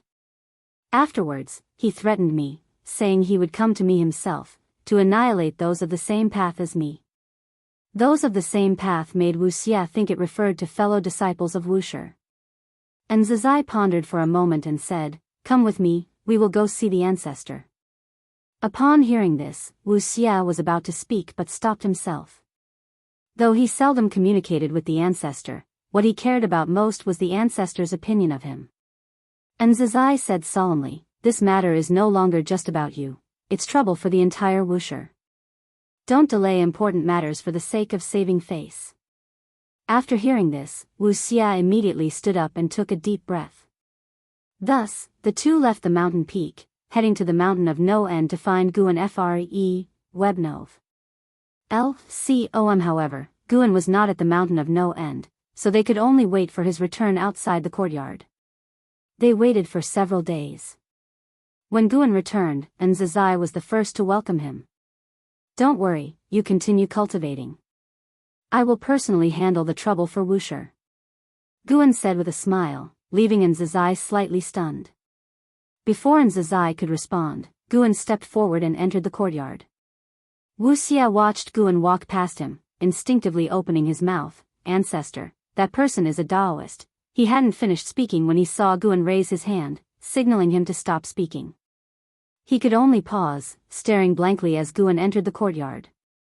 Once Guan's figure disappeared from their sight, Wu Xia turned his head to look at Zizai, his face full of bafflement.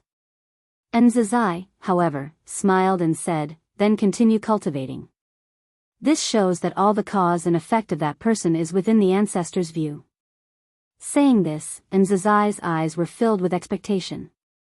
He wanted to see the scene where that arrogant person knelt before the ancestor to beg for mercy. Wu Xia had always known the ancestor was strong, but exactly how strong he wasn't sure, yet the feeling the mysterious Daoist emperor gave him sent chills through him. With his current cultivation level facing that Daoist emperor, he couldn't muster any resistance, as if he was confronting the great Tao itself. Is it really okay? Wu Xia thought anxiously, frowning deeply.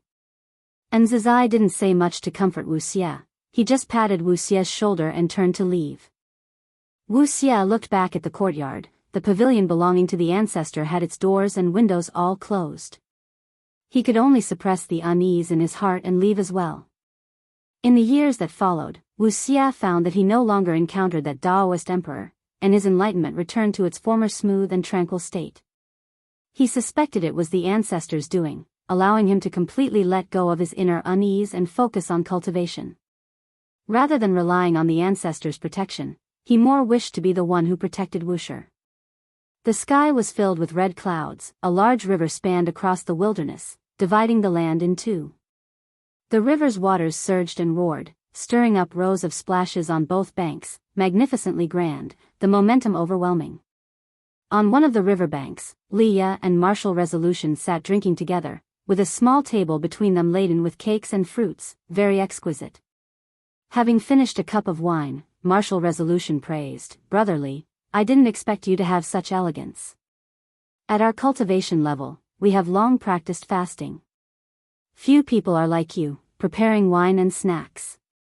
Leah laughed and replied, I learned it from junior brother Gu. No matter how high his cultivation, wherever he goes, he always has the leisure to enjoy everything, appreciating the world with a mortal's perspective. I find it quite right. After all, we are all mortal, that's our starting point. Speaking of Guan, Martial Resolution also felt deeply, sighing, I wonder where Brother Gu is now.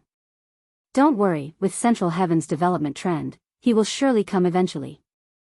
With his kind of personality, he seems not to like being in the limelight, but in reality, he loves to be part of the excitement, Leah said with a chuckle.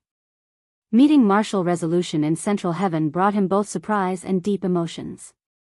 Without Guan, perhaps neither he nor Martial Resolution would have reached here.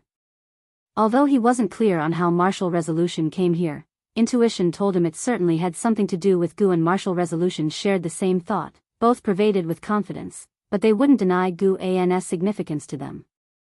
The distance between central heaven and the celestial spirit great world was incredibly vast. The two hadn't seen each other for hundreds of millions of years, yet reuniting here, the fate brought new sensations to their Tao hearts. After discussing Guan, Martial Resolution mentioned a major event happening in the world today, curiously asking, that Xuanji Emperor challenges the Dragon Emperor and wants to propagate the Primordial Tao Emperor. What do you think? What are his chances?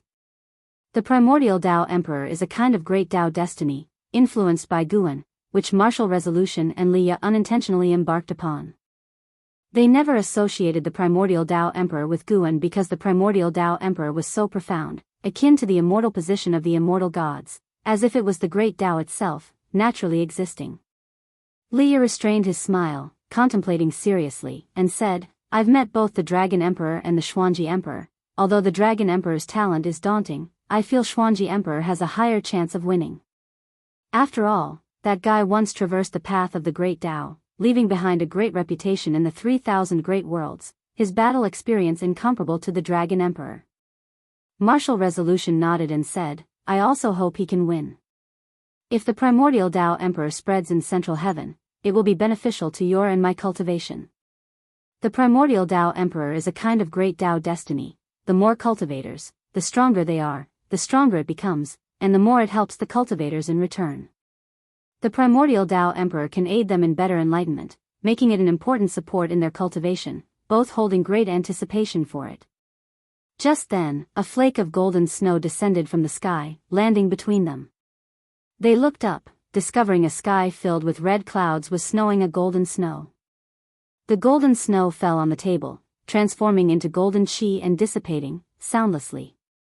Martial Resolution raised an eyebrow. This snow is extraordinary, did you feel it? Liya squinted at the tabletop, where the golden chi left no traces, pondering, it contains the spiritual energy of the Tao origin, it's a great fortune.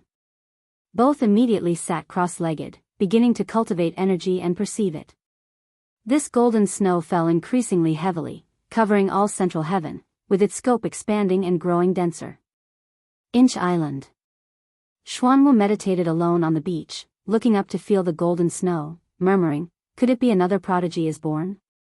Throughout the endless years, celestial phenomena emerged one after another, some terrifying to all beings, some bestowing opportunities upon them, making him accustomed to such events.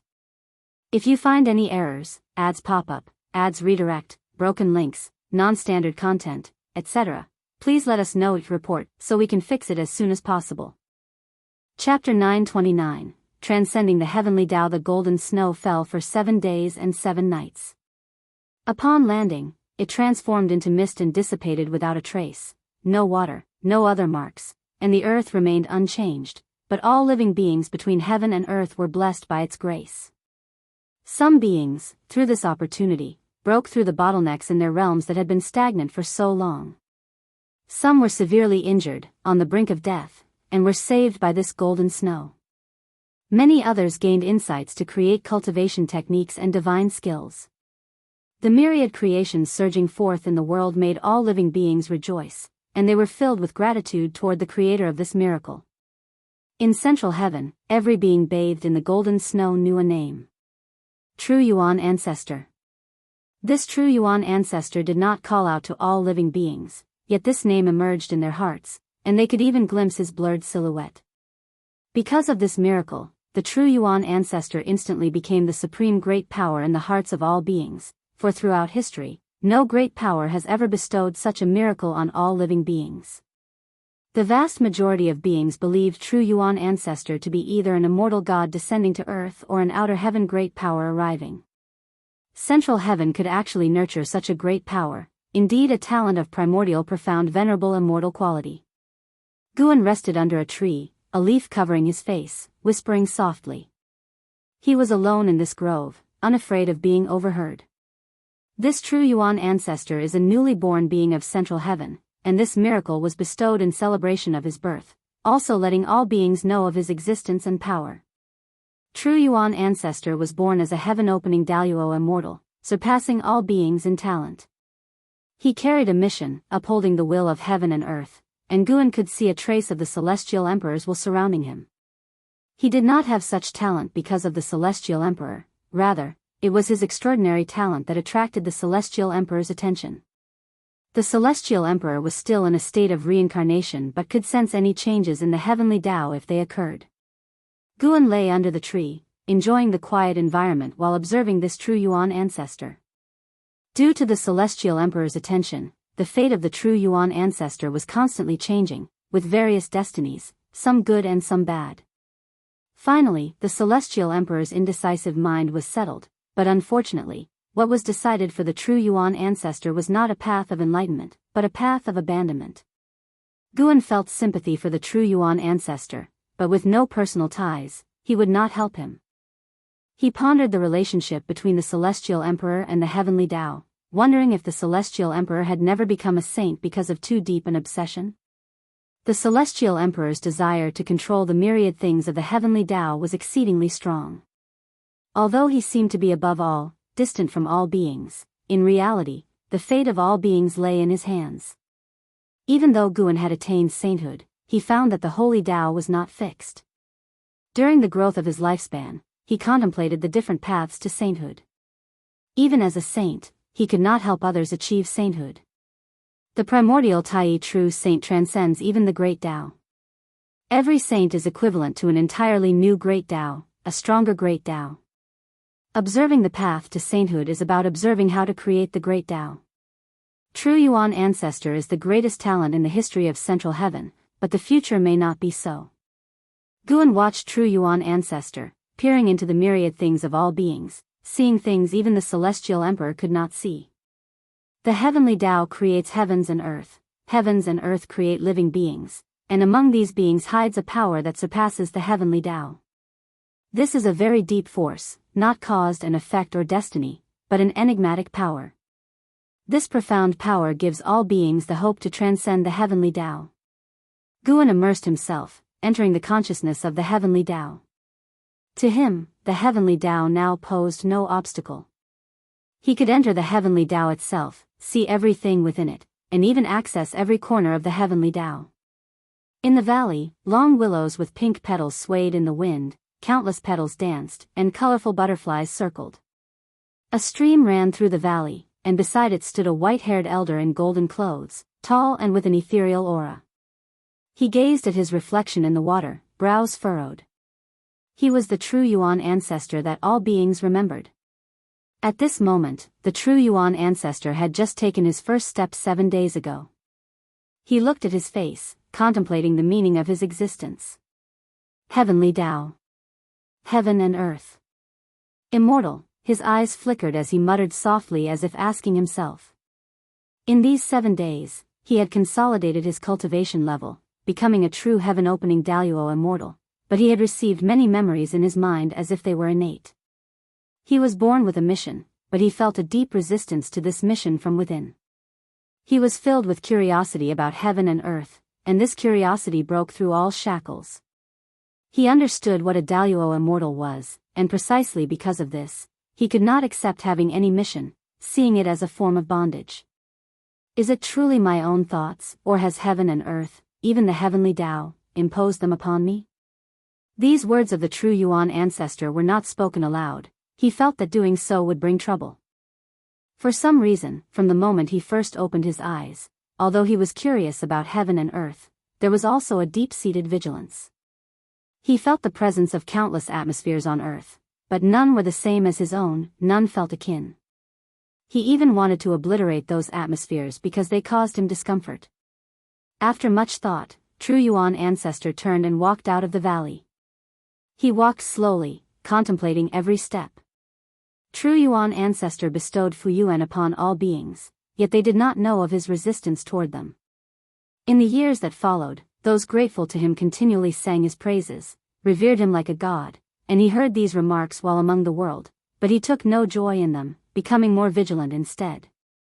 He always felt as if everything he saw and heard was guiding him. There was a certain force wishing for him to be grateful and compassionate toward those weaker atmospheres, a certain will wanting to determine his thoughts, which made him increasingly uncomfortable. His pace began to quicken, interacting with no other being, as if fleeing from a celestial net. Thousands of years later, he arrived at the ocean. The beings atop the ocean were many, but there were few distractions, bringing him a bit of comfort. Though he was comforted, Guan was not. On Inch Island, Guan sat fishing on a rocky outcrop, accompanied by Xuanwu, looking at the sea, a sense of helplessness in his heart. Why was this fellow flying toward him? True Yuan ancestors' inclinations confirmed Gu An's suspicions, that all heavenly Tao creatures possess the power to break free from the heavenly Tao, but this power is challenging to lead forth. Though merely a heaven-opening Daluo immortal, True Yuan ancestor could perceive the celestial emperor's will. Such an instinct was more fearsome than his talent. When True Yuan ancestor resisted the celestial emperor's will, his fate became blurred, his destiny branched, forming countless paths and extending infinitely. At this rate, True Yuan ancestor will eventually become an existence intolerable to the heavenly Tao. He will either transcend the heavenly Tao or face boundless calamity. If you find any errors, ads pop up, ads redirect, broken links, non-standard content, etc., please let us know it report so we can fix it as soon as possible. Chapter 930, True Yuan Ancestors Trial. The summer sun blazed down upon the mountain peak and shrouded in immortal mist. Wu Xie stood at the cliff's edge, brow furrowed, his gaze piercing the clouds to look beyond the heavens. Ever since being threatened by that mysterious Daoist emperor, despite the assistance of his ancestors allowing him to cultivate at ease, the matter lingered in his heart. Today, he had a strong intuition. That Daoist emperor was coming. The person was descending from the outer heaven of central heaven. An ascender can only appear for the first time within the world itself. Beings coming from outside the world are invariably powerful, capable of conversing with the celestial court as unparalleled great powers. Wu Xie pondered how the person would descend. Would they arrive quietly on the Wushishi continent, or come with heavenly might, alarming the all-living beings under heaven? If it were the latter, Wuxia might have a hard time remaining hidden, which was not something Wu Xie wished to see. Arriving at central heaven, although Wu Xie did not venture out, he could sense the fortune of central heaven. Coupled with the many stories he had heard, he did not wish to be forced to leave before he truly understood central heaven firsthand. Wu Xie stood on the cliff, lost in thought, the golden lines on his forehead faintly visible, making him appear quite mystical. Freeway novel. Come at the same time. The Wushishi continent welcomed an old acquaintance of Guan, none other than Martial Resolution. Martial Resolution had come to the Wushishi continent by chance. Upon hearing that there were immortals there, he wanted to visit them. Ever since the supreme demon god was exterminated, after witnessing the massacre of the human race, Martial Resolution felt that perhaps the events he saw concealed a greater conspiracy. Why did the immortal gods above not deal with the supreme demon god earlier, but only act after the human race flourished? And the supreme demon god, acting in such an evil manner, knowing that the immortal gods observed humanity, yet remained so ostentatious. Why was the Son of Heaven the one to deal with the supreme demon god? Coming from the 3,000 great worlds, Martial Resolution was well aware of the struggle for the title of Son of Heaven, so the appearance of Emperor Taihao made him very sensitive. He could not understand, so he simply chose not to think about it. He did not want to get involved in worldly matters again, only wanting to pursue the Tao. He had traveled through central heaven, visiting many immortals and enlightened beings, benefiting immensely, and he thoroughly enjoyed this journey. As he took his first step onto the Middle Heaven continent, a look of disappointment showed on Martial Resolution's face. The spiritual energy on this continent was somewhat low, and even if there were immortals, their Tao practices were likely not very high. However, since he was here, Martial Resolution would not turn back. Even witnessing the local customs and people here was worthwhile. He proceeded along the mountain path, with an endless ocean behind him and majestic mountains stretching ahead. As he walked, he scanned the area with his divine sense. He was surprised to discover that the cultivation levels of the beings here were generally lower than outside, yet he did not regard this continent with disdain, rather, it piqued his curiosity even more. Despite the generally weaker beings, they managed to live in harmony, which was not commonly seen. In central heaven, the law of the jungle was prevalent, so why hadn't stronger beings come to occupy this land? Although central heaven was vast, as more powerful beings arose, the land without a master naturally became scarce. At this moment, Martial Resolution seemed to sense something, instinctively turning to see a black-robed man appear on the hill behind him. This black-robed man, with disheveled hair, resembled a ghost. He was barefoot, holding a bone staff in his right hand, embodying darkness itself. Merely standing there sent chills of terror through martial resolution. Now close to the heaven-balancing golden immortal realm, even martial resolution felt his hackles rise when faced with this person. Martial resolution frowned, subconsciously wanting to inquire of the other person. But the black-robed man took a step forward, directly crossing over to stand in front of martial resolution. The two were less than 20 centimeters apart, their eyes meeting, martial resolution's pupils dilated abruptly, and he instinctively wanted to step back, yet he was enveloped by an unimaginable sense of oppression, unable to move. Martial resolution saw the icy killing intent in the other's eyes. Primordial Tao Emperor? Foolish, but your cause and effect are not simple. For now, I'll spare you. Get lost, or you will be buried along with the all-living beings of this continent. The black-robed man said coldly. As the words fell, martial resolution breathed a sigh of relief, stumbling back a few steps, fear etched upon his face. The black-robed man snorted coldly, turning into a black wind that swept past martial resolution.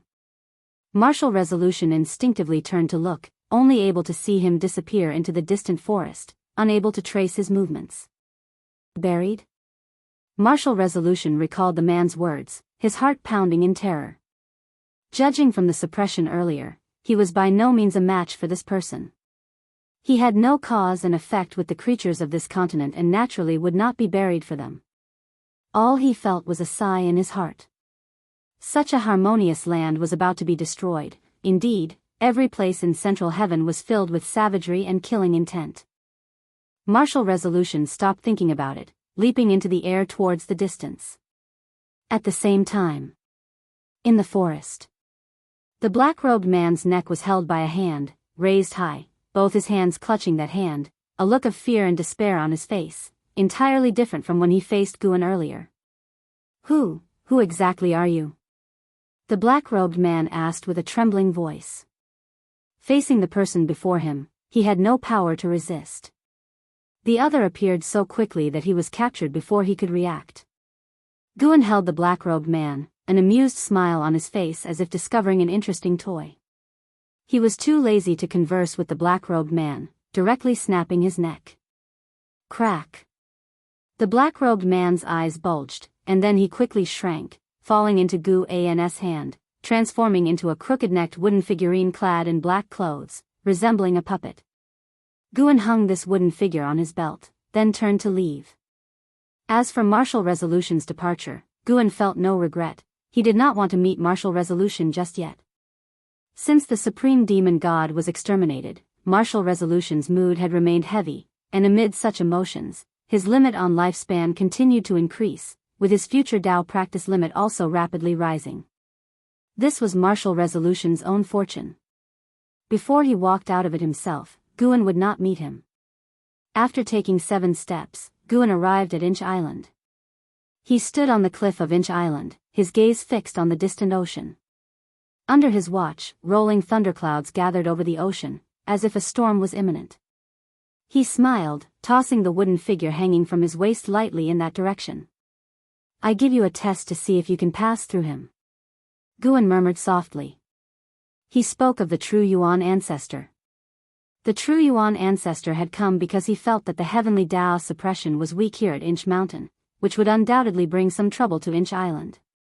However, a meeting of fate was at hand, and Guan was willing to give him a chance. This black-robed man was no simpleton. He was a genuine Tao Extreme Daluo Immortal, also a Daoist emperor. He was a servant of the creator of the Daoist emperor, here to force out Guan, trying to expose Guan to the celestial Tao immortal gods. Unfortunately, this creator had underestimated Guan's Tao practice. As for why he did not dare to show himself, it was because he too feared the celestial court. The heavenly Tao did not allow him. The true Yuan ancestor was merely a heaven-opening Daluo immortal, by no means a match for the Tao Extreme Daluo immortal, so Guan had laid some plans to force that creator to show himself. Guan could directly find that creator, but he hoped even more that the creator would walk before him, to perish in shock and despair, the price for scheming against him. If you find any errors, ads pop up, ads redirect, broken links, non-standard content, etc., please let us know to report so we can fix it as soon as possible. Chapter 931, Taichi Emperor. In the midst of the storm, the true Yuan ancestor walked forward through the air, his white hair flowing in the wind, golden clothes fluttering, his expression resolute, staring straight ahead. His gaze suddenly fell towards the west. Following his gaze, amidst the raging waves, there was a small island standing quietly. Regardless of how fierce the surrounding waves were, this island was never inundated. He hesitated for a moment, then flew towards that small island. He didn't deliberately fly into this sea region, but encountered sudden changes in the weather along his way.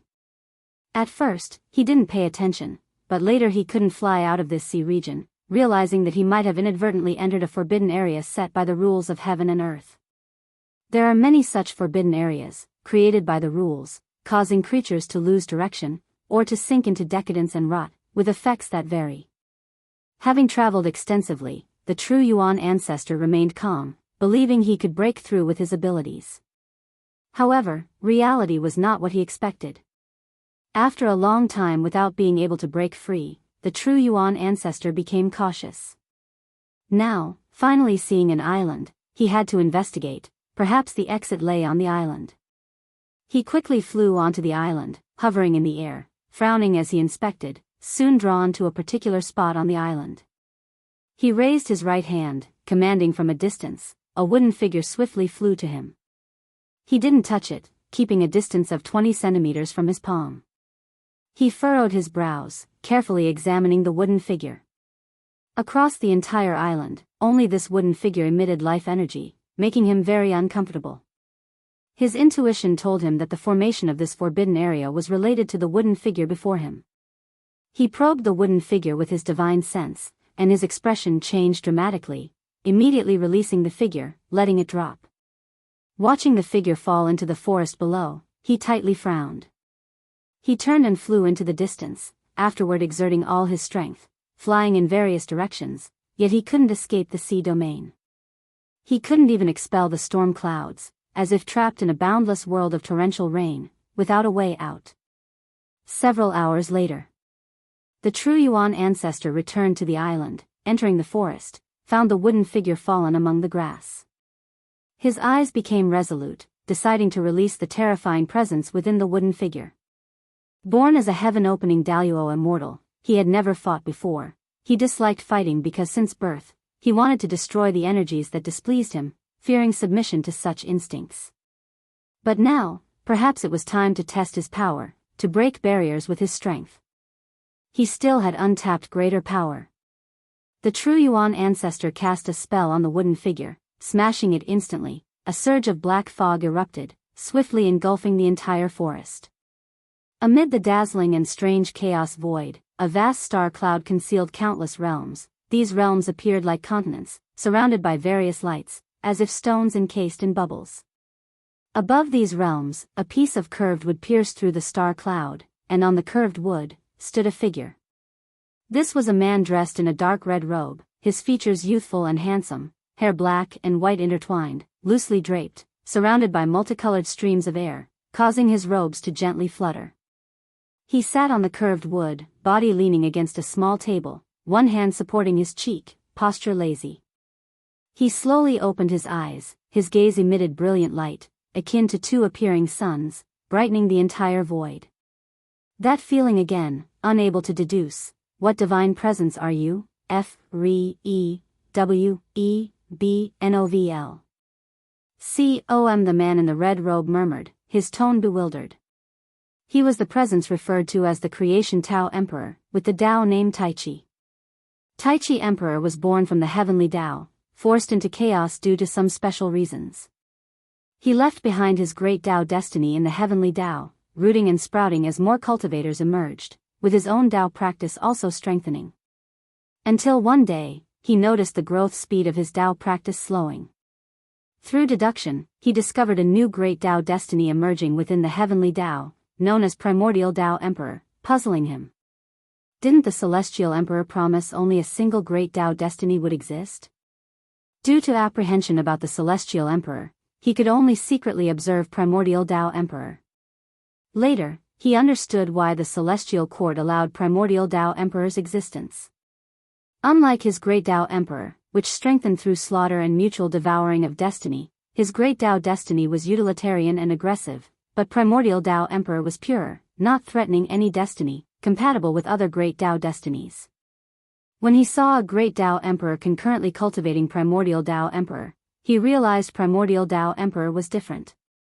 Previously, attempts to concurrently cultivate different Great Tao destinies failed, with the severe cases falling into demonic possession, dying violently.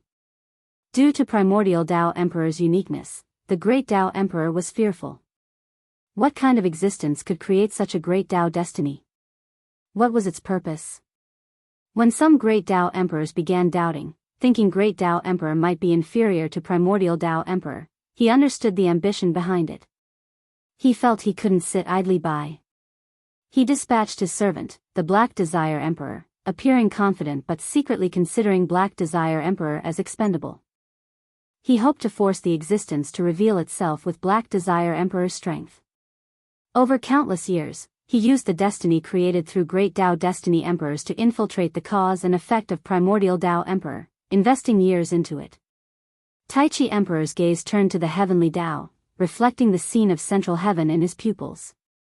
He was certain that the source of Primordial Tao Emperor's cause and effect was in central heaven, and the disappearance of the Black Desire Emperor for a while, followed by its reappearance days later, puzzled him. Why didn't the opponent eliminate the Black Desire Emperor? Wasn't Black Desire Emperor strong enough to provoke the opponent? The Black Desire Emperor was Tao Extreme Daluo Immortal, defeated silently wouldn't be easy. Most puzzling was, why did the Celestial Emperor indulge such a strong presence? He could discern that Primordial Tao Emperor and the Heavenly Tao were unrelated, definitely not the Celestial Emperor's scheme. Despite the mystery, he wouldn't report to the Celestial Emperor, for he not only sought to destroy Primordial Tao Emperor but also the Celestial Court, where the key lay in eliminating the Celestial Emperor. How powerful was the Celestial Emperor?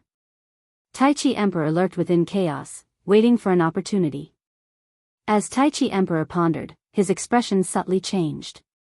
That aura, could it be? Tai Chi Emperor showed joy, even suddenly stood up. He sensed the aura of Black Desire Emperor fighting. The joy wasn't for Black Desire Emperor, but the heavenly Tao creature confronting him. Such cause and effect, such aura, surely the variable he had always awaited. If you find any errors, ads pop up, ads redirect, broken links, non-standard content, etc., please let us know it report so we can fix it as soon as possible. Chapter 932, The Heavenly Horse Descends. The sun was bright, and the waves continuously crashed onto the beach, sending up rows of white spray. Xuanwu stood on the beach, gazing at the distant thunderclouds, his brow furrowed, eyes filled with worry. Those thunderclouds had appeared years ago and never dispersed, making him increasingly concerned. He had asked Guan, but Guan just told him not to worry. Stop staring at it, just focus on your cultivation. Guan's voice came, startling Xuanwu into quickly withdrawing his gaze and turning to leave. He hated cultivation the most, but he dared not defy his master's orders. Freu. No. Vel. Calm Guan, who was painting in the courtyard, felt rather helpless about Xuanwu's mindset. Unlike the deep-sea dragon carp, Xuanwu had no desire to become strong. In Xuanwu's heart, striving for strength had no meaning, he preferred sleeping. The challenge with Luan before was also forced by Guan. Guan hoped they could motivate each other, but it failed. After Luan left, Xuanwu frequently slacked off to sleep. Even when the True Yuan ancestor and the Black Desire Emperor fought nearby, it failed to ignite a diligent spirit in Xuanwu. Though Guan was helpless, he wasn't angry. Everyone has choices, and Xuanwu could make his own. He was painting a scene of the battle between the True Yuan ancestor and the Black Desire Emperor. The Black Desire Emperor looked fierce, while the True Yuan ancestor's back was as steady as Mount Tai. He suppressed the cultivation level of the Black Desire Emperor. As the True Yuan ancestor grew stronger, the restrictions on the Black Desire Emperor weakened, so the battle was very intense, with both sides going all out. The reason he painted here was to wait for another presence. The Tai Chi Emperor of the creation Tao Emperor. He had already seen all the causes and effects of the Tai Chi Emperor, knew everything about him, and knew that the Tai Chi Emperor would soon descend, ready to capture the true Yuan ancestor. Guan painted while watching the battle, feeling quite leisurely. He now increasingly understood the feelings of the Celestial Emperor. But unlike the Celestial Emperor, he had no such strong desire for control. Even towards his disciples, he never forced them to stay by his side, nor cared for the so-called power.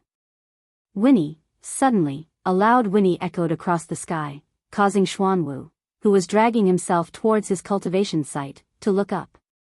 Immediately, his eyes widened as he saw a glorious golden rainbow appear on the distant horizon. On that golden rainbow galloped a magnificent, large white horse. This horse also had a pair of dragon horns on its head, clearly having reached the Tai Chi golden immortal realm, its aura surpassing all creatures in the world, giving him an indescribable sacred feeling, making him have the urge to worship. Guan also looked up and saw a figure standing on the head of that white horse, exuding the aura of an immortal god. This reminded Guan of ancient myths, where the offspring of immortal gods would descend to the lower realm to frolic wantonly, without ill intentions yet bringing disaster to the human world. This immortal god's figure was the offspring of a supreme immortal, riding a heavenly horse from the celestial court, wanting to see the legendary central heaven. The blatantness of this immortal indicated that the celestial court's restrictions on entering and exiting central heaven were beginning to relax, forecasting that more immortal gods would descend in the future, making immortal gods no longer just mythical to the living beings. Xuanwu hurried up the mountain to Gu An's side, asking nervously, "Master, what is the origin of that horse?" The heavenly horse had already galloped into the distance, not heading toward Inch Island. As for the sea area where the true Yuan ancestor and Black Desire Emperor battled, Guan had obscured its causes and effects, allowing only the Tai Chi Emperor to feel it. A heavenly horse from the celestial court, many breeds exist, this one is a warhorse for battling evil demons, capable of trampling you to death with one hoof, your turtle shell wouldn't withstand it. Guan said softly, and at the end, he glanced at Xuanwu with a teasing look. Xuanwu tensed up in fright and asked further, "Master, you are so powerful and know so much about immortal gods, could you be an immortal god from the heavens?" "I am not." "Why not?" "Why should I be? Is being an immortal god very good?" Guan looked at Xuanwu, asking curiously. Xuanwu felt restless under his gaze, but seeing that it wasn't a scold, he bravely said, "All living beings cultivate immortality to become immortals. Only by being an immortal god can we know why we should become one." Guan chuckled, asking, "Do you want to ascend to immortality?" "Of course, I want to. I also want to see the celestial court. If life there is too tense, I can leave," Xuanwu said with a longing expression. "The celestial court is not a place you can come and go as you please, and immortal gods may not be as carefree as you imagine." Guan shook his head, smiling wryly. However, he was also curious about the immortal gods. Even though he could see their lives, he contemplated whether he should try it himself. Where is absolute freedom? Xuanwu sighed, his eyes showing a hint of resentment. Guan found it reasonable, nodding, "In that case, why don't you quickly go cultivate?" His face turned stern, scaring Xuanwu into a shiver, who quickly turned around and ran off. Immortal gods, I wonder if they are interesting. Guan mumbled to himself, redirecting his gaze to the paper before him. He removed the painted paper and replaced it with a new sheet of white paper, preparing to paint the heavenly horse from earlier. Could someone like me also ascend to immortality? Leah kneeled on the ground, looking at the white-haired ancestor meditating under the tree in front, asking in shock. This was the dojo of the white-haired ancestor. Upon Martial Resolution's recommendation, Leah came to seek immortal fate. The white-haired ancestor sat with a dignified posture, her face serene.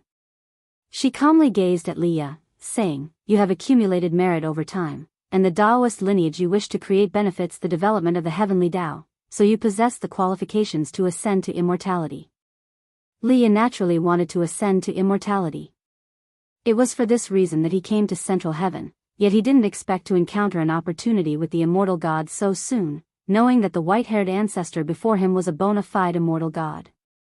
But my cultivation level, Leah suppressed his excitement, hesitantly asking.